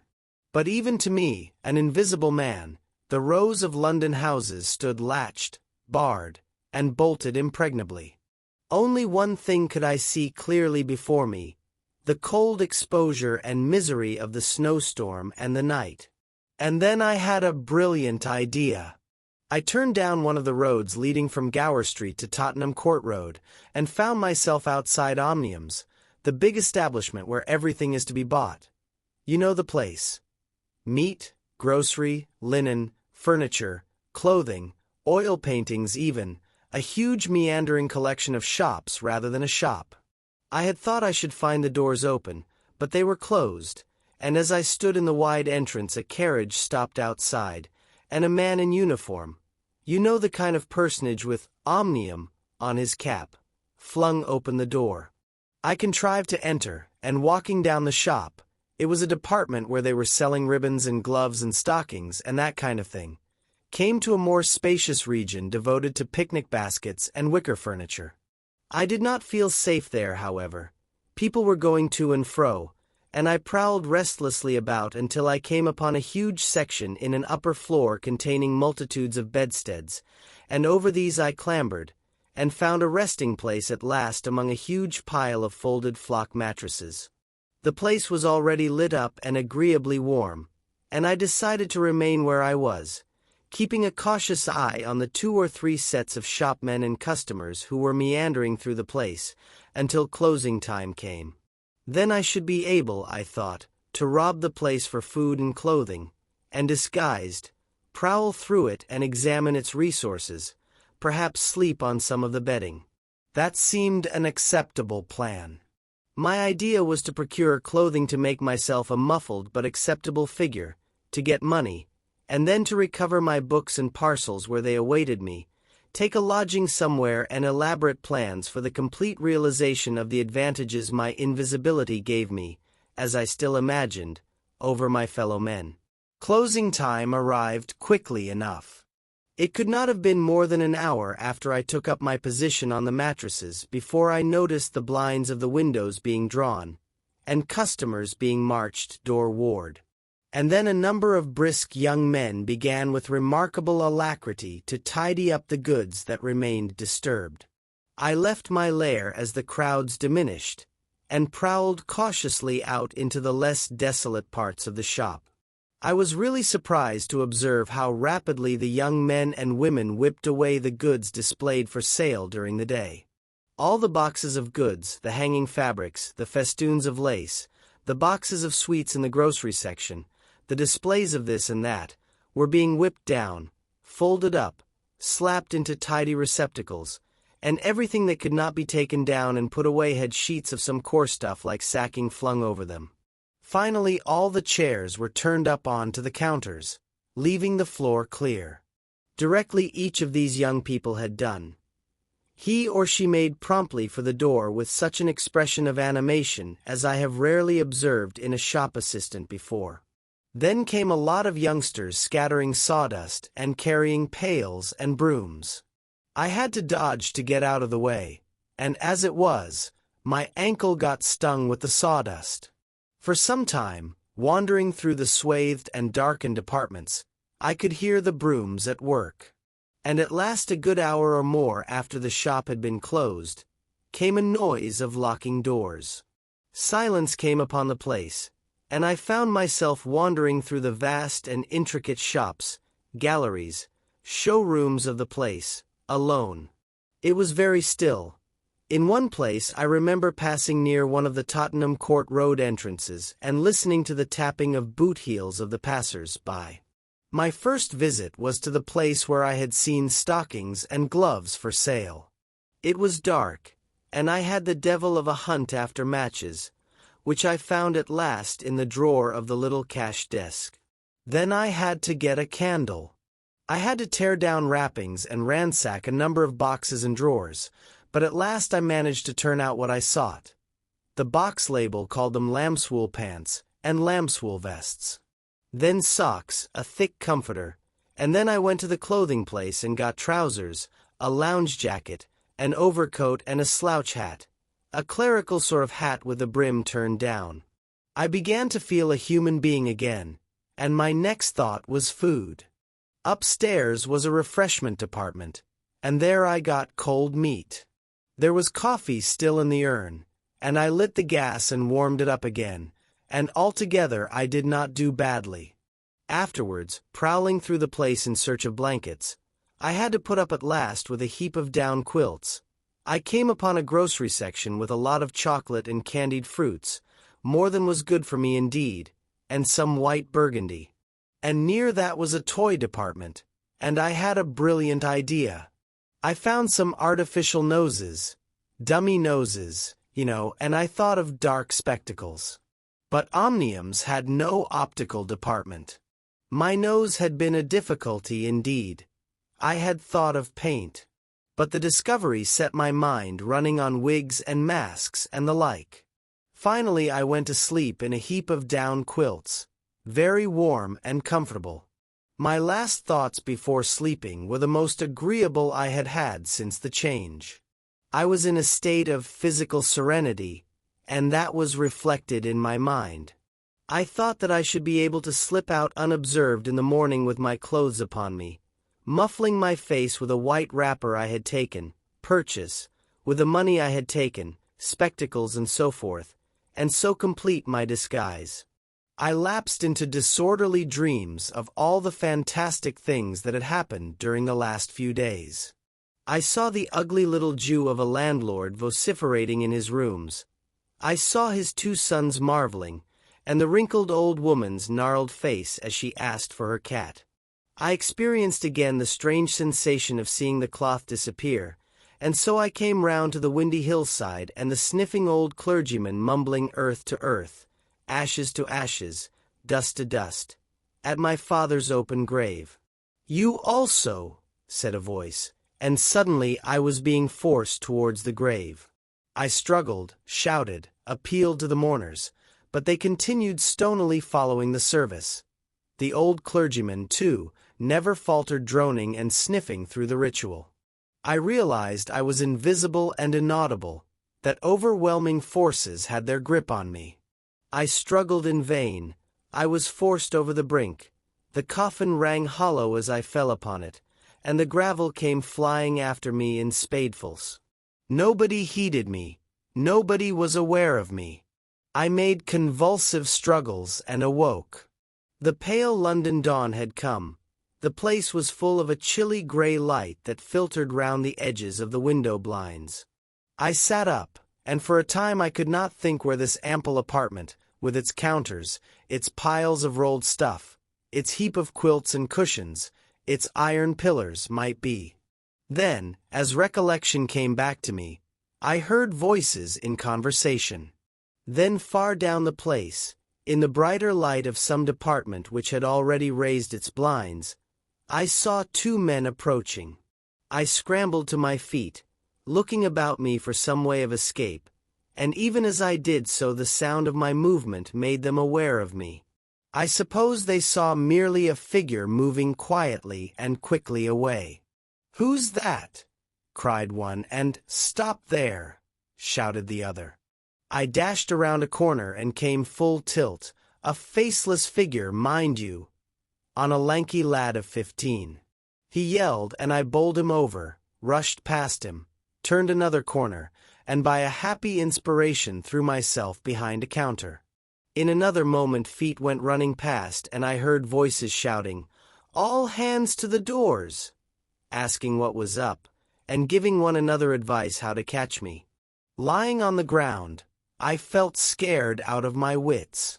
But, odd as it may seem, it did not occur to me at the moment to take off my clothes as I should have done.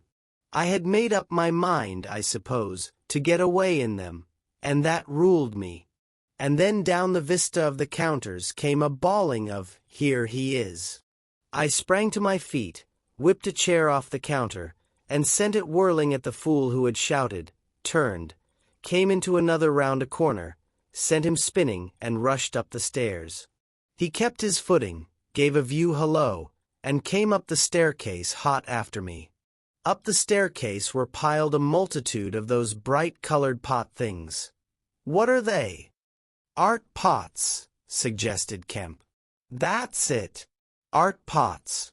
Well, I turned at the top step and swung round, plucked one out of a pile and smashed it on his silly head as he came at me. The whole pile of pots went headlong, and I heard shouting and footsteps running from all parts. I made a mad rush for the refreshment place, and there was a man in white like a man cook, who took up the chase. I made one last desperate turn and found myself among lamps and ironmongery. I went behind the counter of this, and waited for my cook, and as he bolted in at the head of the chase, I doubled him up with a lamp. Down he went, and I crouched down behind the counter and began whipping off my clothes as fast as I could. Coat, jacket, trousers, shoes were all right, but a lamb's wool vest fits a man like a skin. I heard more men coming.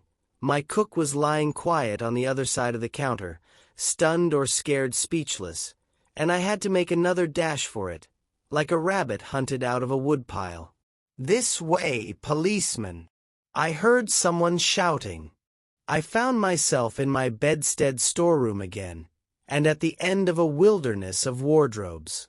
I rushed among them, went flat, got rid of my vest after infinite wriggling, and stood a free man again, panting and scared, as the policeman and 3 of the shopmen came round the corner.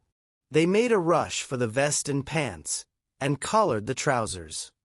"He's dropping his plunder," said one of the young men.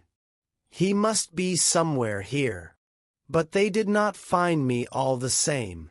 I stood watching them hunt for me for a time, and cursing my ill luck in losing the clothes. Then I went into the refreshment room, drank a little milk I found there, and sat down by the fire to consider my position.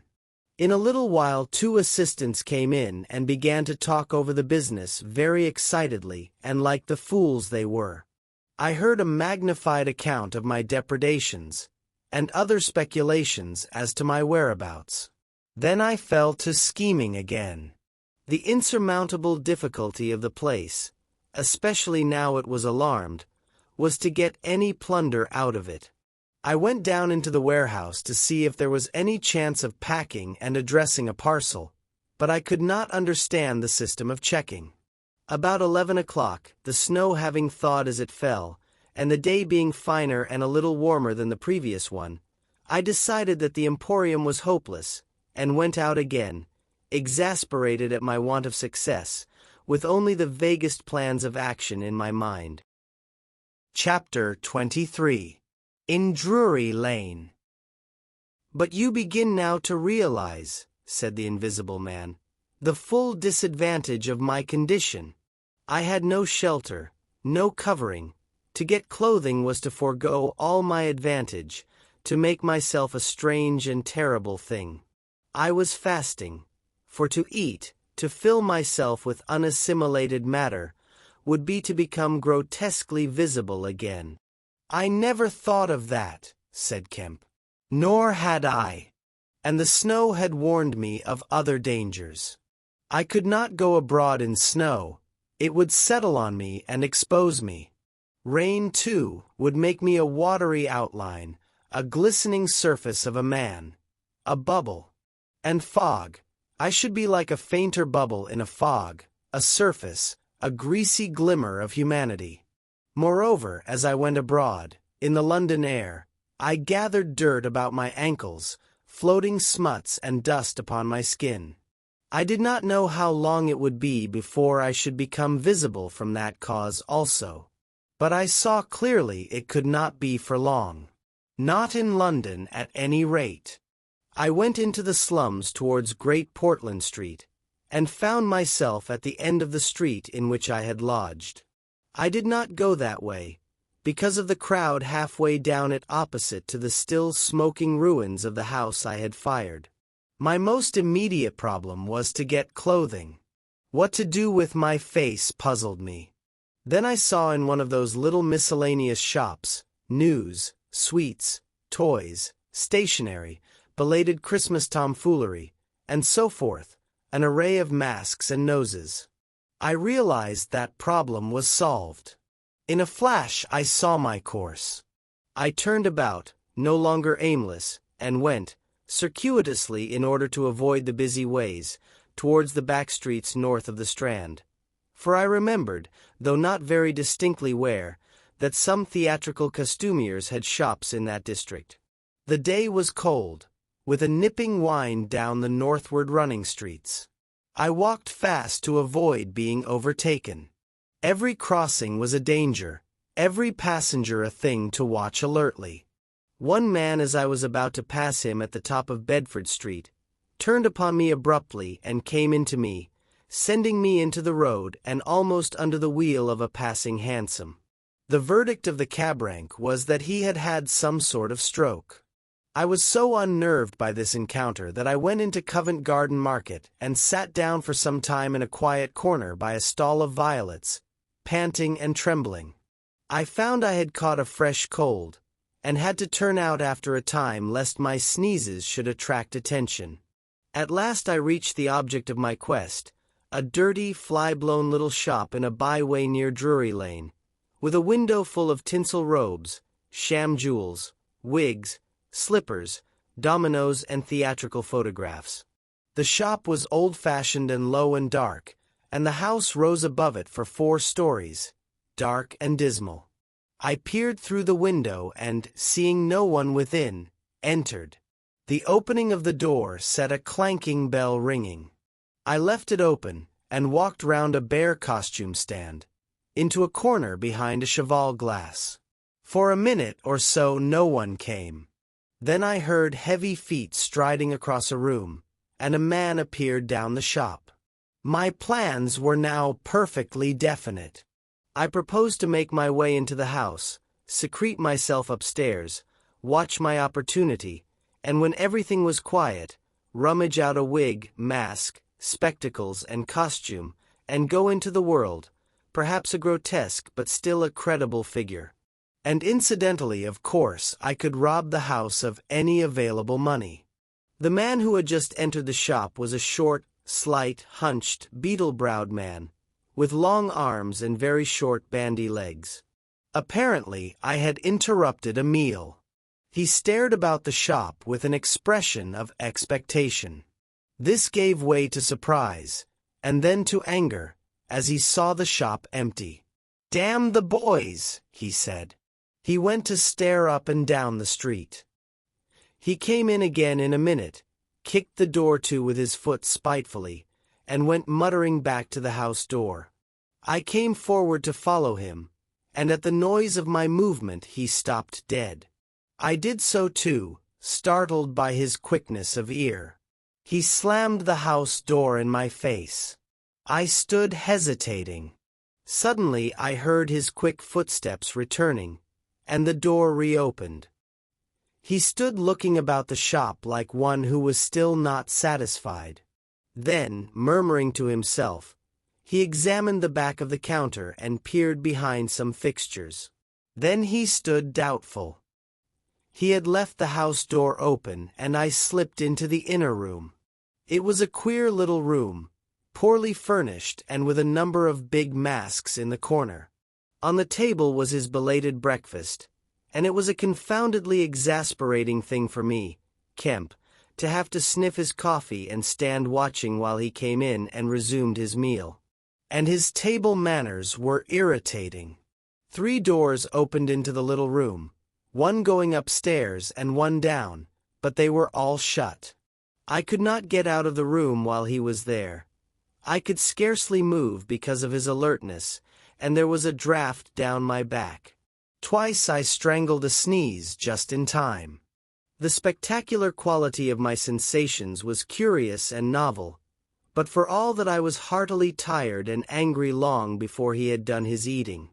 But at last he made an end, and putting his beggarly crockery on the black tin tray upon which he had had his teapot, and gathering all the crumbs up on the mustard-stained cloth.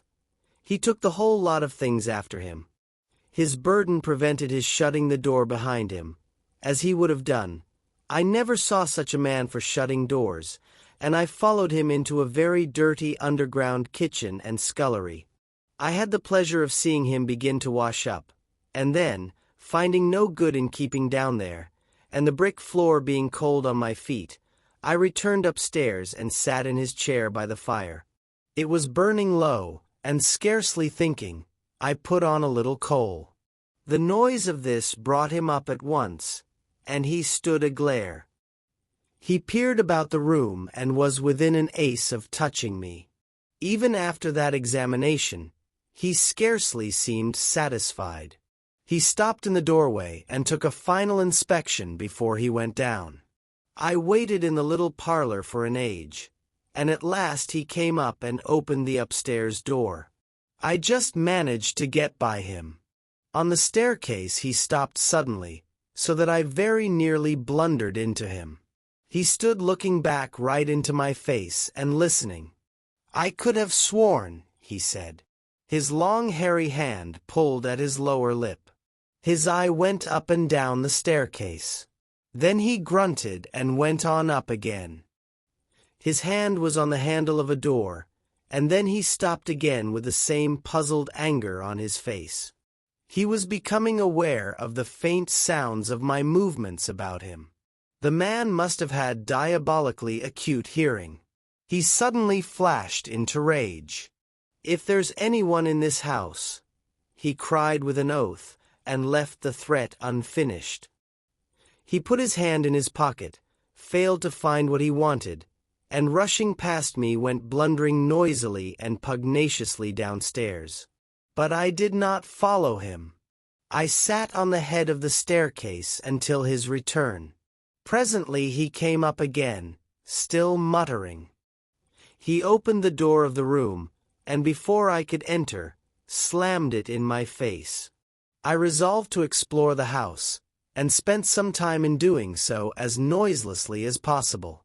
The house was very old and tumble-down, damp so that the paper in the attics was peeling from the walls, and rat-infested. Some of the door handles were stiff, and I was afraid to turn them. Several rooms I did inspect were unfurnished, and others were littered with theatrical lumber, bought second-hand, I judged, from its appearance. In one room next to his I found a lot of old clothes. I began routing among these, and in my eagerness forgot again the evident sharpness of his ears. I heard a stealthy footstep and, looking up just in time, saw him peering in at the tumbled heap and holding an old-fashioned revolver in his hand. I stood perfectly still while he stared about open-mouthed and suspicious. "It must have been her," he said slowly. "Damn her!" He shut the door quietly, and immediately I heard the key turn in the lock. Then his footsteps retreated. I realized abruptly that I was locked in. For a minute I did not know what to do. I walked from door to window and back, and stood perplexed. A gust of anger came upon me. But I decided to inspect the clothes before I did anything further, and my first attempt brought down a pile from an upper shelf. This brought him back, more sinister than ever. That time he actually touched me, jumped back with amazement, and stood astonished in the middle of the room. Presently he calmed a little.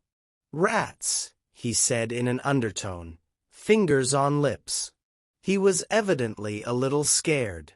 I edged quietly out of the room, but a plank creaked. Then the infernal little brute started going all over the house, revolver in hand, and locking door after door and pocketing the keys. When I realized what he was up to, I had a fit of rage. I could hardly control myself sufficiently to watch my opportunity. By this time I knew he was alone in the house, and so I made no more ado, but knocked him on the head. "Knocked him on the head!" exclaimed Kemp. "Yes, stunned him, as he was going downstairs. Hit him from behind with a stool that stood on the landing." He went downstairs like a bag of old boots. But, I say, the common conventions of humanity are all very well for common people. But the point was, Kemp, that I had to get out of that house in a disguise without his seeing me. I couldn't think of any other way of doing it. And then I gagged him with a Louis Quatorze vest and tied him up in a sheet. Made a sort of bag of it. It was rather a good idea to keep the idiot scared and quiet, and a devilish hard thing to get out of. Head away from the string. My dear Kemp, it's no good your sitting glaring as though I was a murderer. It had to be done. He had his revolver. If once he saw me, he would be able to describe me. But still, said Kemp, in England today. And the man was in his own house, and you were, well, robbing. Confound it! You'll call me a thief next. Surely, Kemp, you're not fool enough to dance on the old strings. Can't you see my position? And his too, said Kemp. The invisible man stood up sharply. What do you mean to say? Kemp's face grew a trifle hard. He was about to speak and checked himself. I suppose, after all, he said with a sudden change of manner, the thing had to be done. You were in a fix. But still. Of course I was in a fix. An infernal fix. And he made me wild too, hunting me about the house, fooling about with his revolver, locking and unlocking doors. He was simply exasperating. You don't blame me, do you? You don't blame me. I never blame anyone, said Kemp. It's quite out of fashion. What did you do next? I was hungry. Downstairs I found a loaf and some rank cheese, more than sufficient to satisfy my hunger. I took some brandy and water, and then went up past my impromptu bag. He was lying quite still, to the room containing the old clothes. This looked out upon the street, 2 lace curtains brown with dirt guarding the window. I went and peered out through their interstices. Outside the day was bright, by contrast with the brown shadows of the dismal house in which I found myself, dazzlingly bright. A brisk traffic was going by, fruit carts, a hansom, a 4-wheeler with a pile of boxes, a fishmonger's cart. I turned with spots of color swimming before my eyes to the shadowy fixtures behind me. My excitement was giving place to a clear apprehension of my position again. The room was full of a faint scent of benzoline, used, I suppose, in cleaning the garments. I began a systematic search of the place. I should judge the hunchback had been alone in the house for some time. He was a curious person. Everything that could possibly be of service to me I collected in the clothes storeroom, and then I made a deliberate selection. I found a handbag I thought a suitable possession, and some powder, rouge, and sticking plaster.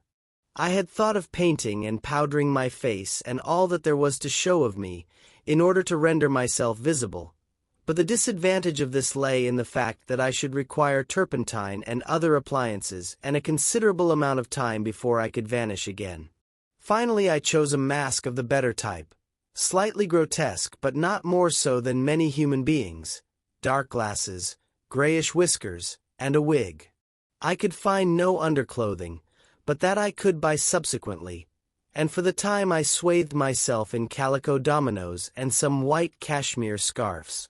I could find no socks, but the hunchback's boots were rather a loose fit and sufficed. In a desk in the shop were 3 sovereigns and about 30 shillings worth of silver, and in a locked cupboard I burst in the inner room were 8 pounds in gold.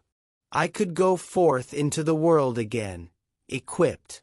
Then came a curious hesitation. Was my appearance really credible?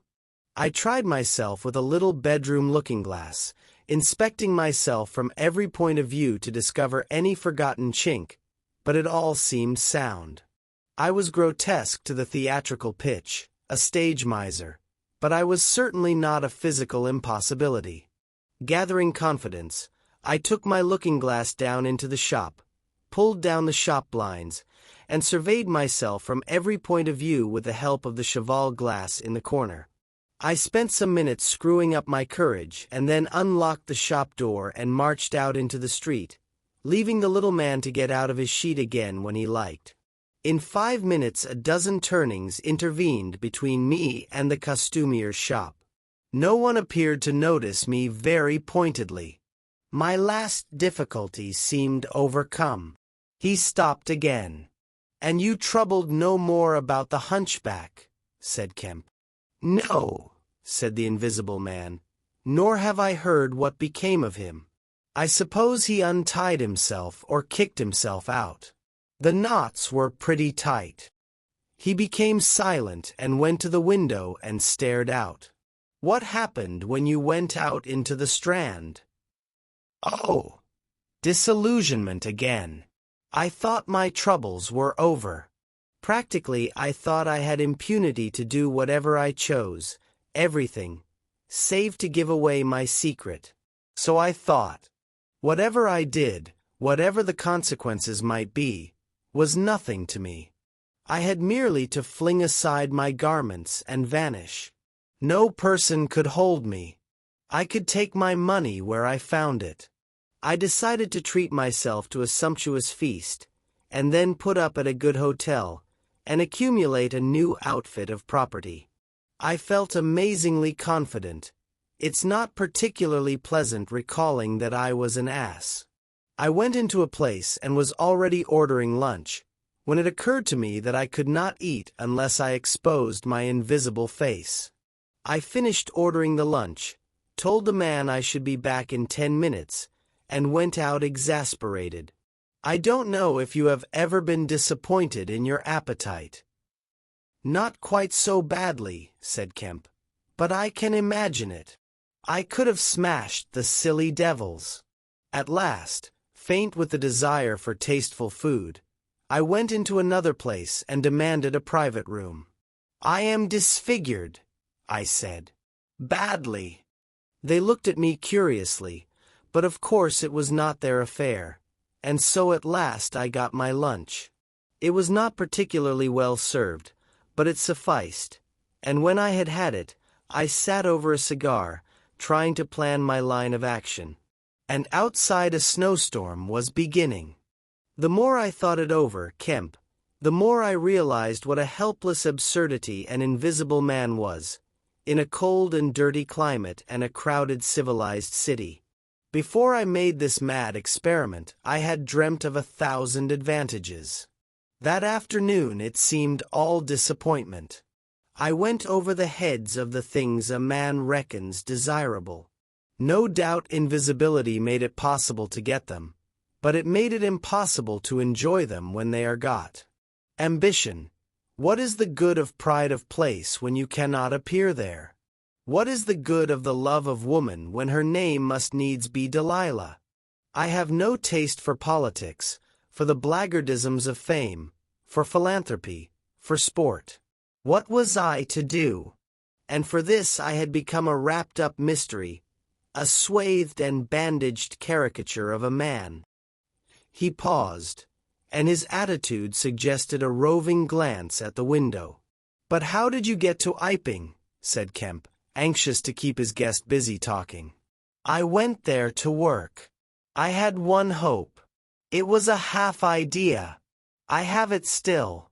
It is a full-blown idea now. A way of getting back. Of restoring what I have done. When I choose. When I have done all I mean to do invisibly. And that is what I chiefly want to talk to you about now." "You went straight to Iping?" "Yes. I had simply to get my 3 volumes of memoranda and my checkbook, my luggage and underclothing, order a quantity of chemicals to work out this idea of mine. I will show you the calculations as soon as I get my books. And then I started. Jove.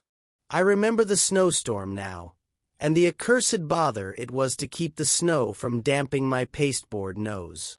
"At the end," said Kemp, The day before yesterday, when they found you out, you rather, to judge by the papers. I did. Rather. Did I kill that fool of a constable?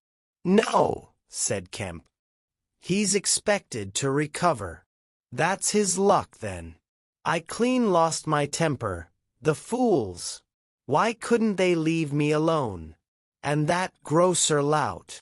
There are no deaths expected, said Kemp. I don't know about that tramp of mine, said the Invisible Man, with an unpleasant laugh. By heaven, Kemp, you don't know what rage is. To have worked for years, to have planned and plotted, and then to get some fumbling purblind idiot messing across your course. Every conceivable sort of silly creature that has ever been created has been sent to cross me. If I have much more of it, I shall go wild. I shall start mowing him.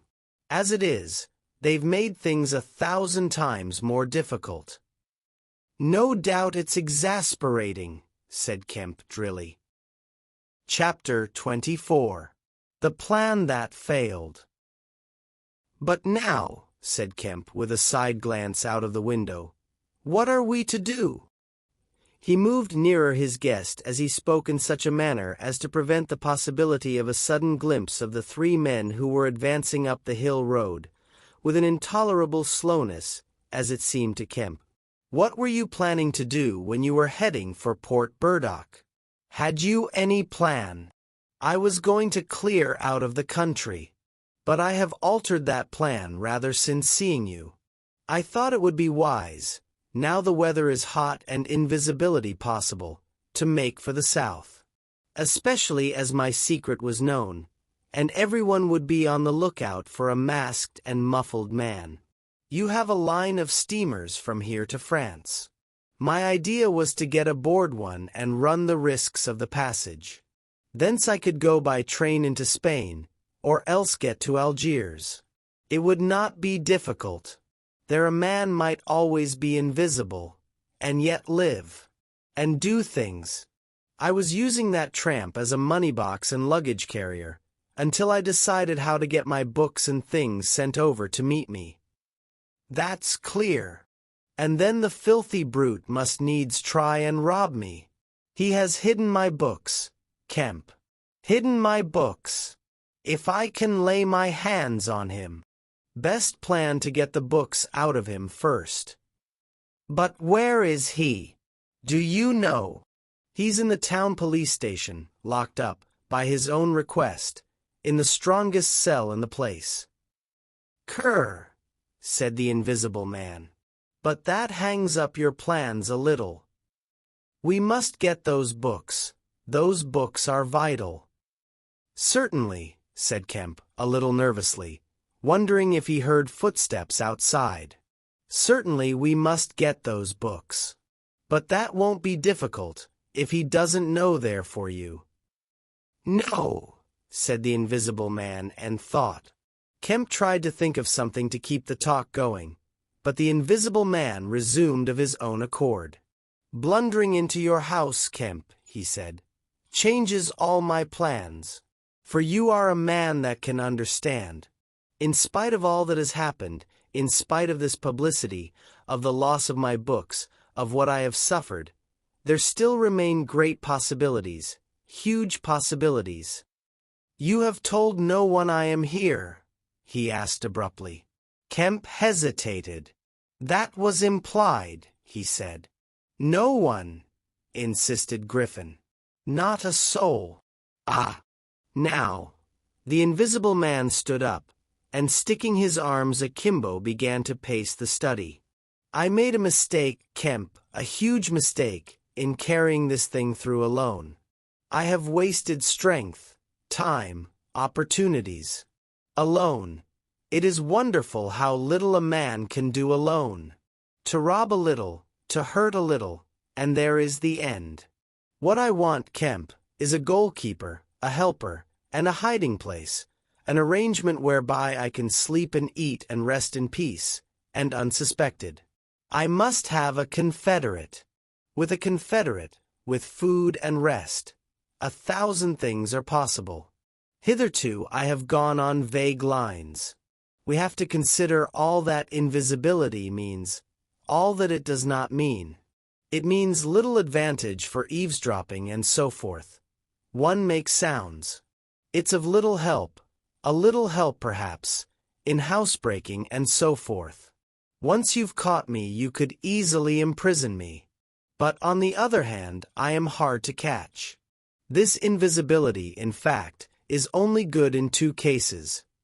It's useful in getting away, it's useful in approaching. It's particularly useful, therefore, in killing. I can walk round a man, whatever weapon he has, choose my point, strike as I like, dodge as I like, escape as I like. Kemp's hand went to his mustache. Was that a movement downstairs? And it is killing we must do, Kemp. It is killing we must do, repeated Kemp. I'm listening to your plan, Griffin, but I'm not agreeing, mind. Why killing? Not wanton killing, but a judicious slaying. The point is, they know there is an invisible man, as well as we know there is an invisible man. And that invisible man, Kemp, must now establish a reign of terror. Yes, no doubt it's startling. But I mean it. A reign of terror. He must take some town like your Burdock and terrify and dominate it. He must issue his orders. He can do that in 1,000 ways. Scraps of paper thrust under doors would suffice. And all who disobey his orders he must kill, and kill all who would defend them.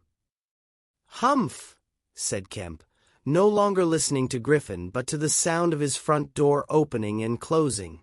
It seems to me, Griffin, he said to cover his wandering attention, that your confederate would be in a difficult position. No one would know he was a confederate, said the invisible man, eagerly. And then suddenly, hush! What's that downstairs? Nothing, said Kemp, and suddenly began to speak loud and fast. I don't agree to this, Griffin, he said. Understand me, I don't agree to this. Why dream of playing a game against the race? How can you hope to gain happiness? Don't be a lone wolf. Publish your results. Take the world, take the nation at least, into your confidence. Think what you might do with 1,000,000 helpers. The invisible man interrupted, arm extended. There are footsteps coming upstairs, he said in a low voice. Nonsense, said Kemp. Let me see, said the invisible man, and advanced, arm extended, to the door.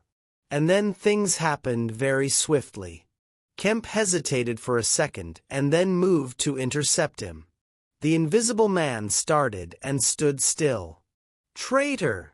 Cried the voice, and suddenly the dressing gown opened, and sitting down the unseen began to disrobe. Kemp made 3 swift steps to the door, and forthwith the invisible man, his legs had vanished, sprang to his feet with a shout. Kemp flung the door open. As it opened, there came a sound of hurrying feet downstairs and voices. With a quick movement Kemp thrust the invisible man back, sprang aside, and slammed the door. The key was outside and ready. In another moment Griffin would have been alone in the Belvedere study, a prisoner. Save for one little thing. The key had been slipped in hastily that morning. As Kemp slammed the door, it fell noisily upon the carpet. Kemp's face became white. He tried to grip the door handle with both hands. For a moment he stood lugging. Then the door gave 6 inches. But he got it closed again. The second time it was jerked a foot wide, and the dressing gown came wedging itself into the opening. His throat was gripped by invisible fingers, and he left his hold on the handle to defend himself. He was forced back, tripped and pitched heavily into the corner of the landing. The empty dressing gown was flung on the top of him. Halfway up the staircase was Colonel Addy, the recipient of Kemp's letter, the chief of the Burdock police. He was staring aghast at the sudden appearance of Kemp, followed by the extraordinary sight of clothing tossing empty in the air. He saw Kemp felled and struggling to his feet. He saw him rush forward and go down again, felled like an ox. Then suddenly he was struck violently. By nothing! A vast weight, it seemed, leapt upon him, and he was hurled headlong down the staircase, with a grip on his throat and a knee in his groin. An invisible foot trod on his back, a ghostly patter passed downstairs. He heard the 2 police officers in the hall shout and run, and the front door of the house slammed violently. He rolled over and sat up staring. He saw, staggering down the staircase, Kemp, dusty and disheveled, one side of his face white from a blow, his lip bleeding, and a pink dressing gown and some underclothing held in his arms. "My God!" cried Kemp. "The game's up! He's gone!" Chapter 25. The Hunting of the Invisible Man. For a space, Kemp was too inarticulate to make Addie understand the swift things that had just happened. They stood on the landing, Kemp speaking swiftly, the grotesque swathings of Griffin still on his arm. But presently Addie began to grasp something of the situation. "He is mad," said Kemp. "Inhuman. He is pure selfishness. He thinks of nothing but his own advantage, his own safety. I have listened to such a story this morning of brutal self-seeking. He has wounded men. He will kill them unless we can prevent him. He will create a panic. Nothing can stop him. He is going out now, furious."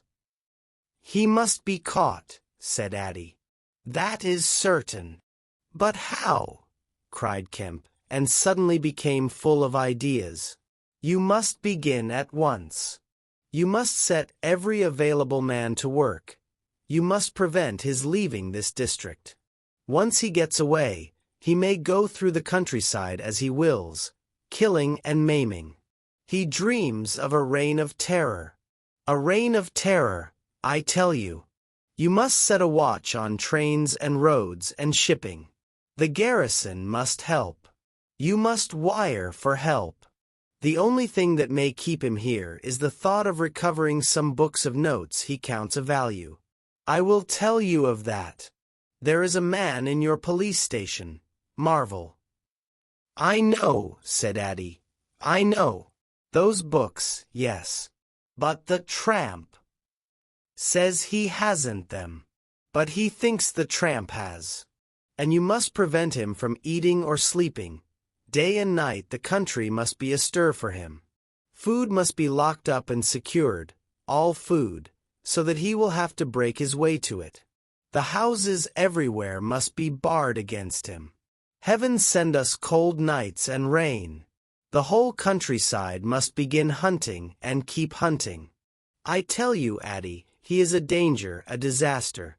Unless he is pinned and secured, it is frightful to think of the things that may happen." "What else can we do?" said Addie. "I must go down at once and begin organizing." "But why not come?" "Yes, you come too. Come, and we must hold a sort of council of war, get Hops to help, and the railway managers. By Jove! It's urgent. Come along. Tell me as we go. What else is there we can do? Put that stuff down." In another moment Addie was leading the way downstairs. They found the front door open and the policeman standing outside staring at empty air. "He's got away, sir," said one. "We must go to the central station at once," said Addie. "One of you go on down and get a cab to come up and meet us, quickly. And now, Kemp, what else?" "Dogs," said Kemp. "Get dogs. They don't see him, but they wind him. Get dogs." "Good," said Addie. "It's not generally known, but the prison officials over at Halstead know a man with bloodhounds. Dogs. What else?" "Bear in mind," said Kemp, "his food shows. After eating, his food shows until it is assimilated, so that he has to hide after eating.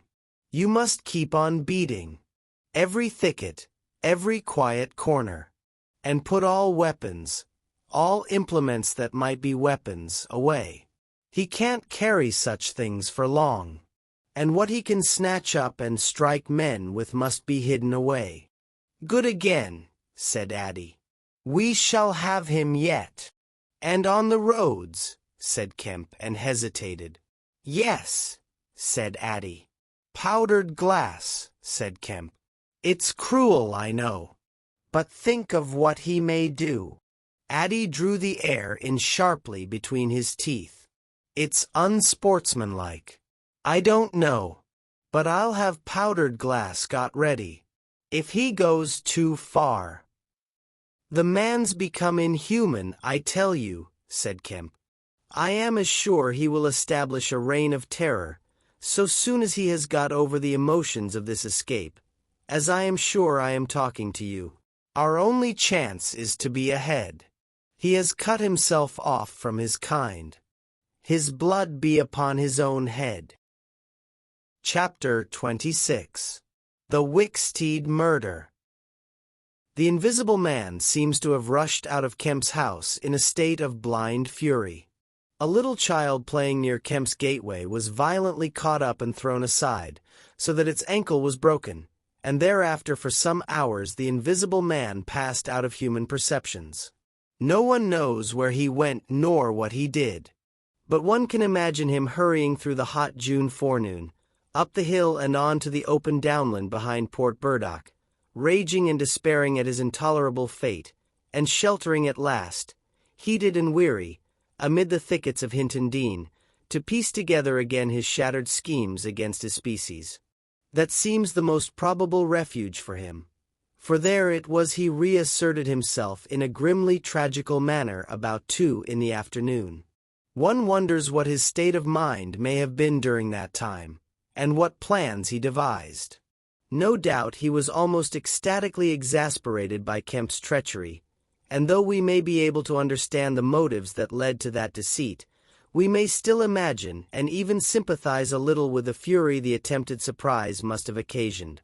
Perhaps something of the stunned astonishment of his Oxford Street experiences may have returned to him, for he had evidently counted on Kemp's cooperation in his brutal dream of a terrorized world. At any rate, he vanished from human ken about midday, and no living witness can tell what he did until about 2:30. It was a fortunate thing, perhaps, for humanity, but for him it was a fatal inaction. During that time, a growing multitude of men scattered over the countryside were busy. In the morning he had still been simply a legend, a terror. In the afternoon, by virtue chiefly of Kemp's drilly worded proclamation, he was presented as a tangible antagonist, to be wounded, captured, or overcome, and the countryside began organizing itself with inconceivable rapidity. By 2 o'clock even he might still have removed himself out of the district by getting aboard a train, but after 2 that became impossible. Every passenger train along the lines on a great parallelogram between Southampton, Manchester, Brighton, and Horsham traveled with locked doors, and the goods traffic was almost entirely suspended. And in a great circle of 20 miles round Port Burdock, men armed with guns and bludgeons were presently setting out in groups of 3 and 4, with dogs, to beat the roads and fields. Mounted policemen rode along the country lanes, stopping at every cottage and warning the people to lock up their houses, and keep indoors unless they were armed, and all the elementary schools had broken up by 3 o'clock, and the children, scared and keeping together in groups, were hurrying home. Kemp's proclamation, signed indeed by Addie, was posted over almost the whole district by 4 or 5 o'clock in the afternoon. It gave briefly but clearly all the conditions of the struggle, the necessity of keeping the Invisible Man from food and sleep, the necessity for incessant watchfulness and for a prompt attention to any evidence of his movements. And so swift and decided was the action of the authorities, so prompt and universal was the belief in this strange being, that before nightfall an area of several hundred square miles was in a stringent state of siege. And before nightfall, too, a thrill of horror went through the whole watching, nervous countryside. Going from whispering mouth to mouth, swift and certain over the length and breadth of the country, passed the story of the murder of Mr. Wicksteed. If our supposition that the Invisible Man's refuge was the Hinton Dean thickets, then we must suppose that in the early afternoon he sallied out again bent upon some project that involved the use of a weapon. We cannot know what the project was, but the evidence that he had the iron rod in hand before he met Wicksteed is to me at least overwhelming. Of course, we can know nothing of the details of that encounter. It occurred on the edge of a gravel pit, not 200 yards from Lord Burdock's lodge gate. Everything points to a desperate struggle: the trampled ground, the numerous wounds Mr. Wicksteed received, his splintered walking stick. But why the attack was made, save in a murderous frenzy, it is impossible to imagine. Indeed, the theory of madness is almost unavoidable. Mr. Wicksteed was a man of 45 or 46, steward to Lord Burdock, of inoffensive habits and appearance, the very last person in the world to provoke such a terrible antagonist. Against him, it would seem the Invisible Man used an iron rod dragged from a broken piece of fence.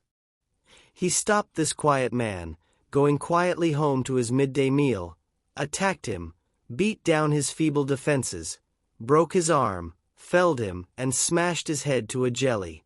Of course, he must have dragged this rod out of the fencing before he met his victim.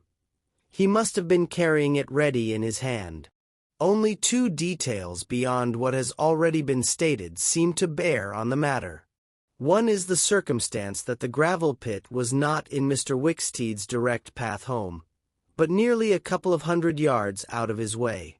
The other is the assertion of a little girl to the effect that, going to her afternoon school, she saw the murdered man trotting in a peculiar manner across a field towards the gravel pit.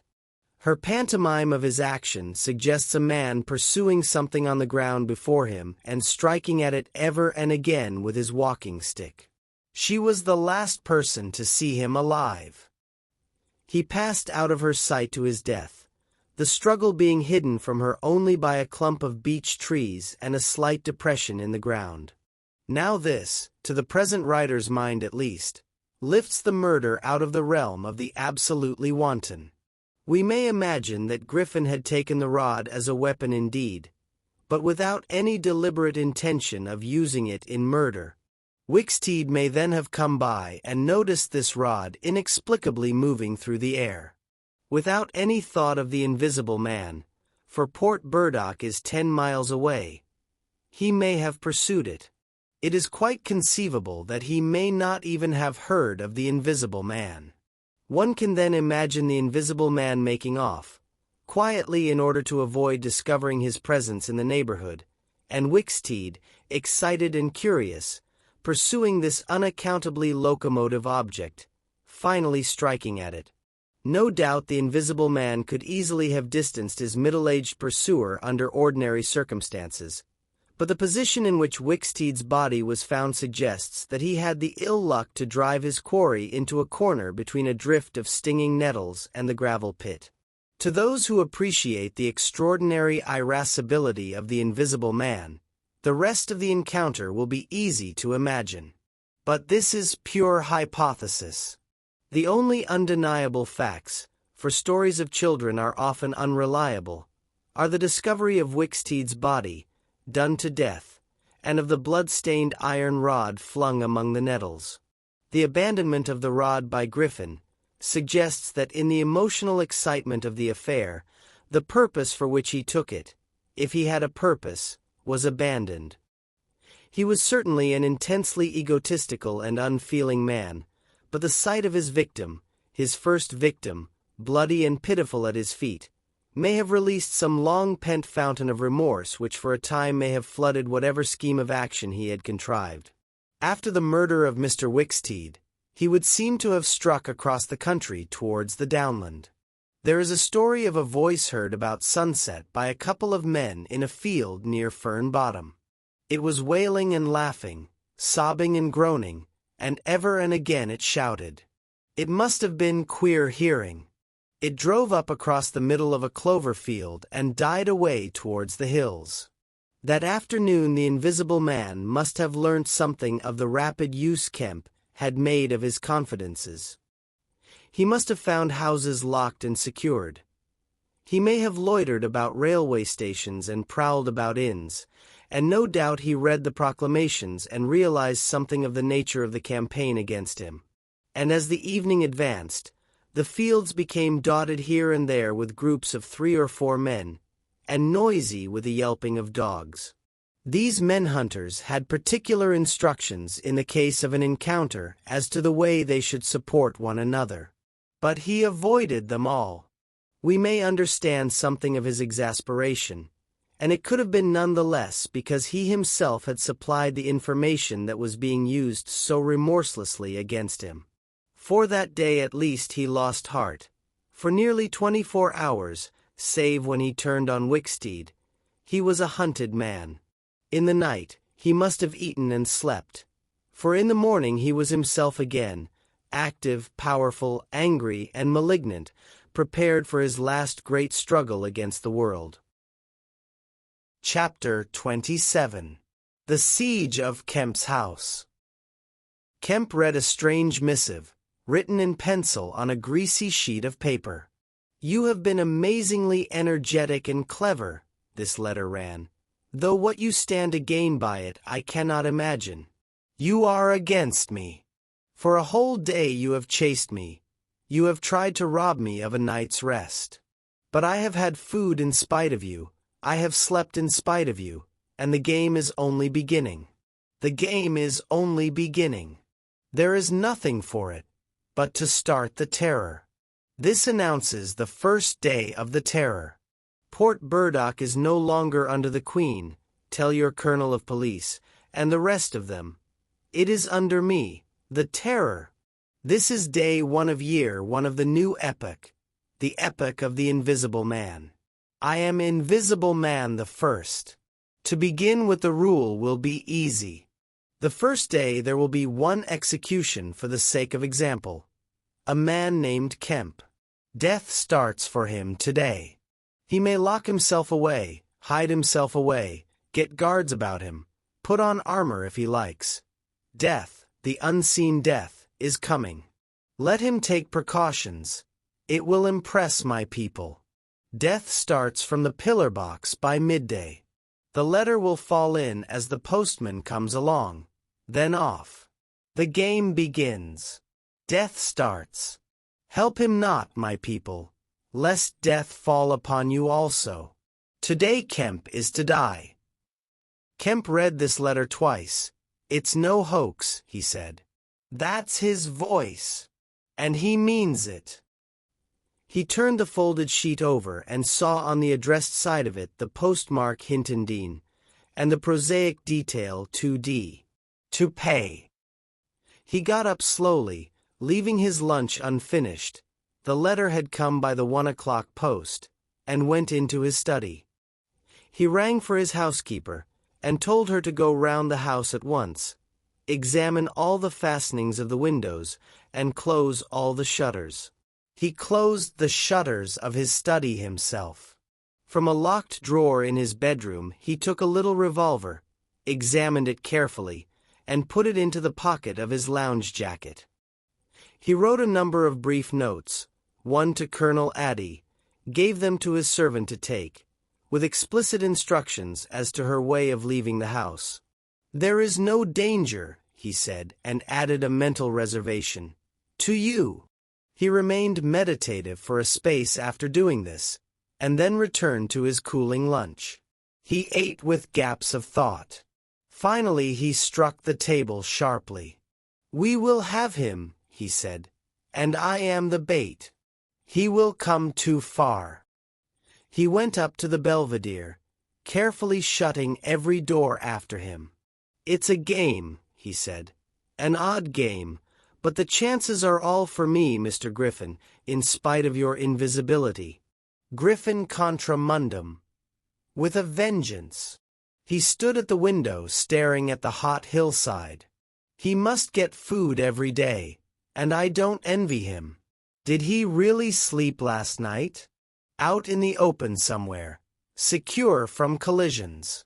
I wish we could get some good cold wet weather instead of the heat. He may be watching me now. He went close to the window. Something rapped smartly against the brickwork over the frame, and made him start violently back. "I'm getting nervous," said Kemp. But it was 5 minutes before he went to the window again.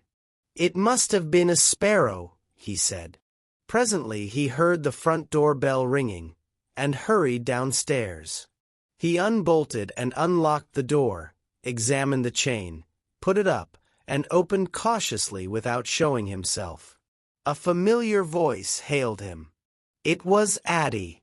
"Your servant's been assaulted, Kemp," he said round the door. "What?" exclaimed Kemp. "Had that note of yours taken away from her. He's close about here. Let me in." Kemp released the chain, and Addie entered through as narrow an opening as possible. He stood in the hall, looking with infinite relief at Kemp refastening the door. Note was snatched out of her hand. Scared her horribly. She's down at the station. Hysterics. He's close here. What was it about? Kemp swore. "What a fool I was," said Kemp. "I might have known. It's not an hour's walk from Hinton Dean. Already." "What's up?" said Addie. "Look here," said Kemp, and led the way into his study. He handed Addie the Invisible Man's letter. Addie read it and whistled softly. "And you," said Addie. "Proposed a trap like a fool," said Kemp, "and sent my proposal out by a maid-servant. To him." Addie followed Kemp's profanity. "He'll clear out," said Addie. "Not he," said Kemp. A resounding smash of glass came from upstairs. Addie had a silvery glimpse of a little revolver half out of Kemp's pocket. "It's a window upstairs," said Kemp, and led the way up. There came a second smash while they were still on the staircase.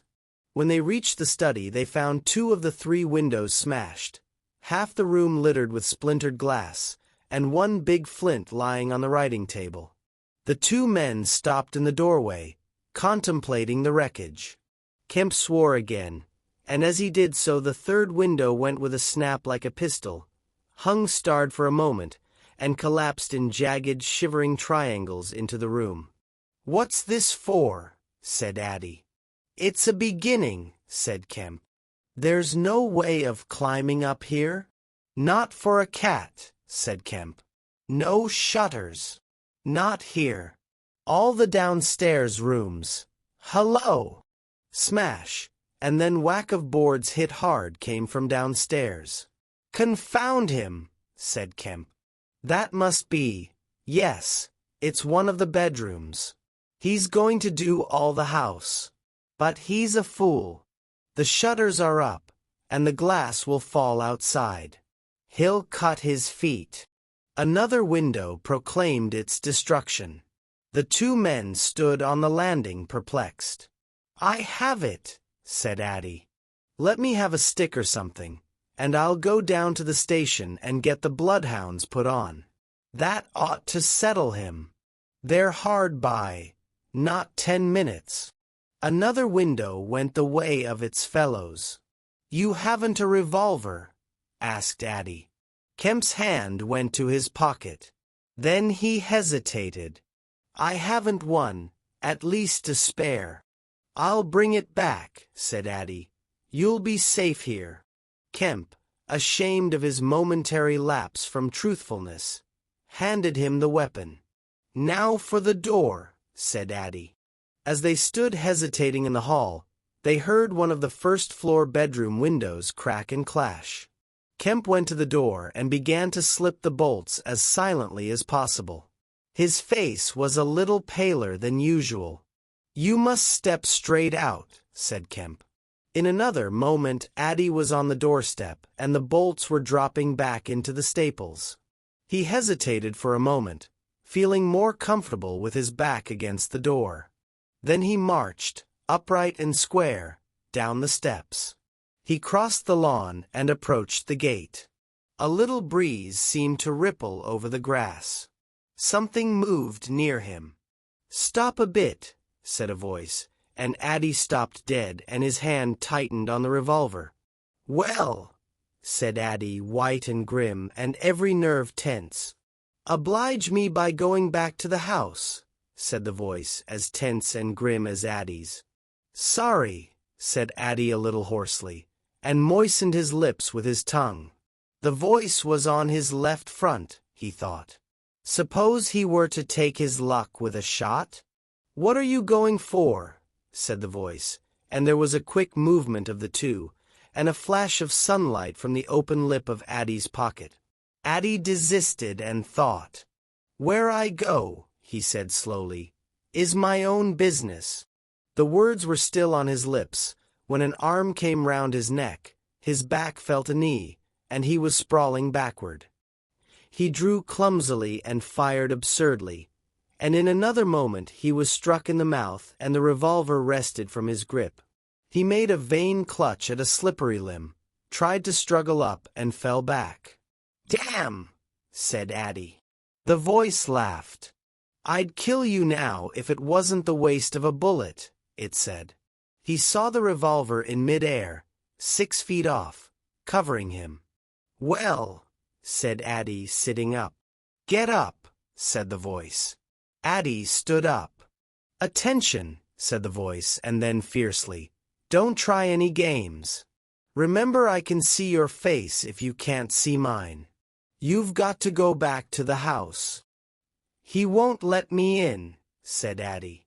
"That's a pity," said the invisible man. "I've got no quarrel with you." Addie moistened his lips again. He glanced away from the barrel of the revolver and saw the sea far off, very blue and dark under the midday sun, the smooth green down, the white cliff of the head, and the multitudinous town, and suddenly he knew that life was very sweet. His eyes came back to this little metal thing hanging between heaven and earth, 6 yards away. "What am I to do?" he said sullenly. "What am I to do?" asked the invisible man. "You will get help.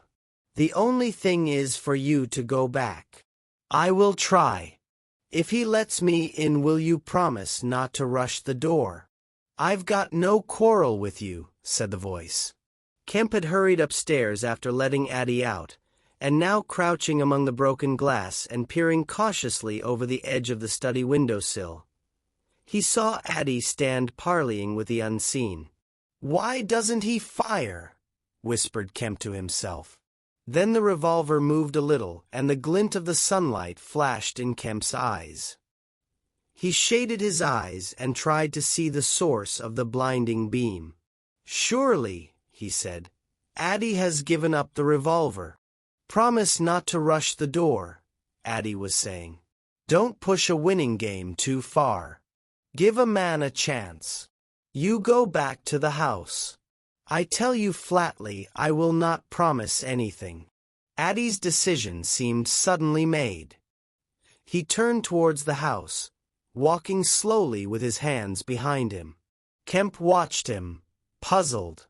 The revolver vanished, flashed again into sight, vanished again, and became evident on a closer scrutiny as a little dark object following Addie.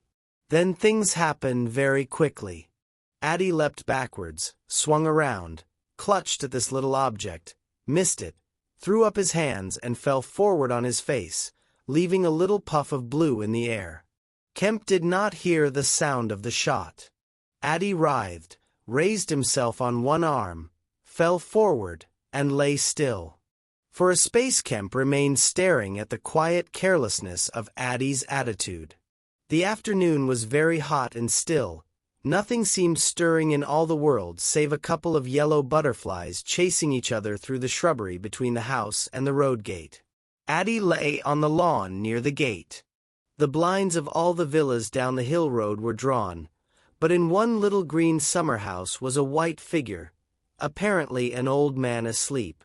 Kemp scrutinized the surroundings of the house for a glimpse of the revolver, but it had vanished. His eyes came back to Addie. The game was opening well. Then came a ringing and knocking at the front door, that grew at last tumultuous, but pursuant to Kemp's instructions the servants had locked themselves into their rooms. This was followed by a silence. Kemp sat listening and then began peering cautiously out of the 3 windows, one after another. He went to the staircase head and stood listening uneasily. He armed himself with his bedroom poker and went to examine the interior fastenings of the ground floor windows again.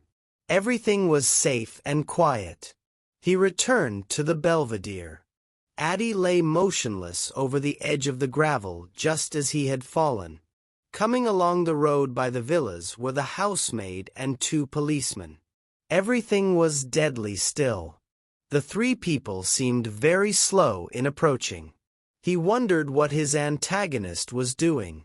He started. There was a smash from below. He hesitated and went downstairs again. Suddenly the house resounded with heavy blows and the splintering of wood. He heard a smash and the destructive clang of the iron fastenings of the shutters. He turned the key and opened the kitchen door. As he did so, the shutters, split and splintering, came flying inward. He stood aghast. The window frame, save for one crossbar, was still intact, but only little teeth of glass remained in the frame. The shutters had been driven in with an axe, and now the axe was descending in sweeping blows upon the window frame and the iron bars defending it. Then suddenly it leapt aside and vanished. He saw the revolver lying on the path outside, and then the little weapon sprang into the air. He dodged back. The revolver cracked just too late, and a splinter from the edge of the closing door flashed over his head. He slammed and locked the door, and as he stood outside he heard Griffin shouting and laughing. Then the blows of the axe with its splitting and smashing consequences were resumed. Kemp stood in the passage trying to think. In a moment the invisible man would be in the kitchen. This door would not keep him a moment, and then a ringing came at the front door again. It would be the policeman. He ran into the hall, put up the chain, and drew the bolts. He made the girl speak before he dropped the chain, and the 3 people blundered into the house in a heap, and Kemp slammed the door again. "The invisible man," said Kemp. "He has a revolver, with 2 shots left. He's killed Addie. Shot him anyhow. Didn't you see him on the lawn? He's lying there." "Who?" said one of the policemen. "Addie," said Kemp. "We came in the back way," said the girl. "What's that smashing?" asked one of the policemen. "He's in the kitchen, or will be. He has found an axe." Suddenly the house was full of the invisible man's resounding blows on the kitchen door. The girl stared towards the kitchen, shuddered, and retreated into the dining room. Kemp tried to explain in broken sentences. They heard the kitchen door give. "This way," said Kemp, starting into activity, and bundled the policeman into the dining room doorway. "Poker," said Kemp, and rushed to the fender. He handed the poker he had carried to the policeman and the dining room one to the other. He suddenly flung himself backward. "Whup!" said one policeman, ducked, and caught the axe on his poker. The pistol snapped its penultimate shot and ripped a valuable Sidney Cooper. The second policeman brought his poker down on the little weapon, as one might knock down a wasp, and sent it rattling to the floor. At the first clash the girl screamed, stood screaming for a moment by the fireplace, and then ran to open the shutters, possibly with an idea of escaping by the shattered window. The axe receded into the passage, and fell to a position about 2 feet from the ground. They could hear the invisible man breathing. "Stand away, you 2, he said. "I want that man Kemp." "We want you," said the first policeman, making a quick step forward and wiping with his poker at the voice. The invisible man must have started back, and he blundered into the umbrella stand. Then, as the policeman staggered with the swing of the blow he had aimed, the invisible man countered with the axe. The helmet crumpled like paper, and the blow sent the man spinning to the floor at the head of the kitchen stairs. But the second policeman, aiming behind the axe with his poker, hit something soft that snapped. There was a sharp exclamation of pain, and then the axe fell to the ground. The policeman wiped again at vacancy and hit nothing. He put his foot on the axe and struck again. Then he stood, poker clubbed, listening intent for the slightest movement. He heard the dining room window open, and a quick rush of feet within. His companion rolled over and sat up, with the blood running down between his eye and ear. "Where is he?" asked the man on the floor. "Don't know. I've hit him. He's standing somewhere in the hall. Unless he's slipped past you. Dr. Kemp, sir." Pause. "Dr. Kemp," cried the policeman again. The second policeman began struggling to his feet. He stood up. Suddenly the faint pad of bare feet on the kitchen stairs could be heard. "Yap!" cried the first policeman, and incontinently flung his poker. It smashed a little gas bracket. He made as if he would pursue the invisible man downstairs. Then he thought better of it and stepped into the dining room. "Dr. Kemp," he began and stopped short. "Dr. Kemp's a hero," he said, as his companion looked over his shoulder. The dining room window was wide open, and neither housemaid nor Kemp was to be seen. The second policeman's opinion of Kemp was terse and vivid. Chapter 28. The Hunter Hunted. Mr. Helos, Mr. Kemp's nearest neighbor among the villa holders, was asleep in his summer house when the siege of Kemp's house began. Mr. Helos was one of the sturdy minority who refused to believe in all this nonsense about an invisible man. His wife, however, as he was subsequently to be reminded, did.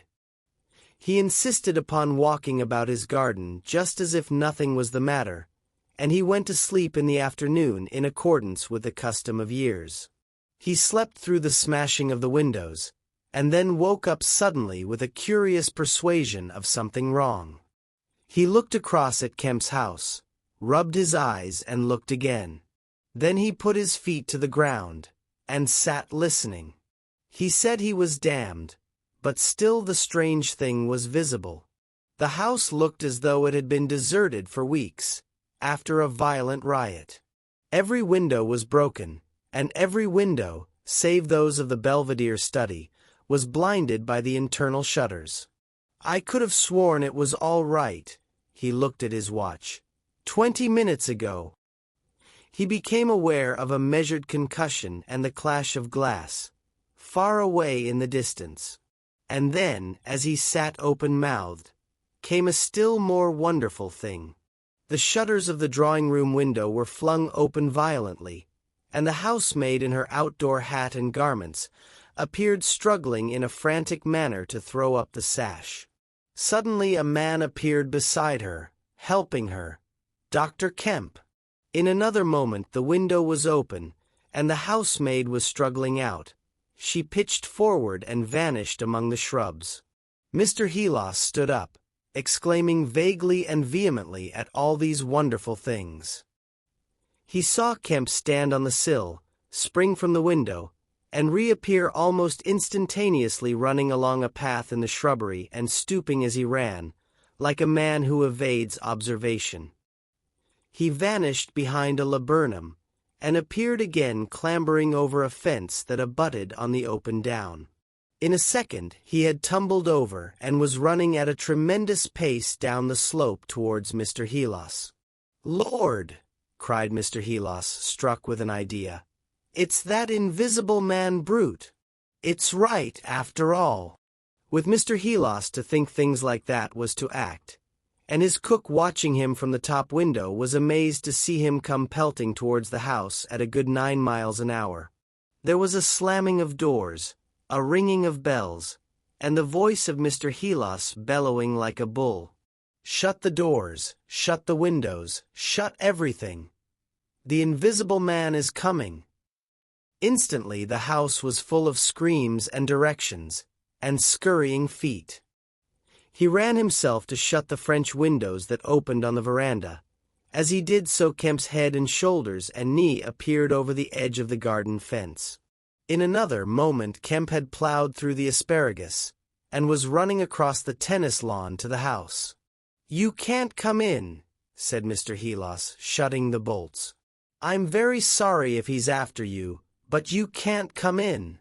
Kemp appeared with a face of terror close to the glass, rapping and then shaking frantically at the French window.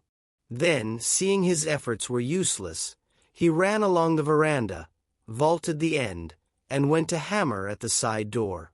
Then he ran round by the side gate to the front of the house, and so into the hill road. And Mr. Helos, staring from his window, a face of horror, had scarcely witnessed Kemp vanish, ere the asparagus was being trampled this way and that by feet unseen. At that Mr. Helos fled precipitately upstairs, and the rest of the chase is beyond his purview. But as he passed the staircase window, he heard the side gate slam. Emerging into the hill road, Kemp naturally took the downward direction, and so it was he came to run in his own person the very race he had watched with such a critical eye from the Belvedere study only 4 days ago. He ran it well, for a man out of training, and though his face was white and wet, his wits were cool to the last. He ran with wide strides, and wherever a patch of rough ground intervened, wherever there came a patch of raw flints, or a bit of broken glass shone dazzling, he crossed it and left the bare invisible feet that followed to take what line they would. For the first time in his life Kemp discovered that the hill road was indescribably vast and desolate, and that the beginnings of the town far below at the hill foot were strangely remote. Never had there been a slower or more painful method of progression than running. All the gaunt villas, sleeping in the afternoon sun, looked locked and barred. No doubt they were locked and barred by his own orders. But at any rate they might have kept a lookout for an eventuality like this. The town was rising up now, the sea had dropped out of sight behind it, and people down below were stirring. A tram was just arriving at the hill foot. Beyond that was the police station. Was that footsteps he heard behind him? Spurt. The people below were staring at him. 1 or 2 were running, and his breath was beginning to saw in his throat. The tram was quite near now, and the Jolly Cricketers was noisily barring its doors. Beyond the tram were posts and heaps of gravel, the drainage works. He had a transitory idea of jumping into the tram and slamming the doors, and then he resolved to go for the police station. In another moment he had passed the door of the Jolly Cricketers, and was in the blistering fag end of the street, with human beings about him. The tram driver and his helper, arrested by the sight of his furious haste, stood staring with the tram horses unhitched. Further on, the astonished features of navvies appeared above the mounds of gravel. His pace broke a little, and then he heard the swift pad of his pursuer, and leapt forward again. "The invisible man!" he cried to the navvies, with a vague indicative gesture, and by an inspiration leapt the excavation and placed a burly group between him and the chase. Then, abandoning the idea of the police station, he turned into a little side street, rushed by a greengrocer's cart, hesitated for the 10th of a second at the door of a sweetstuff shop, and then made for the mouth of an alley that ran back into the main hill street again. 2 or 3 little children were playing here, and shrieked and scattered at his apparition, and forthwith doors and windows opened and excited mothers revealed their hearts. Out he shot into Hill Street again, 300 yards from the tramline end, and immediately he became aware of a tumultuous vociferation and running people. He glanced up the street towards the hill. Hardly a dozen yards off ran a huge navvy, cursing in fragments and slashing viciously with a spade, and hard behind him came the tram conductor with his fists clenched. Up the street others followed these too, striking and shouting. Down towards the town, men and women were running, and he noticed clearly one man coming out of a shop door with a stick in his hand. "Spread out! Spread out!" cried someone. Kemp suddenly grasped the altered condition of the chase. He stopped and looked round, panting. "He's close here," he cried. "Form a line across."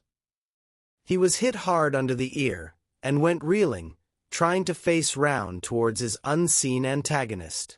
He just managed to keep his feet, and he struck a vain counter in the air. Then he was hit again under the jaw, and sprawled headlong on the ground. In another moment a knee compressed his diaphragm, and a couple of eager hands gripped his throat, but the grip of one was weaker than the other. He grasped the wrists, heard a cry of pain from his assailant, and then the spade of the navvy came whirling through the air above him, and struck something with a dull thud. He felt a drop of moisture on his face. The grip at his throat suddenly relaxed, and with a convulsive effort, Kemp loosed himself, grasped a limp shoulder, and rolled uppermost. He gripped the unseen elbows near the ground. "I've got him!" screamed Kemp. "Help! Help! Hold! He's down! Hold his feet!" In another second there was a simultaneous rush upon the struggle, and a stranger coming into the road suddenly might have thought an exceptionally savage game of rugby football was in progress. And there was no shouting after Kemp's cry, only a sound of blows and feet and heavy breathing. Then came a mighty effort, and the invisible man threw off a couple of his antagonists and rose to his knees. Kemp clung to him in front like a hound to a stag, and a dozen hands gripped, clutched, and tore at the unseen. The tram conductor suddenly got the neck and shoulders and lugged him back. Down went the heap of struggling men again and rolled over. There was, I am afraid, some savage kicking. Then suddenly a wild scream of, "Mercy! Mercy!" that died down swiftly to a sound like choking. "Get back, you fools!" cried the muffled voice of Kemp, and there was a vigorous shoving back of stalwart forms. "He's hurt, I tell you. Stand back." There was a brief struggle to clear a space, and then the circle of eager faces saw the doctor kneeling, as it seemed, 15 inches in the air, and holding invisible arms to the ground. Behind him a constable gripped invisible ankles. "Don't you leave go of N," cried the big navvy, holding a blood-stained spade. "He's shamming." "He's not shamming," said the doctor, cautiously raising his knee, "and I'll hold him." His face was bruised and already going red. He spoke thickly because of a bleeding lip. He released one hand and seemed to be feeling at the face. "The mouth's all wet," he said. And then, "Good God!" He stood up abruptly and then knelt down on the ground by the side of the thing unseen. There was a pushing and shuffling, a sound of heavy feet as fresh people turned up to increase the pressure of the crowd. People now were coming out of the houses. The doors of the Jolly Cricketers stood suddenly wide open. Very little was said. Kemp felt about, his hand seeming to pass through empty air. "He's not breathing," he said, and then, "I can't feel his heart. His side, ugh." Suddenly an old woman, peering under the arm of the big navvy, screamed sharply. "Looky there," she said, and thrust out a wrinkled finger. And looking where she pointed, everyone saw, faint and transparent as though it was made of glass, so that veins and arteries and bones and nerves could be distinguished, the outline of a hand limp and prone. It grew clouded and opaque even as they stared. "Hullo!" cried the constable. "Here's his feet showing." And so, slowly, beginning at his hands and feet and creeping along his limbs to the vital centers of his body, that strange change continued. It was like the slow spreading of a poison. First came the little white nerves, a hazy gray sketch of a limb, then the glassy bones and intricate arteries, then the flesh and skin, first a faint fogginess, and then growing rapidly dense and opaque. Presently they could see his crushed chest and his shoulders, and the dim outline of his drawn and battered features. When at last the crowd made way for Kemp to stand erect, there lay, naked and pitiful on the ground, the bruised and broken body of a young man about 30. His hair and brow were white, not gray with age, but white with the whiteness of albinism, and his eyes were like garnets. His hands were clenched, his eyes wide open, and his expression was one of anger and dismay. "Cover his face," said a man. "For God's sake, cover that face!" And 3 little children, pushing forward through the crowd, were suddenly twisted round and sent packing off again. Someone brought a sheet from the Jolly Cricketers, and having covered him, they carried him into that house. And there it was, on a shabby bed in a tawdry, ill-lighted bedroom, surrounded by a crowd of ignorant and excited people, broken and wounded, betrayed and unpitied, that Griffin, the first of all men to make himself invisible, Griffin, the most gifted physicist the world has ever seen, ended in infinite disaster his strange and terrible career. The Epilogue. So ends the story of the strange and evil experiments of the Invisible Man. And if you would learn more of him, you must go to a little inn near Port Stowe and talk to the landlord. The sign of the inn is an empty board save for a hat and boots, and the name is the title of this story. The landlord is a short and corpulent little man with a nose of cylindrical proportions, wiry hair, and a sporadic rosiness of visage. Drink generously, and he will tell you generously of all the things that happened to him after that time, and of how the lawyers tried to do him out of the treasure found upon him. When they found they couldn't prove whose money was which, I'm blessed, he says, if they didn't try to make me out a blooming treasure trove. Do I look like a treasure trove? And then a gentleman gave me a guinea a night to tell the story at the Empire Music, all, just to tell him in my own words, barring one. And if you want to cut off the flow of his reminiscences abruptly, you can always do so by asking if there weren't 3 manuscript books in the story. He admits there were and proceeds to explain, with asseverations that everybody thinks he has them. But bless you, he hasn't. The Invisible Man it was took him off to hide him when I cut and ran for Port Stowe. It's that Mr. Kemp put people on with the idea of my having him. And then he subsides into a pensive state, watches you furtively, bustles nervously with glasses, and presently leaves the bar. He is a bachelor man. His tastes were ever bachelor, and there are no women folk in the house. Outwardly he buttons, it is expected of him, but in his more vital privacies, in the matter of braces for example, he still turns to string.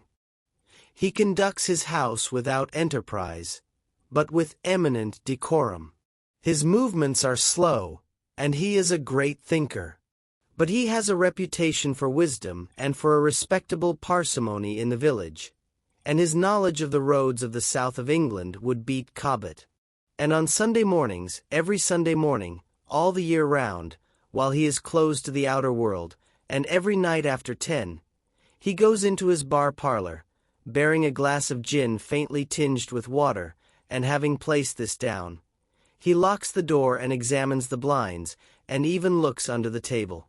And then, being satisfied of his solitude, he unlocks the cupboard and a box in the cupboard and a drawer in that box, and produces 3 volumes bound in brown leather, and places them solemnly in the middle of the table. The covers are weather-worn and tinged with an algal green, for once they sojourned in a ditch, and some of the pages have been washed blank by dirty water. The landlord sits down in an armchair, fills a long clay pipe slowly, gloating over the books the while. Then he pulls one towards him and opens it, and begins to study it, turning over the leaves backwards and forwards. His brows are knit and his lips move painfully. Hex, little two up in the air, cross and a fiddle-de-dee. Lord, what a one he was for intellect! Presently he relaxes and leans back, and blinks through his smoke across the room at things invisible to other eyes. Full of secrets, he says. Wonderful secrets. Once I get the haul of them, Lord, I wouldn't do what he did. He pulls at his pipe. So he lapses into a dream, the undying wonderful dream of his life. And though Kemp has fished unceasingly, no human being save the landlord knows those books are there, with a subtle secret of invisibility and a dozen other strange secrets written therein. And none other will know of them until he dies.